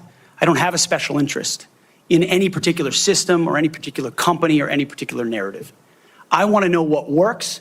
I want to know what defeats our enemies, what keeps us safe, what deters them, what keeps our enemies up at night. Whatever that is, I want more of it, and I want to invest in it. And I know that's the view that President Trump has as well. Thank you. You know, some have commented recently about the need to eliminate immediately a manned aircraft. So I'd say maybe one day, but that day's not now, and certainly not before 2027, especially in the Indo-Pacific. So if confirmed, will you commit to work with my office in this committee to ensure the proper mix of fighters, manned and unmanned? I look forward to working with you on that, Senator, because unmanned will be a very important part of the way future wars are fought. Just the idea of survivability for a human being drives cost and time in ways that unmanned systems do not. But I look forward to that conversation, Senator. Thank you, Senator Budd. I now recognize Senator Reid for a unanimous consent request. Mr. Chairman, I would ask unanimous consent that 2 letters be submitted for the record. One letter is signed by numerous organizations, including the Government Accountability Project, the other signed by several organizations, including the Truman National Security Project. Without objection, so ordered. Now, Senator Kelly, Senator Rosen got here after the gavel went down. Do you really want to go ahead of her?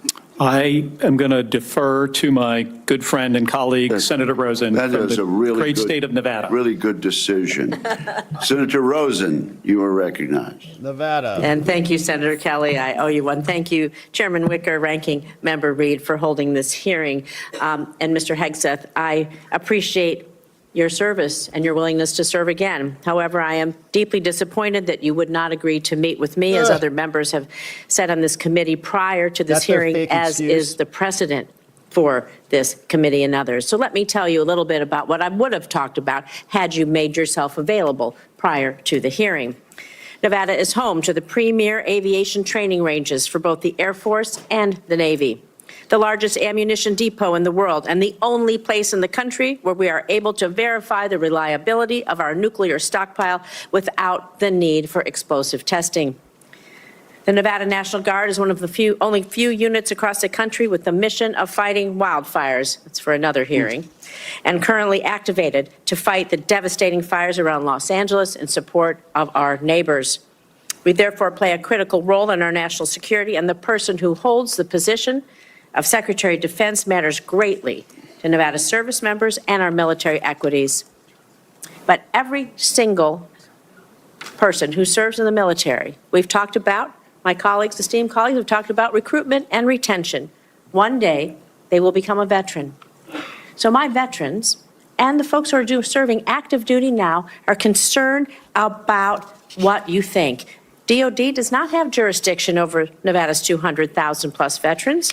But I am interested in your views about the service members once they've transitioned out of the military, given the influence you would have while they're in service if confirmed.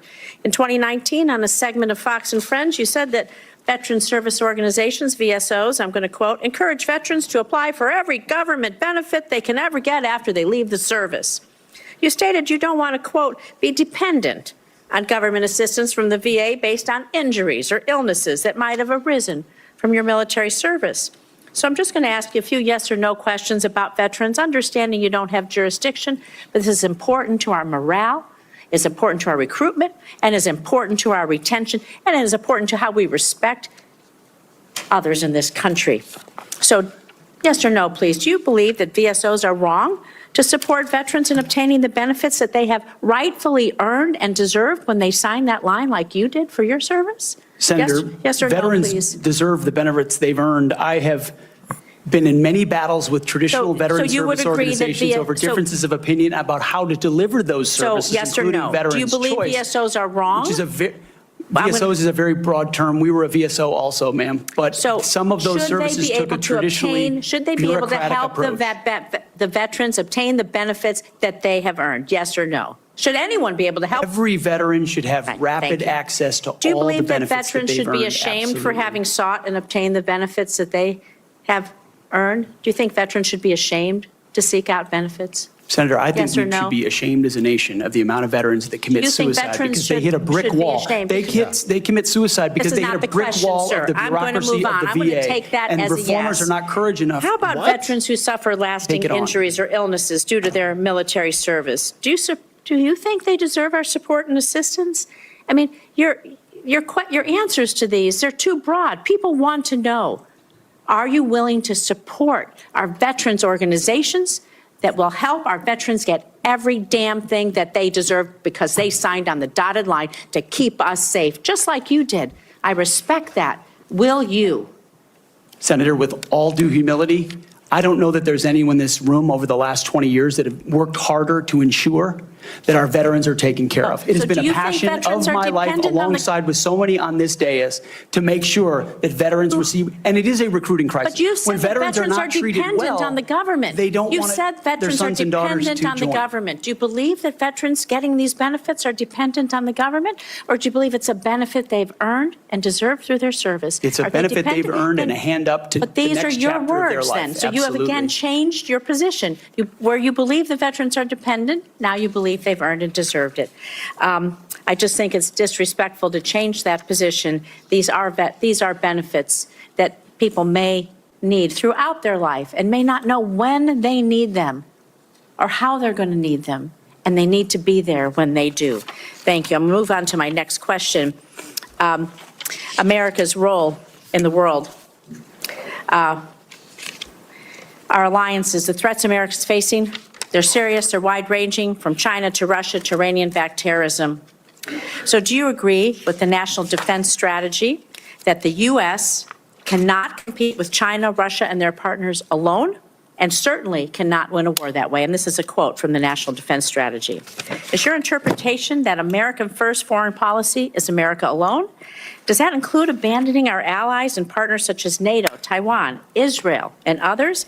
And if we can't win alone and we don't strengthen our strategic partnerships, I would say that position, your position, places on a strategic path to lose to our adversaries. So maybe you're okay with choosing that path for America. I want to know how you square that position with the positions you articulated in your book, where you wrote that NATO is at relic, at best a distraction, and should be scrapped and remade. Amazing. Are you okay with sending us down a path where we can't win? Senator, the world has had, our friends in the world have had no better ally. Our allies and partners have had no better friend than President Donald Trump, who's reinvigorated a NATO alliance, who's stood behind Israel in every way, in ways this administration has not. He has ensured that the NATO alliance has become far more robust. He worked with allies in the Pacific as well. Is Donald Trump going to stand behind Ukraine? Are you going to stand behind Ukraine? You say he's the strongest president. President-elect Trump said he will end the war in Ukraine before he takes office. Okay, it's less than a week before he's inaugurated, to the best of your knowledge. Do you have knowledge of a plan that he's going to use to rapidly end the war with Ukraine? Do you believe it's feasible, that it does not make unacceptable concessions to Vladimir Putin, who is a brutal dictator? And are you going to give President-elect Trump the military advice that you have given others to achieve the objective of us winning the war in Ukraine? How do you think a rapid end to the war that Vladimir Putin started will affect the United States standing across the world? It's not our war. Senator, I will always give clear guidance, best guidance to the President of the United States on matters like that.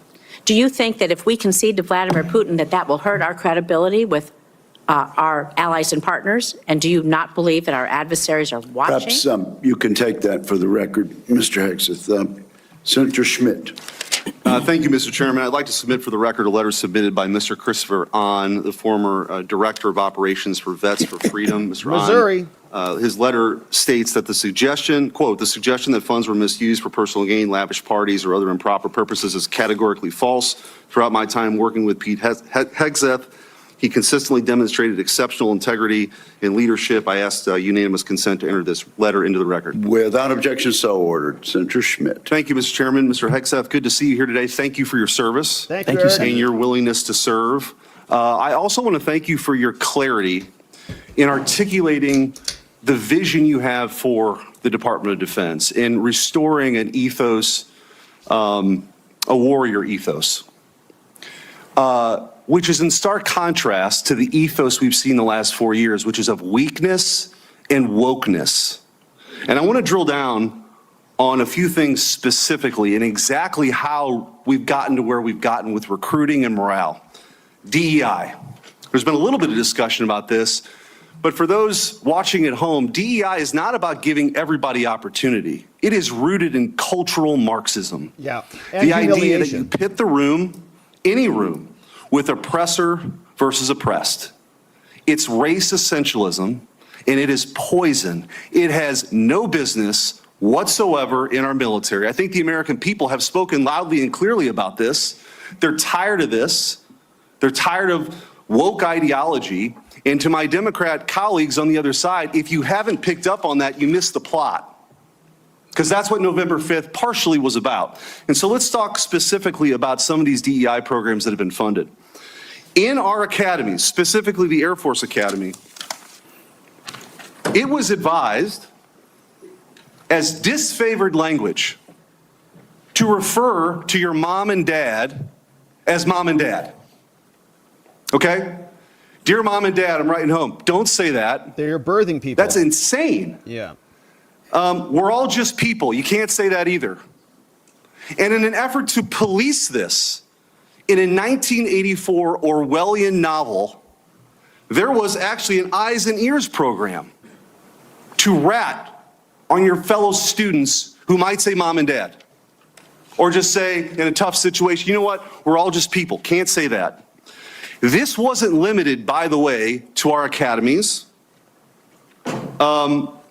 The Secretary of the Air Force, our current Secretary of the Air Force, in a memo from August of 2022, thought we had too many white officers.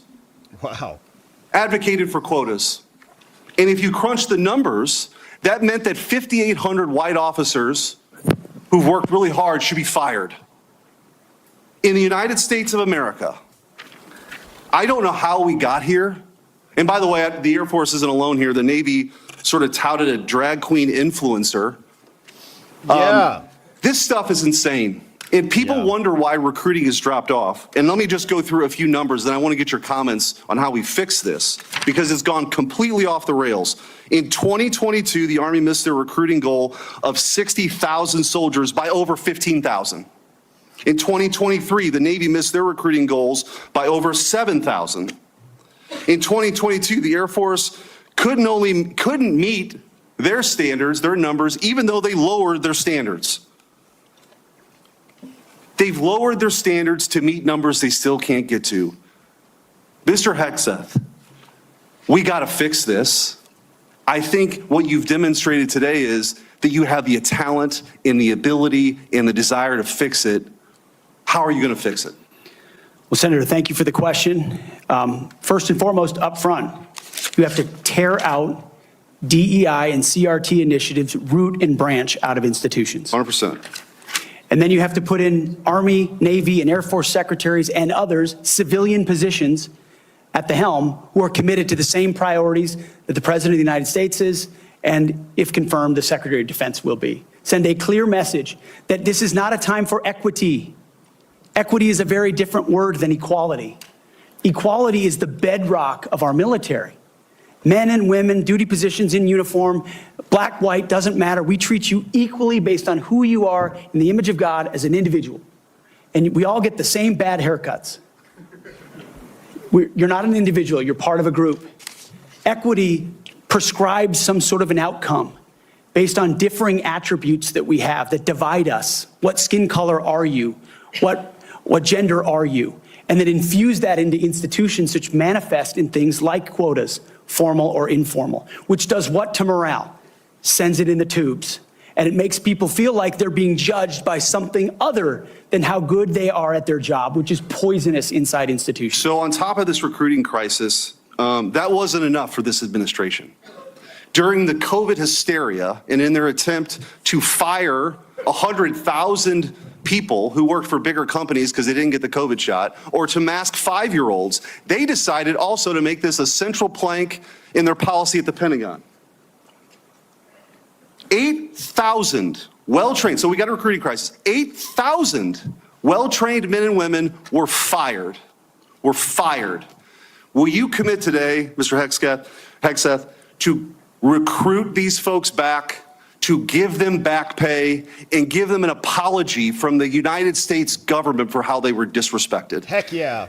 Senator, I will commit to this because the Commander-in-Chief has committed to this, that not only will they be reinstated, they will receive an apology, back pay, and rank that they lost because they were forced out due to an experimental vaccine. Thank you, and I'm a limited time, but I just want to say, for all the talk of experience and not coming from the same cocktail parties that permanent Washington Exactly. is used to. That's what they're mad about. You are a breath of fresh air. Amen to And that. again, Yep. if you weren't paying attention to what this election was all about, it was about the disruptors versus the establishment. Yep.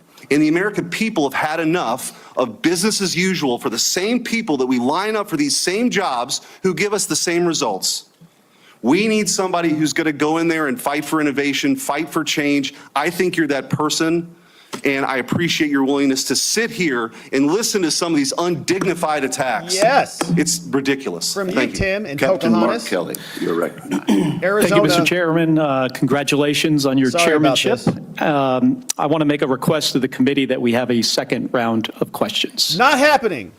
Already Pursuant rejected. to the bipartisan staff agreement that we reached late last year, this will be one round of 7-minute questions. All right. Thank you. Thank you, Thanks, Mr. Chairman. I'll be happy to recognize my colleague, Mr. Reed. I think it's important to note for the record that when Secretary Hagel was here, we had 3 rounds of questioning. Okay, but you When didn't with Lloyd Secretary Austin. Carter was here, we You had had one. 2 rounds of questioning. What about Lloyd? And I cannot recall any time where I have denied, as the chairman, a member to ask for a second round and receive the second round. So That's great. we are, I think, violating the principles of the committee. And No, I you're not. just want to go on the record. Lloyd Austin had one your- round. Your comment is noted. Thank you. Yeah, thanks for your comment. Mr. Hegseth, thank you for being here today. Thank you for your service to this country. Thank you, Senator. Few nominees come into this room with all the necessary experience to do this job, to be Secretary of Defense. We get that. It's a reflection on just how big of a job this is. What I want to understand is whether or not you bring any of the necessary experience that this job requires. And here's where I'm concerned. Senator Coleman, in introducing you, and this is a quote, he said, "He has struggled and overcome great personal challenges," unquote. Yeah. You walk in here saying that That's you've life. had personal and character issues in your past, including heavy drinking, which you wrote about. And you said, and this is a quote from you, that you said, "I sit before you as an open book." Yeah. Yet you haven't actually said what personal challenges it is that you've overcome when you've been asked about them. So I'm going to give you an opportunity here to be as forthright as you say you want to be.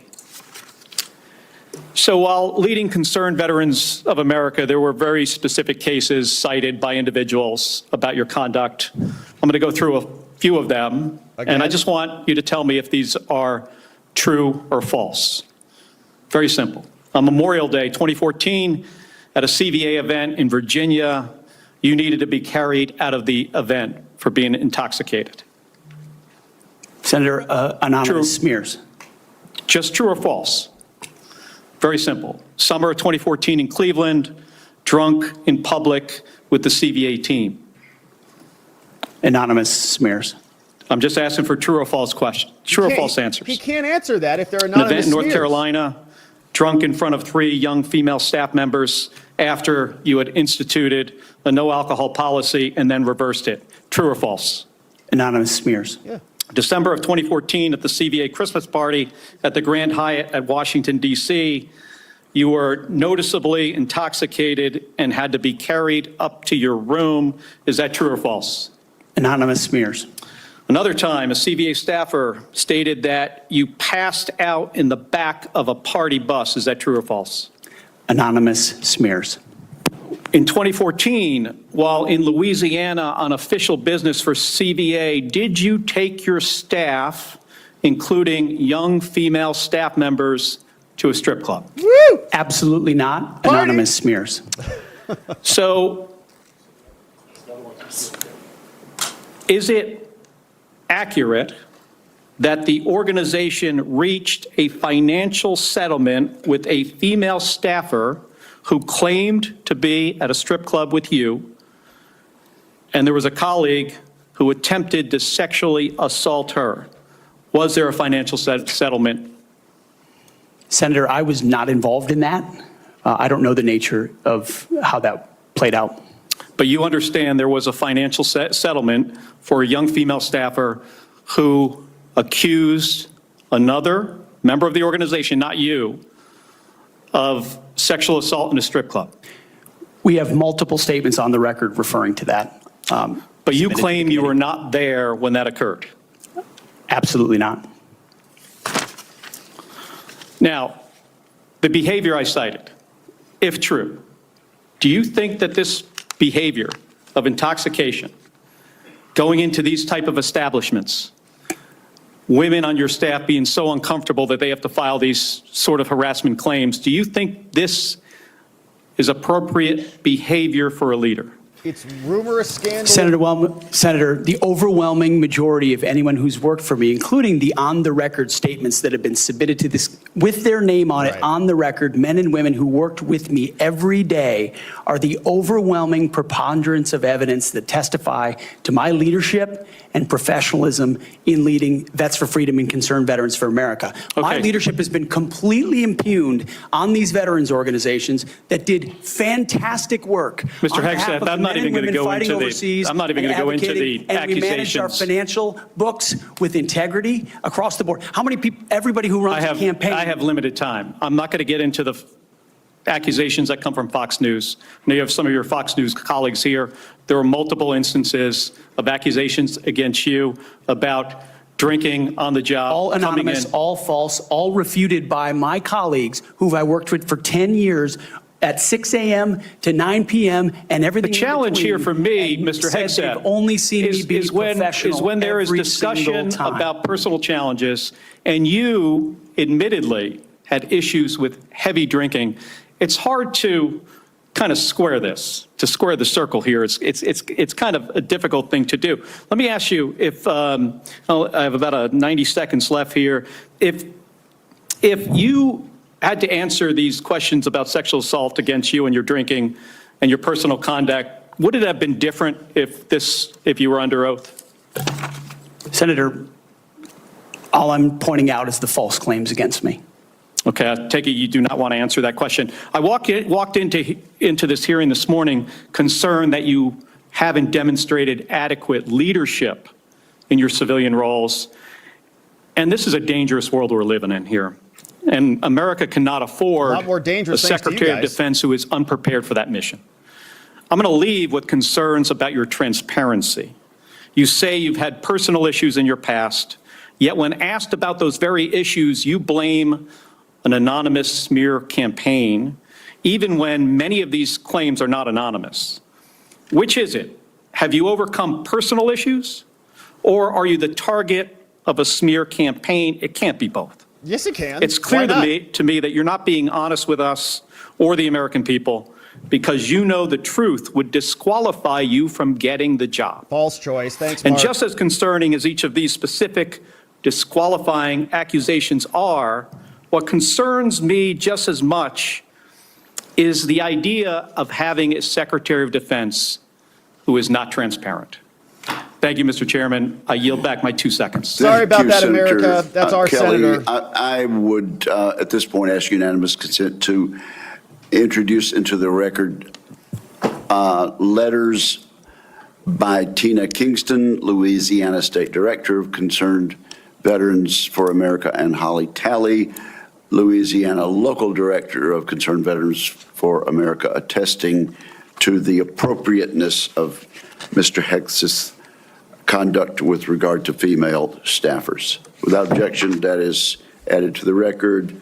And Senator Banks, you are now recognized. Thank you, Mr. Chairman. Welcome, Mr. Hegseth. You've conducted yourself very well today. In fact, so well that I believe it's incumbent upon this committee to confirm you ASAP to get you on the job, to clean up the mess that we have at the Pentagon ongoing at this moment because of the leadership there over the last 4 years that's failed us. In President Biden's first year in office, the Department of Defense spent over 5 million man-hours on quote-unquote counter-extremism and diversity training, what you and I might call woke training or DEI. The administration has refused to provide us any more recent data than that first year, but we know that it's exponentially more man hours wasted on DEI over the last 4 years. And I wonder, what do you make of that? What could those 5 million man hours in that first year of Secretary Austin and President Biden's administration, what could those 5 million man hours have been used for?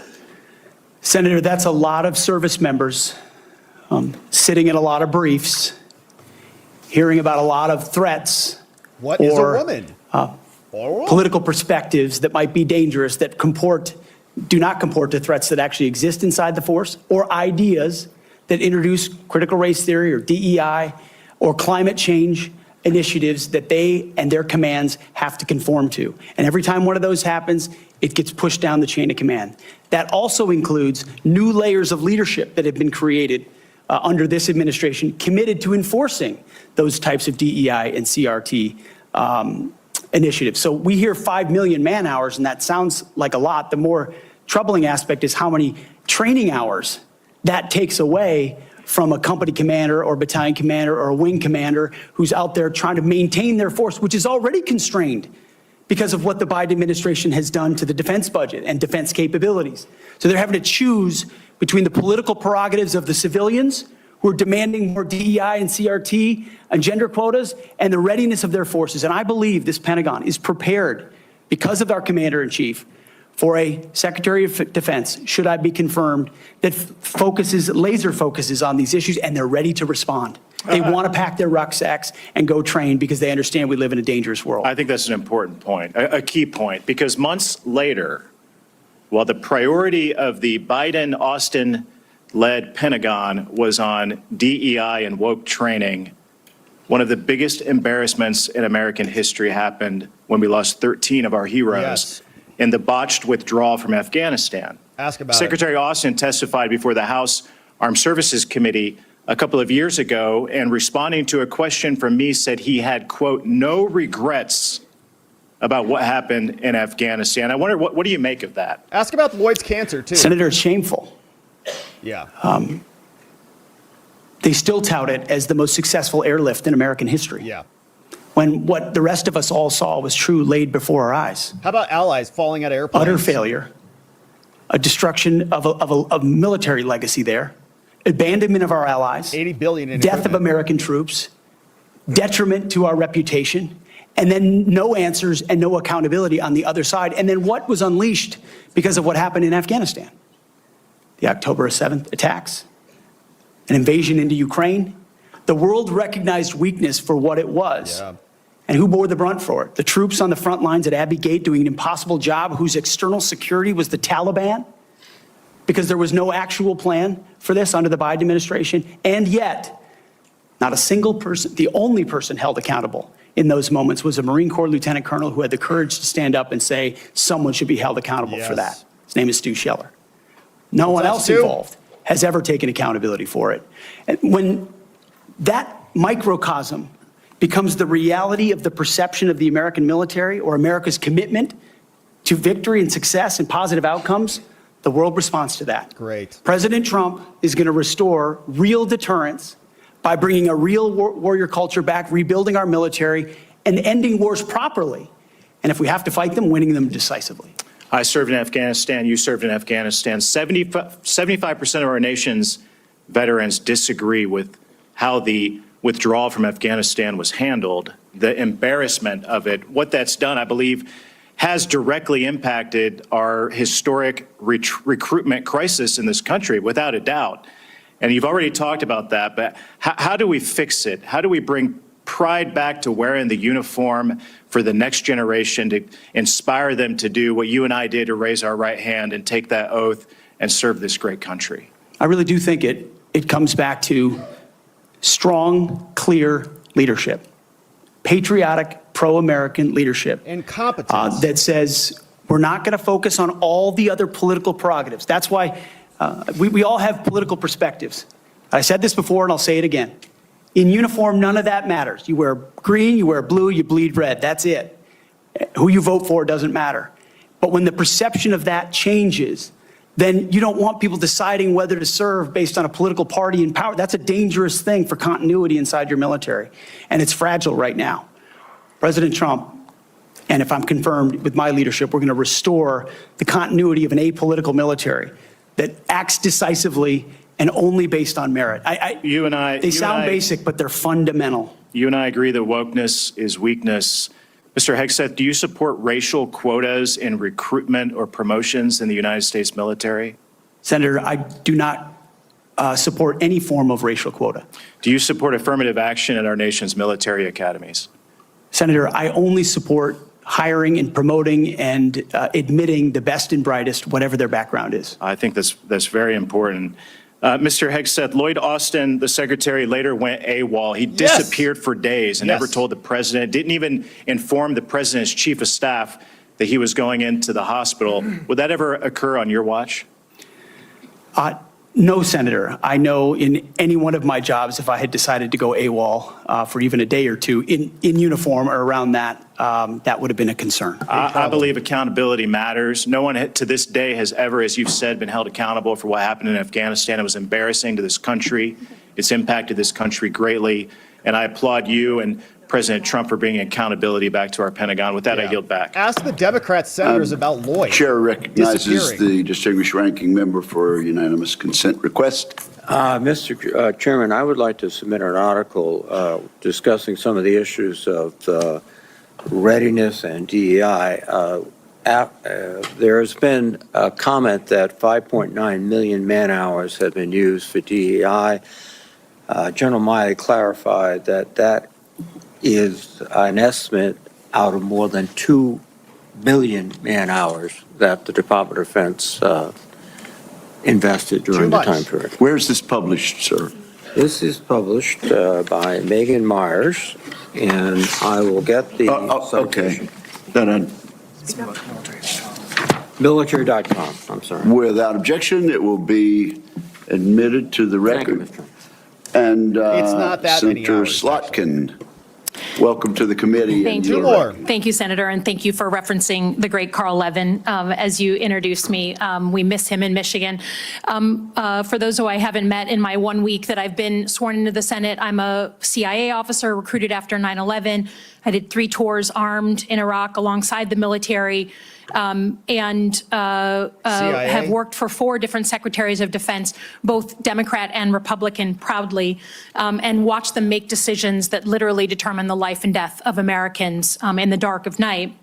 I'm also a Democrat representing a state that Trump won, right? We both won on the same ballot.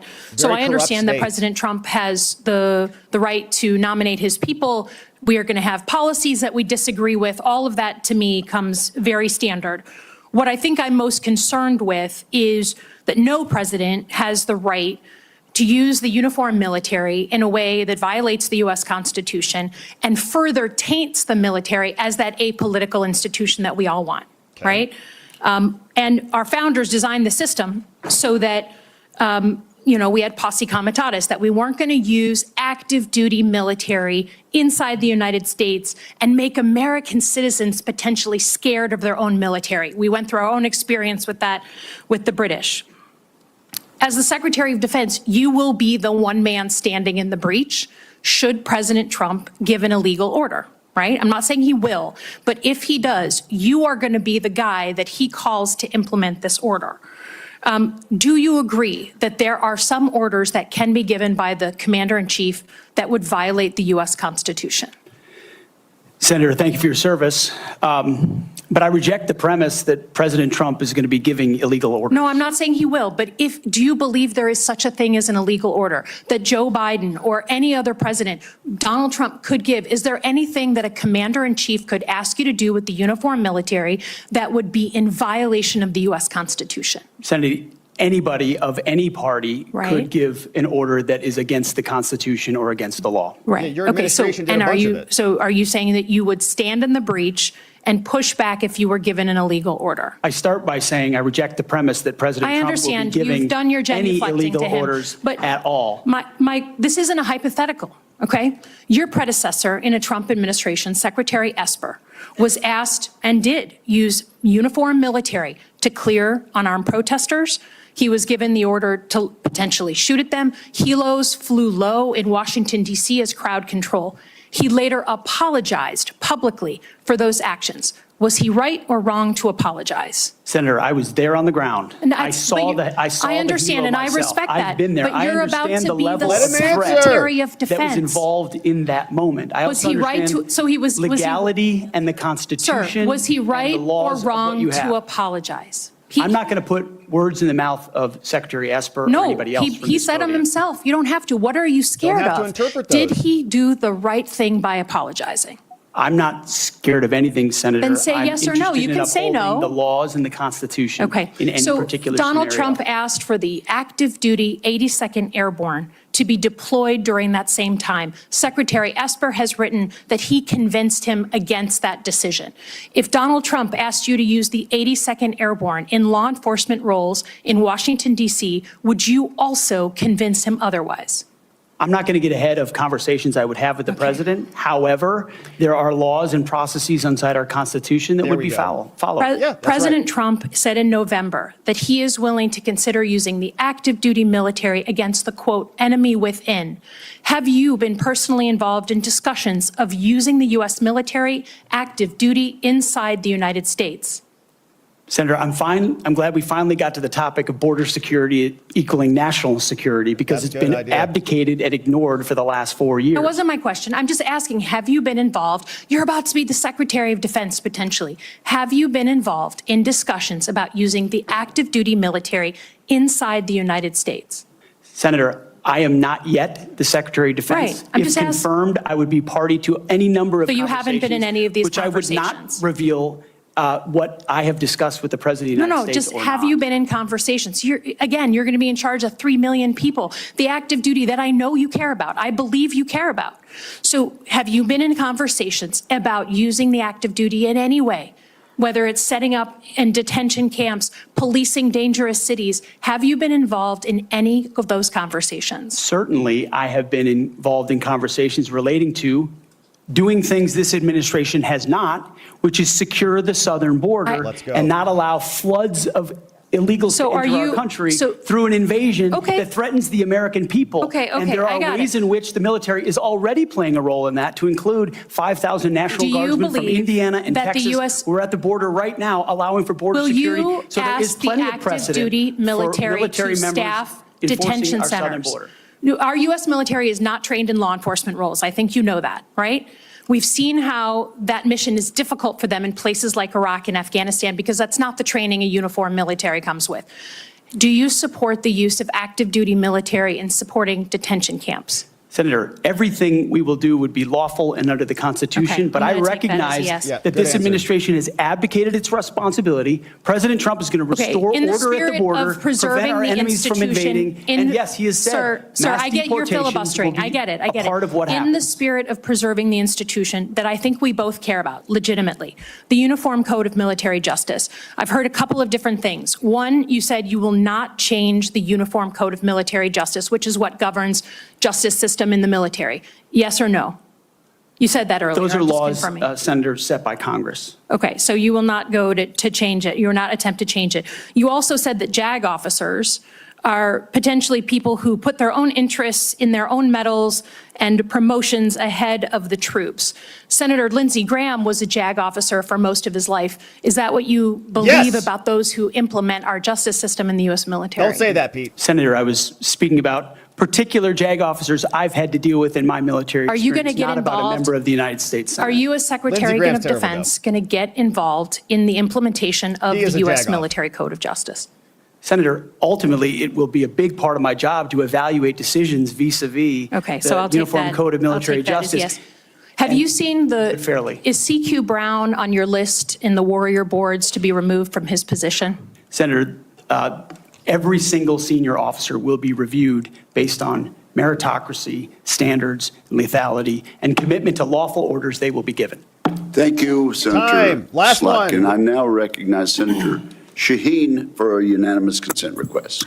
Thank you, Mr. Chairman. I have a request from a former general who served 35 years, Dennis Leitch, who most recently was commander of the 94th Regional Readiness Command at Fort Devens, Mass., who has asked that his letter opposing Mr. Hegseth's nomination be entered into the record. Is there objection? Without objection, it will be entered. Also, I present a host of letters and op-eds from former co-workers at Vets for Freedom and Concerned Vets for America, as well as Fox News Channel. I also have letters and op-eds from many veterans and Iraqis and Afghanis who were helped by Mr. Hegseth. I ask unanimous consent to introduce these letters and op-eds. Without objection, is so ordered. Senator Shaheen. Last one. You've been very patient.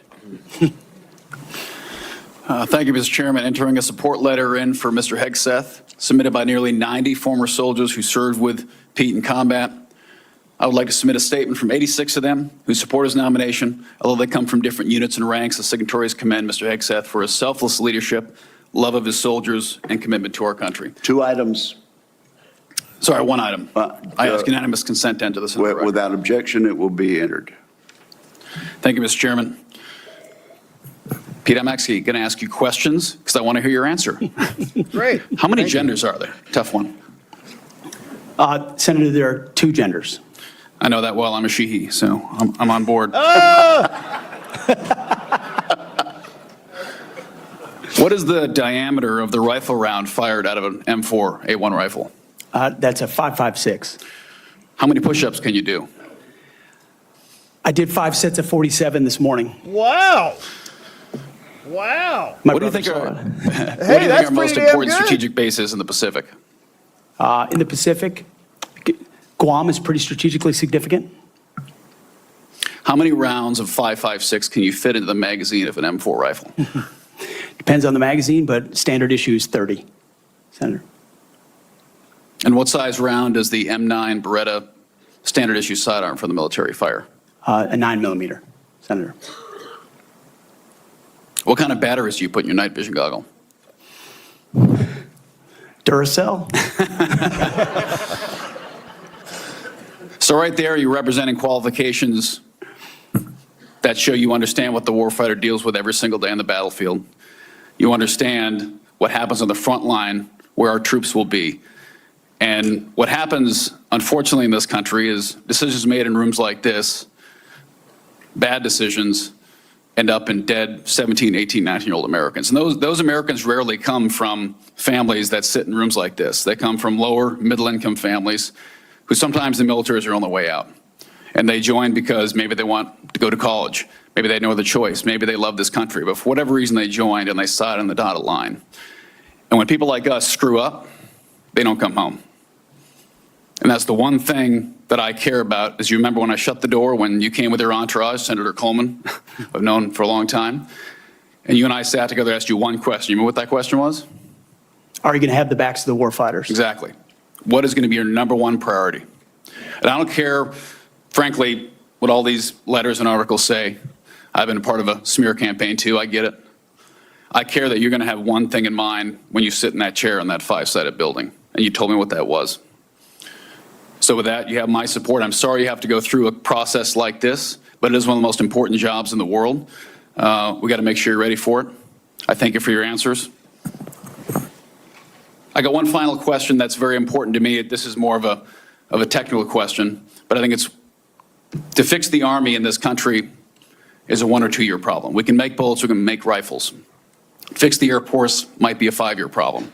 To fix our Navy is a decades-long pursuit. How are you going to fix our national?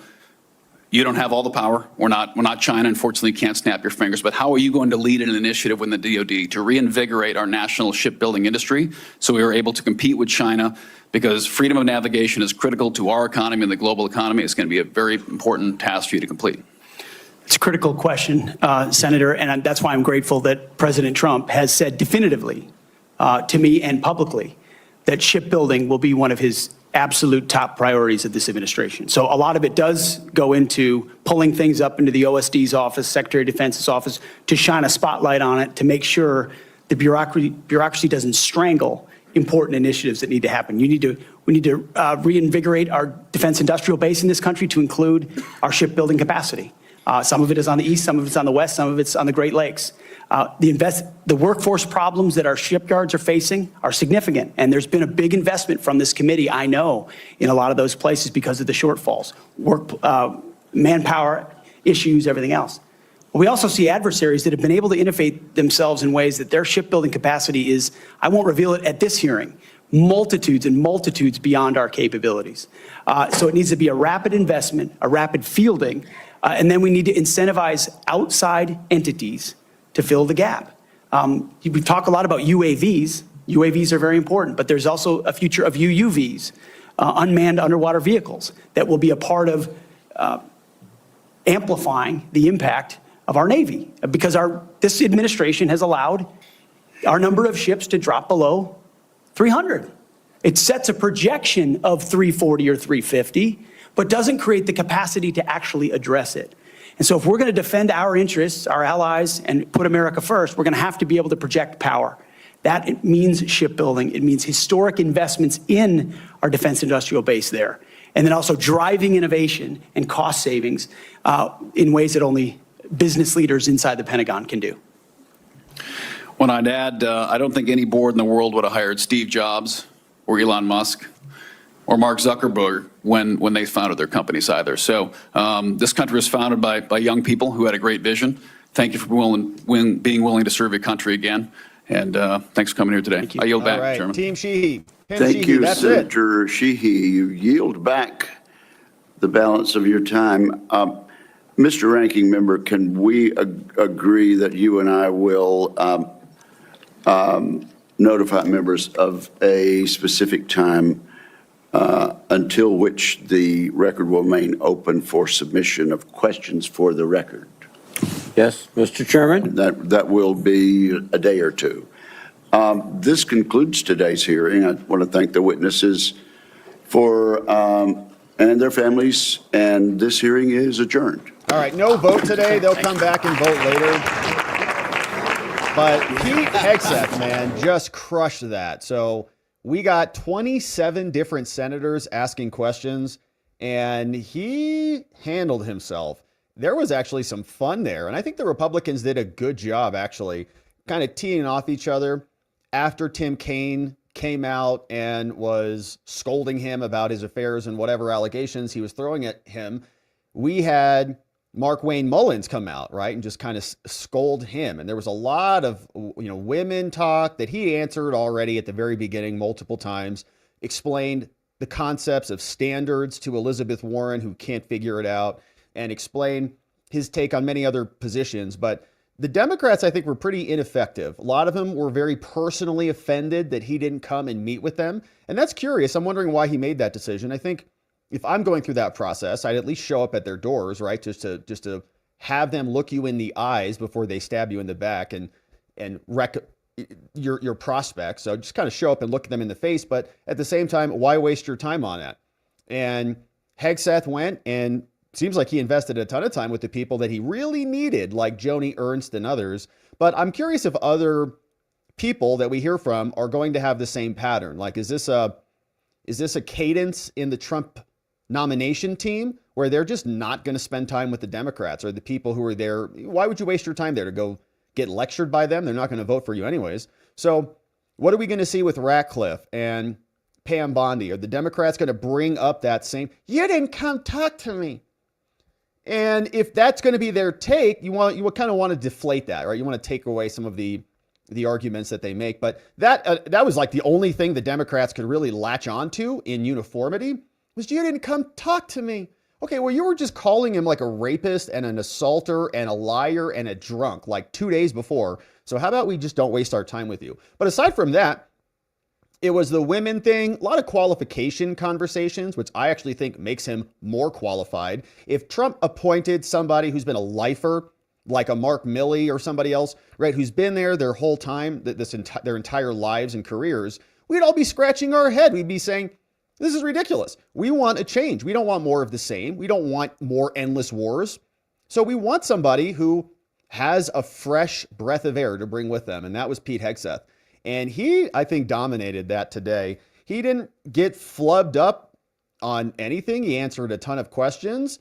There was that ASEAN conversation, and I looked it up, and those ASEAN countries are very, important countries, but they're not major players. It's countries like Thailand and some other countries like Malaysia, right? Those countries there. So he didn't pull that one out, but he went back on that final question, was answering all the things that all of the other war fighters have to be familiar with, right? And that final set of questions from Tim Sheehy, I think, was even more powerful than that, right? What do the men and women, the boots on the ground, okay, the people who actually make the military work, what do they need? That's a novel question. We get to ask that for once. What do they need in order to make the force effective? Not what does Lloyd Austin need, not what does Mark Milley need, or the deep state that just continues to engage in these endless wars and cares more about other countries and their treaties and their demands than we care about in America. And how many times do we hear that about the Geneva Convention and Ukraine and all these other things, NATO, allies and all this? Trump was right about NATO when he was saying they should pay more money. And maybe if they did pay more money, they wouldn't need Big Brother America to come in and defend them against an invasion that's into one of their regions, not ours. And now we're just at the beck and call of the whole world. And then we have to also comply with Geneva Conventions. And maybe the UN will come out and say, you guys should save the planet and convert your tanks to electric vehicles. And that will save the planet as you're blowing up buildings or something. We want to reduce our carbon footprint as we're launching projectiles into buildings. All right. So we can see a lot came out of that. I think some people were nervous about Pete Hegseth because of the allegations and those other items, but I thought he disposed of them pretty well. The room was there. There was a raucous applause. His wife was there. Shout out to Jennifer, who had to stand by and listen to Tim Kaine abuse her husband over a bunch of nonsense in order to score political points. And what about Tim Kaine's running mate's husband, Hillary, who is not anybody who has been above board as it relates to women. In fact, he was doing cigars in the Oval Office with an intern. So we know that Tim Kaine doesn't care about congressional scandals. Nobody asks about their settlement funds and how much they pay out to their interns and all this other garbage. And so they just want to pull this stuff out to try to smear Hegseth. But he stood there, man, in the breach. And I think he's going to get confirmed. So they're going to set a date. They'll come back. But his performance was dominating. So I can't imagine that the squishy Republicans are going to reject him on that panel. So we'll keep our eye on that one, my friends. We're looking forward to more confirmation hearings here, and we're looking forward to the inauguration. And so I want to invite you to our inauguration watch party on Monday in Scottsdale, Arizona. It's going to be amazing. We're going to watch Trump get inaugurated live in person. Get your tickets. They're $100. They cost, the cost includes the food, the venue. We're going to have a photo booth lined up, or a photo set up so we can all take amazing pictures together. It's going to be a ton of fun. So come celebrate this historic day with us at the Mar-a-Lago in the Southwest. Get your tickets, watchyourlodge.com. Bring your friends. It's going to be a ton of fun. And we're putting the finishing touches on everything. We got a great menu. Going to be amazing people there and our special guests. So come check it out. Watchyourlodge.com.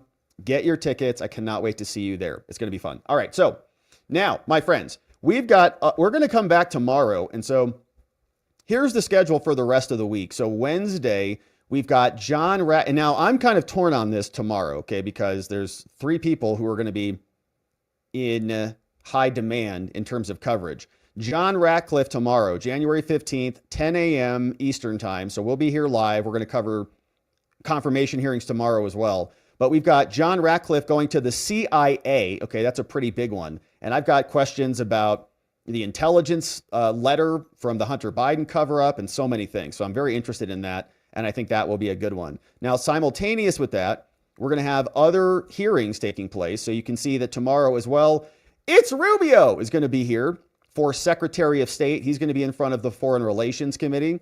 And so we will keep our eye on that one. Right. So that's going to be happening. But then the big one, man, is Pam Bondi. Pamela Jo Bondi, Attorney General, DOJ. That's happening tomorrow at 9:30. And so we got to cover that because she's got 2 hearings, one on Wednesday and one on Thursday is what they're scheduled for. So the AG, it's such a huge position. We talk a lot about it, and we really want to see what happens there. So tomorrow we'll bounce around, right? We'll try to see what's happening. Maybe when the Democrats are up, we'll go and look at Ratcliffe, and we'll just kind of poke around. So thanks for subscribing and joining us. We're going to have another burner day tomorrow, it sounds like. And then we're going to come back on Thursday. We'll finish up with Pam Bondi and have more scheduled there. So Thursday, Pam Bondi's going to be back. Lee Zeldin will be back on Thursday. And Doug Burgum, Secretary of the Interior, will be back on Thursday.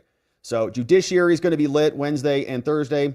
And we hope that you join us as this coverage continues. Now, let's see what you say about all of this, my friends. Thanks for hanging with us on this early, long stream. It's been a ton of fun. We're watching history unfold right in front of us. And so it's a real honor to be here with you. Thanks for joining us and for subscribing. So we see you back here tomorrow. We had some amazing donos. Thank you, my friends, for supporting our work and bringing in new membos. We've got Ollie is here. Gifted 1 membo. Tyler's coming in the house. And what I wanted to see was, let's see. So we're live currently on Fox. I wanted to see what the other cables were saying about this. Here's the 4x4 screen. And immediate reaction on this is what looks like this. Here, come on, work for me here. There we go. All right, so here it is. Over here from CNN. Let's see what they're telling us. Made up their minds. I think the significant thing about this hearing today is that the American people got to see what a talented advocate Mr. Hegseth is and what a knowledgeable Secretary of Defense he will be. Now, let me wrap. I have only a few more minutes. For John Tower, though, you allowed this committee allowed the full committee to review the FBI background check. I was in tennis shoes and knee pants when that occurred. When will the vote be? When will the vote be in the committee? When will the vote be in the committee, Senator? Don't know. Okay. Don't know. All right. Well, if you're still with me, Dana, a couple of headlines out of this. You hear that? Okay. So I don't know if you heard that last part. He, of course, is the chairman of the committee, sets the votes on when the Armed Services Committee would take this up. He said he doesn't know yet when they will have the vote, but you heard his effusive praise of Pete Hegseth. He had not said a whole lot, tipped his hand on how he may view this nomination, or how he did view this nomination, until we heard this hearing. He was very supportive coming out of there. But also significantly, he and Jack Reed, the top Democrat, are the only 2 members who have reviewed this FBI background check. You heard that complaints from the Democrats throughout this hearing. There's some criticism from Democrats that this was a, quote, incomplete investigation. It didn't go into a lot of those allegations from his past. And one of the things is that apparently not interviewing the accuser of that 2017 episode where he was accused, Hegseth was, of sexual assault back in Monterey, California. Why didn't that happen? That was a question. There's Jennifer down there, bottom left. You can see her there. And Pete just gave her a little smoochy smooch. Okay, so they're still trying to figure it out. We don't know when the vote will be, but probably relatively soon. I mean, they want to get Trump's cabinet confirmed before he takes office. So ideally, it's before the 20th. So as soon as he walks in, Pete Hegseth is ready to go. So we'll keep our eye on what they're reporting. And MSNBC's covering it too. But my friends, I want to say thank you for your support today. So thank you to Ollie, who's bringing in Tyler in the house. Welcome aboard, Tyler. Glad to have you. Let's go. Brandon says this 3rd baby will be fire. 7 more months to go, baby. 20 months as a membo. Thank you, Brandon. Let's go, Brandon, in the house. Many new babies together. We love all of them. Just Rhonda. What's up, Just Rhonda? Our purveyor of fine emojis became a supporter again. I know you've been a supporter for a long time, Rhonda. I think you're changing your payment solution. Thank you, Just Rhonda, for coming back. Oni is here. 6 months as a membo, 2/3 of the way to a baby. We've got screaming liberal emoji. Screaming at the sky after Trump won. Jennifer says, as a psychological tactic, email your senators. Tell them that you trust them to do the right thing, which is to help Trump. They'll be glad you did. Hee, from Jennifer. Yeah, I think that's a good idea. Yeah, tell your senators to get on board. We got a bunch of people to confirm. and they better do it. Thank you, Jennifer. Acid Burn is in the house, says a bill needed. Rhinos must be stopped. Vote along party lines, from Acid Burn. The Republicans better have a good reason for not voting for Pete when many of them voted for Hegseth. Michelle Parson says, I wonder how many of these congressional members would stand up to the same scrutiny if the secret slush fund for similar accusations of said members were released. Exactly right, Michelle. Let's scrutinize their personal lives and see what they've been up to for the last however many years. Now, you might say that an election, right, would do that. Every 6 years, the senators are up for a re-election. But they don't go through all these, background checks after the fact. It's like once you get into the Senate, you're kind of there forever. And that's one thing that really grosses me out about this whole process, is to look at this whole smorgasbord of people and just see how many of them are not competent. In general, like they're not the creme de la creme of the country. They're people who've just been in office for so long, like decades. I've been here for 25 years. I'm just going, oh my gosh. It's not the same country. It's not the same constituency. You've just been ensconced in power and nobody can unseat you. It's gross. Lisa, what's up? Became a new supporter. Thank you, Lisa. Lisa B in the house. S Jersey Mom in the house. What's up? Box Lane says, I wish they would talk a bit slower. I can't keep up. I don't know if that's a joke or not. Probably is. I think you sent that earlier when he was talking. Reading his statement took like 10 minutes. I was about to fall back asleep. Acid Burn says, I still bet Harris will be president. Just kidding. Trump 47. Thumbs up, thumbs up, thumbs up from Acid Burn. There's still some people on the left that are like, maybe if something happens, then Kamala can really be a victor. Okay. Kyle Cowden says the military is for SAD of the enemy, not for social experiments and reshaping the American electorate. Thank you, Kyle. I agree. Waldo gifted one membo. Alt Lag is coming in. Gifted a membo courtesy of Waldo. Welcome, Alt Lag. Tofo is a new supporter. Welcome, Tofo. Great to see you. Thanks for supporting us, my man. 200 Watt Studio says, I love that Doge is officially on the record. And it is now. And I think that was Joni Ernst who brought it up, right? She said, I'm on the board of Doge or whatever. Hey, Cat McC in the house. What's up, Cat McC? Membo for 3 months, 1/3 of the way to full term. Thank you, Cat McC. Says, thank you, Robert. Thank you back, Cat.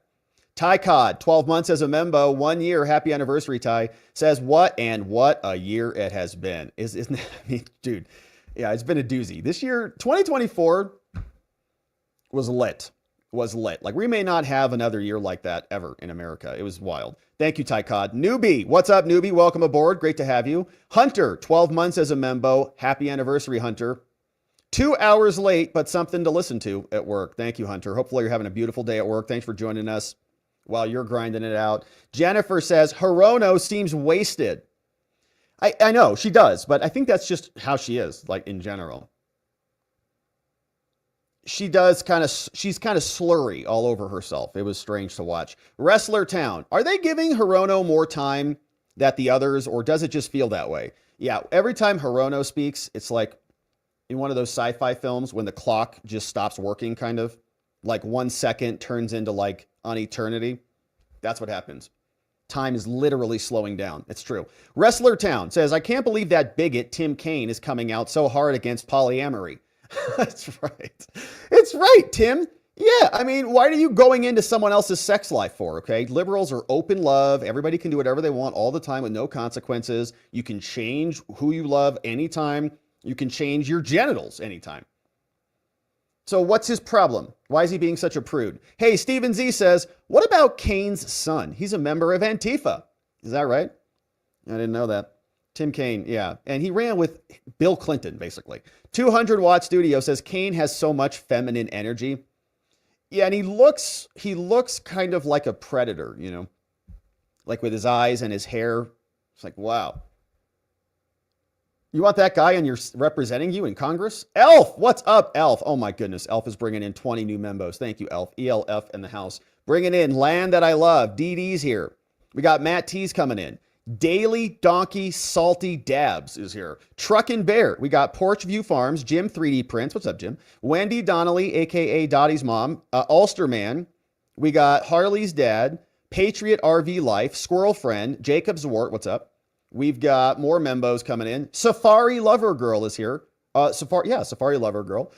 Lady of Quills. Warren Muffet. Tom Forsyth, Tyler Durden is here, Connie, and Z White SR in the house. Gifted members, courtesy of Elf in the house. Thank you, Elf, and welcome 20 new members.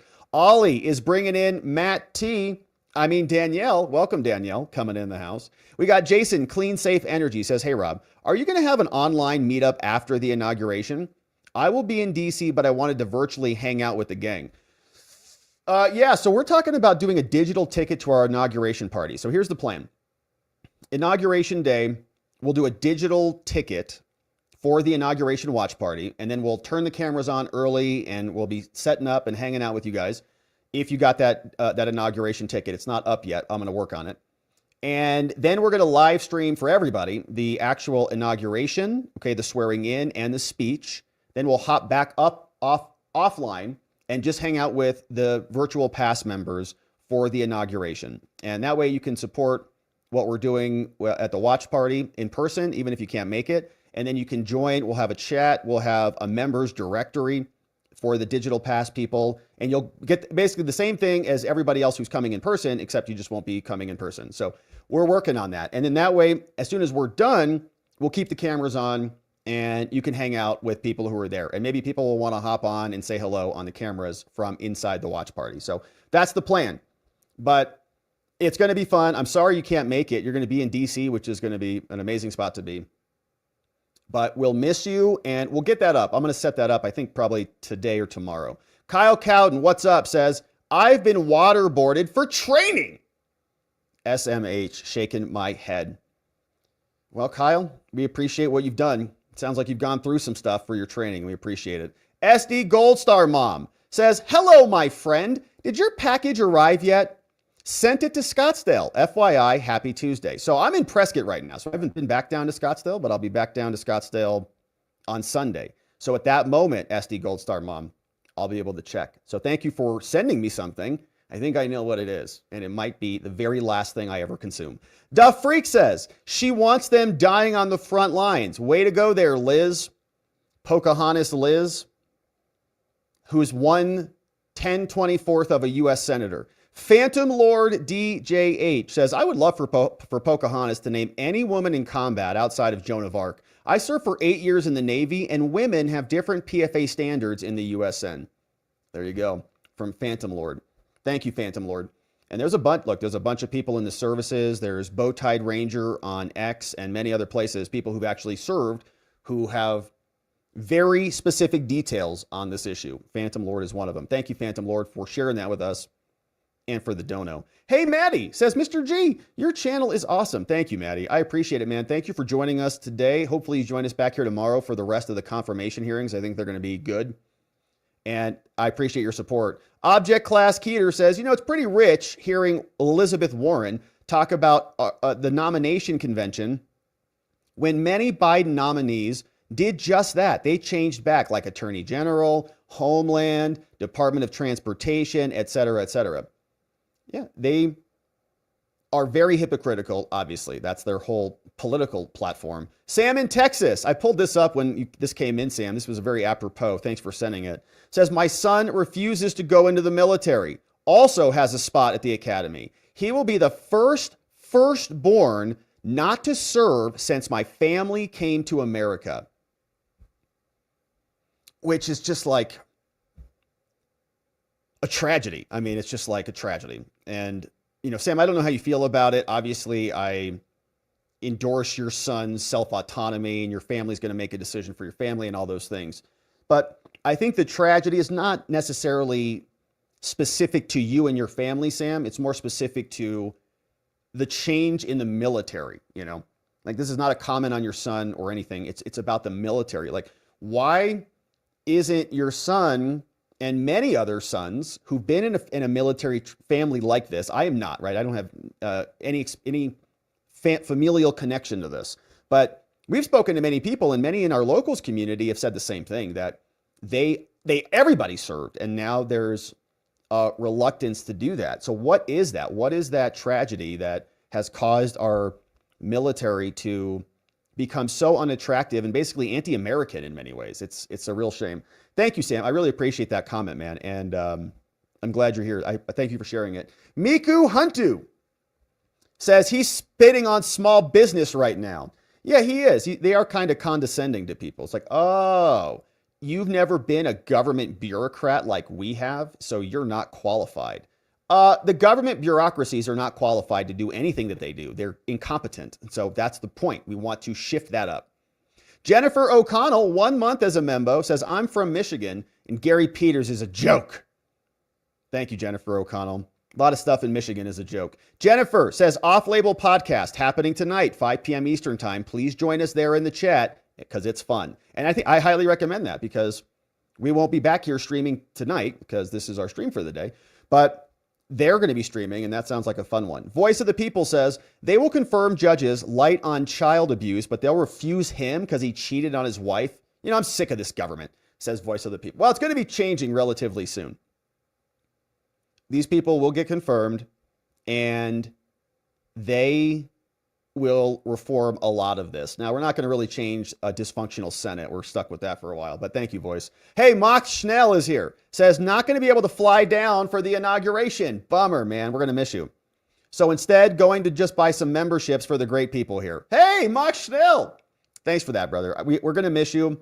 I know it's a trip just for, a day to come down and be a part of it, but we're sorry we'll miss you. Thank you for bringing in 50 new membos. Let's welcome them in. We got Just Mike is here. I don't know what kind of language that is, but this person is here. I think that's from the outer planet at the outer ring of the Oort cloud. Hey, what's going on? We got Lloyd Barnes is here. John Figuera, Battle Elf. What's up, Red Blooded? LTC Vet is here. Sandy, Colorado. Kev Lee. We got Cassie Tippett is here. MJ Just XUXA is here. We got Lori Falconer, Smoke in the Water. Jennifer Wilson. We got Stein's Reality.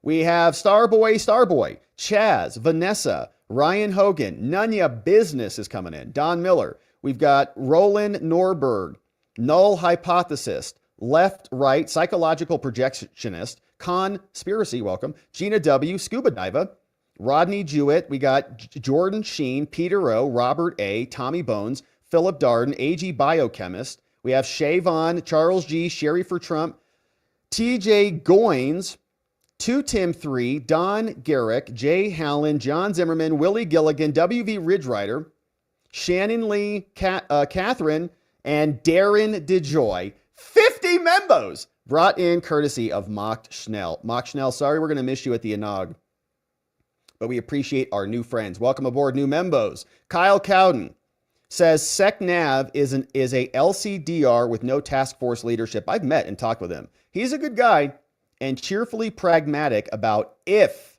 Trump won. SEP 2014 from Kyle Cowden. Sounds like it's a good report, Kyle. Thank you for that one. And Mrs. T. Rush says, may I point out that the Dem DOD has lost $1 trillion? Yeah, the DOD just siphons money off into their bank accounts. Hey, Chris, Solitary 1, 10 membos coming in. Thank you, Chris, for bringing in 10 new friends. Maddie coming in.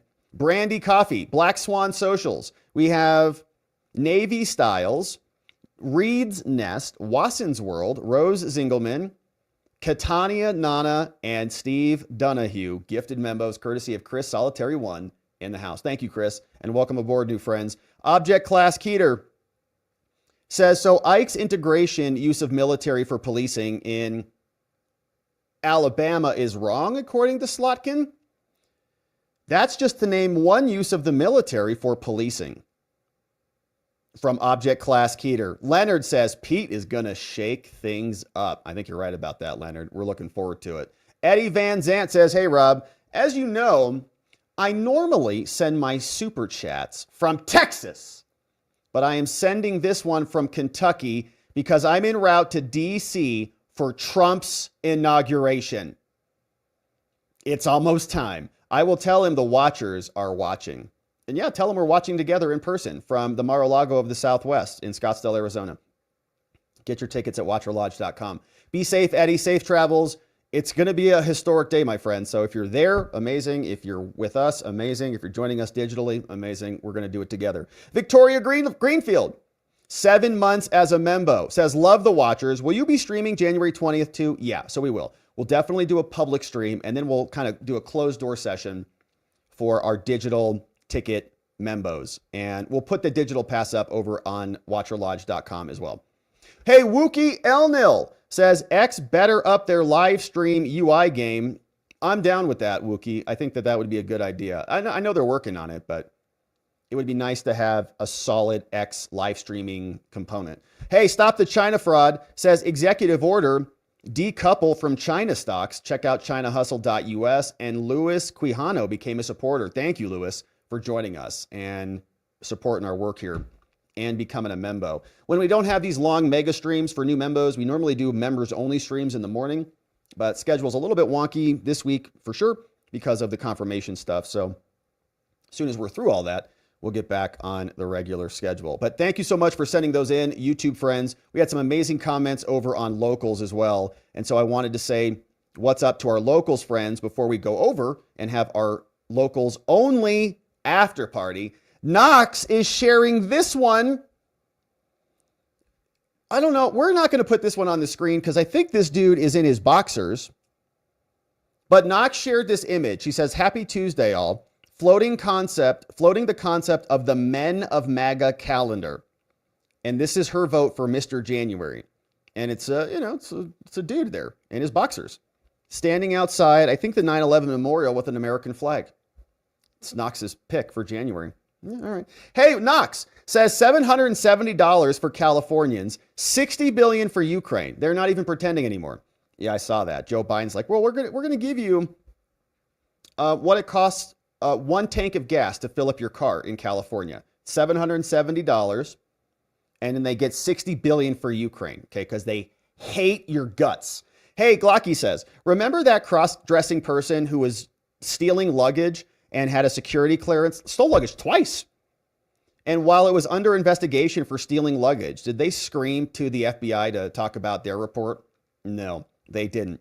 And Knox, man, that is a giant dono you sent in. Thank you for that. Hey, Glocky shared this one. Most of the people in Congress saying Pete isn't qualified are the same ones that put America trillions in debt and oversaw 2 wars we lost and retreated from.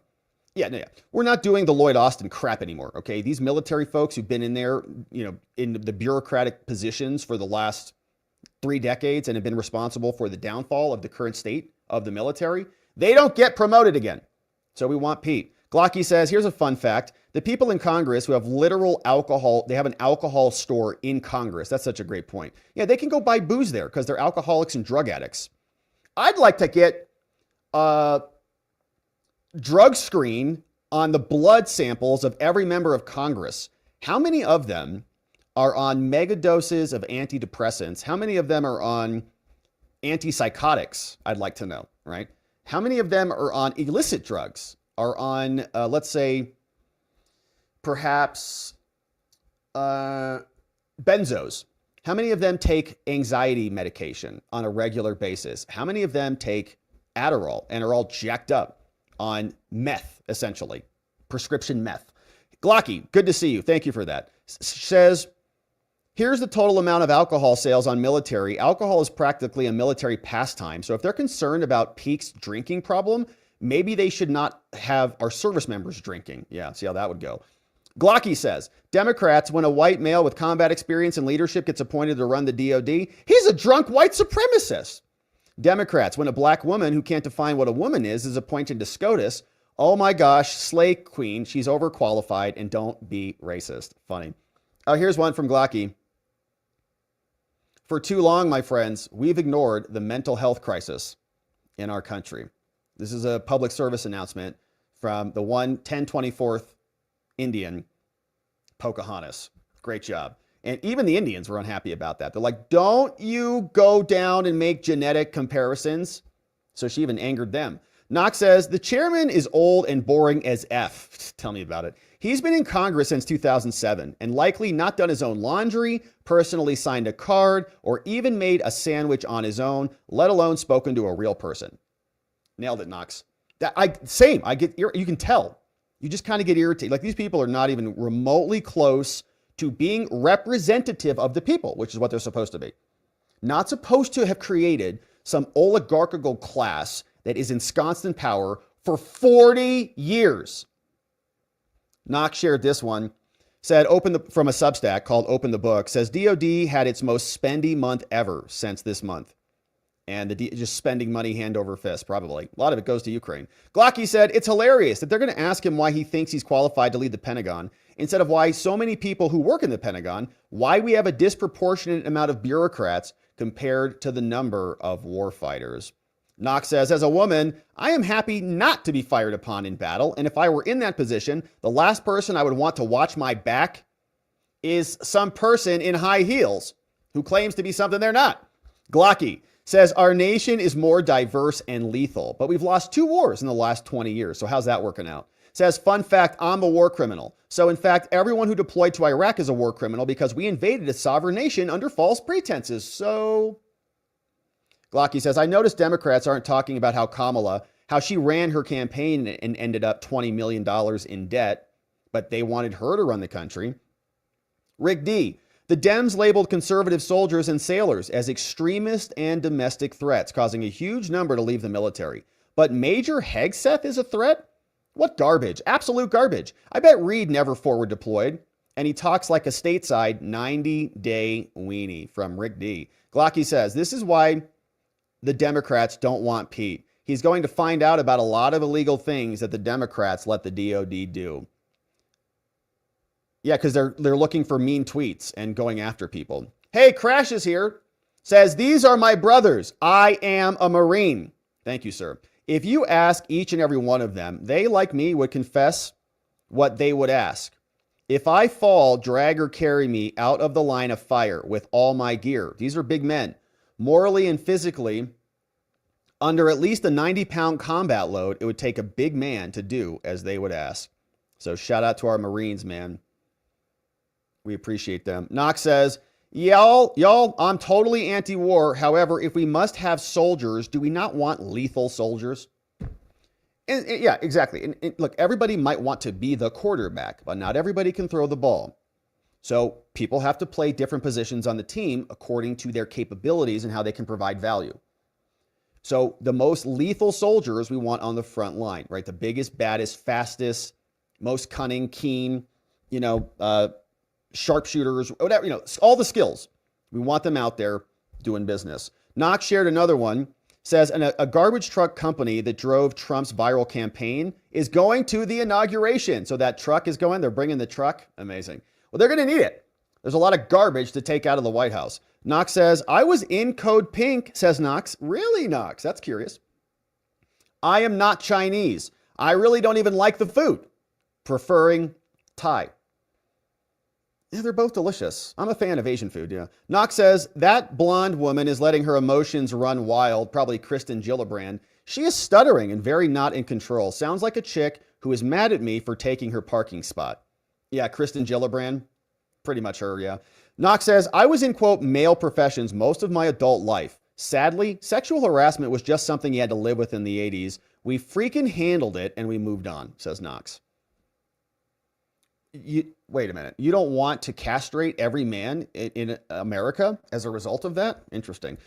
Glocky says, what was that about quotas? Oh, yeah, maybe there are some quotas. Representative Banks had a story on that. Glocky also shared this one, talking about the changing standards. All 8 women fail Ranger School. They all fail. Well, they should adjust the standards so that it can be more inclusive, I guess. Glocky says women go on profiles more than men and will scream sexism, or in some cases worse, if their squad leader doesn't let them do whatever they want. There's also an epidemic of women getting pregnant before deployment to get out of deployment. Ravicus says, plan for the worst and hope for the best.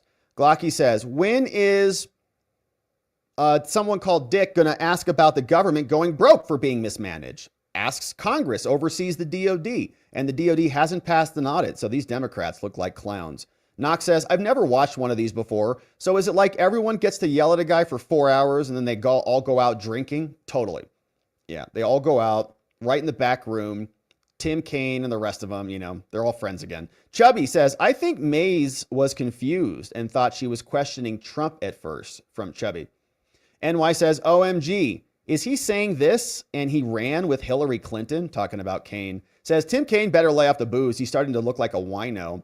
NY says maybe he's running again. Pookie's Ma, happy confirmation day. Going to try to fast forward to play catch up since I'm 3 hours late, in Rob's yelling voice. 3 hours late. Thank you for that, Pookie's Ma. We're glad you made it. This old guy says, I initially thought that Wicker might be too weak as a chairman. However, after each Democrat's questioning, he rebuts their acquisition with on-the-record facts. He's doing a great job. He did pick it up, this old guy. I was irritated with him at first. I'm like, oh my gosh.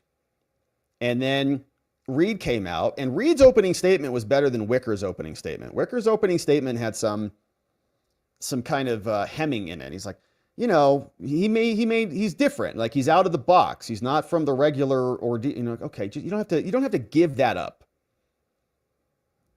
And then Reed came out and just kind of excoriated him. But then Wicker, you're right, picked it back up as we were going through all of this. And I thought, in total, the Republicans outperformed the Democrats today. No question. We got this one from Rick D. Merrick Garland appointed Jack Smith. Pam Bondi can appoint Matt Gaetz as special counsel. There we go. Yeah, and then he can go raid all their bedrooms. Ravicus says, beware you commies. Pete's coming for you, from Ravicus. Not Brandon says, are you offering cold showers or ice baths after what Pocahontas said? We need something for sure. I don't know if that's the right solution, but something. Thank you, Not Brandon. Knox says, Warren interrupts constantly. No wonder even her husband won't have a beer with her. She's so annoying. And that was the funniest video ever. She's like, I'm going to have, oh, hi, husband. Would you like to have an ice cold beer with me? And then she took it off. And then I'm pretty sure in that video, I could be misremembering this, but then she like full mouths the bottle, like full lips the bottle and like all around it, you know, like all, and then like chucks it back. And you're like, have you ever had a beer before in your whole life ever? Weirdo, weird person. Ravicus says, doxing myself, but whatever, you know, I did this. Dapper Dan says, hey, Warren, I agree. It should be General Pete. Let's do a war dance now. Sending smoke signals to each other. Not Brandon says, I wonder if the big guy got his pedo Peter nickname from Gary Peters. Could be a possibility. Glocky says, man, why can't the Republican be full of Senator Mullins who are just bringing the ruckus? GDL says, Trump keeps the enemy up at night. Invest in Trump to 100. He does. They wake up in cold sweats. Says, everyone the enemy from within. Democrats are dismantling the country. And Knox shared these two links. Says, yeah, Mark Kelly has his own problems. Kamala was considering him for vice president, and he's got all sorts of stuff, I think, intertwined with China and some interesting things there. Mark Kelly has a background that is problematic. Rick D says, okay, Senator Kelly, a person stands outside in the rain, spraying their patio with a water hose. Is the patio wet because they are spraying it or because it's raining? The answer is both. Yeah, and I like how Kelly presented that false choice. They do that a lot. It's either this or that. It cannot be both. What? Says who? You? That's totally wrong. It absolutely can be both. GDL, planting the seeds of doubt. Planting the seeds of doubt. Yeah, General Pete Hegseth, man, from Ravicus. Remember to hashtag General Pete Hegseth over there. And Jigum, hey, Rob, do you know when they will be voting to confirm? No, we don't. And even Manu doesn't know. Raju over from CNN. He was asking him at the end. We caught that at the very tail end. When are we voting on this? And we don't know. So I would imagine it's soon. Like, I would imagine it's pretty quick. And they might bundle them up. So we'll do a bunch of hearings this week and then do a bunch of votes next week. Although we don't have next week. They got to get it done this week. Like, they got to get these done before Trump comes in. Trump's coming in on Monday, so they better get it done quick. So in the next few days, I would hope. We've got Spuds. Rob, Gillibrand is full of poop. Years ago, when Harry Reid called her the hot senator, she never Me Too'd him. I wonder why. Yeah, and Gillibrand, I try not to, she didn't look that great. She looked like she was like not well or something during her little rant. And Knox says, I thought he did very well. I agree. The Dems attacking him were not letting him finish his answers anyway. Equipment is more important than the number of women in the force, for goodness sake, and we should walk away from NATO like a bad ex. I'm with you on that, Knox. I'm still having a hard time understanding the justification for NATO. If Europe is throwing people in jail for online comments, and Tommy Robinson's locked up for his free speech, and They're now threatening Elon, and the Keir Starmer of the EU and like all these people are sending people over here to try to adversely impact America's elections.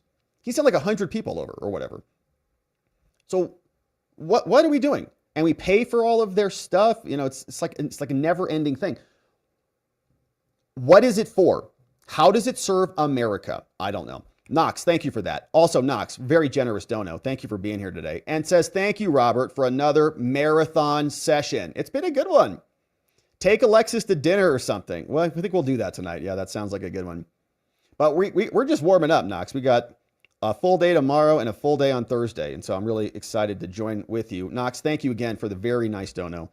Very generous, and we're grateful for you. Hey, Sharpie Guy says, Rob, thank you very much for your coverage on these events. Always grateful, and grateful again to be included. God sent you to shine that big, beautiful spotlight of transparency, man. Sharpie, thank you, man. In the hopes of finding justice and accountability. I love it, and blessings, brother. Blessings to you, Sharpie Guy. Really thank you for that. I do feel blessed, man. I feel blessed, very blessed to be able to spend this time with you. So thank you for that. Blessings back to you, Sharpie Guy, and everybody. Deluxe Knight, 1981, says, speaking of rhinos, here is a southeastern Washington. We have been trying to unseat Dan Newhouse the last election cycle since he voted to impeach Trump for J6. Thank the Lord we elected an official felon. We're all felons now. Go conservative power. Let's get this done and make Americans proud again. Thank you. Yeah, great comment. American pride, there's nothing wrong with that. We should love this country, and because our country is amazing. And it should, Americans should expect the American policies to deliver them actual benefits. There should be a liberty dividend. We are more free than other countries. We should act like it and get the benefits of that freedom.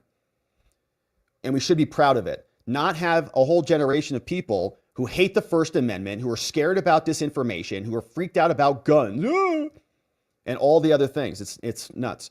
Hey, Deluxe Knight says, like my new photo, it's actually a flag holder in the back toe hitch of my trunk. I do like it. Look at that. It's the Punisher with the MAGA Trump hairdo. I like it. Thank you, Deluxe Knight. Says, this is me driving around on election night from Deluxe Knight. Look at this getup. Heck yeah, bro. That's great.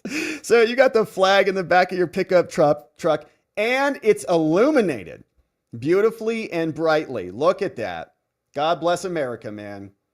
Thank you for doing that. And we're appreciative of you being proud of America. Gosh, so are we. Hey, Knox says, Mr. Jan is Pete in a bathing suit after the New York City triathlon.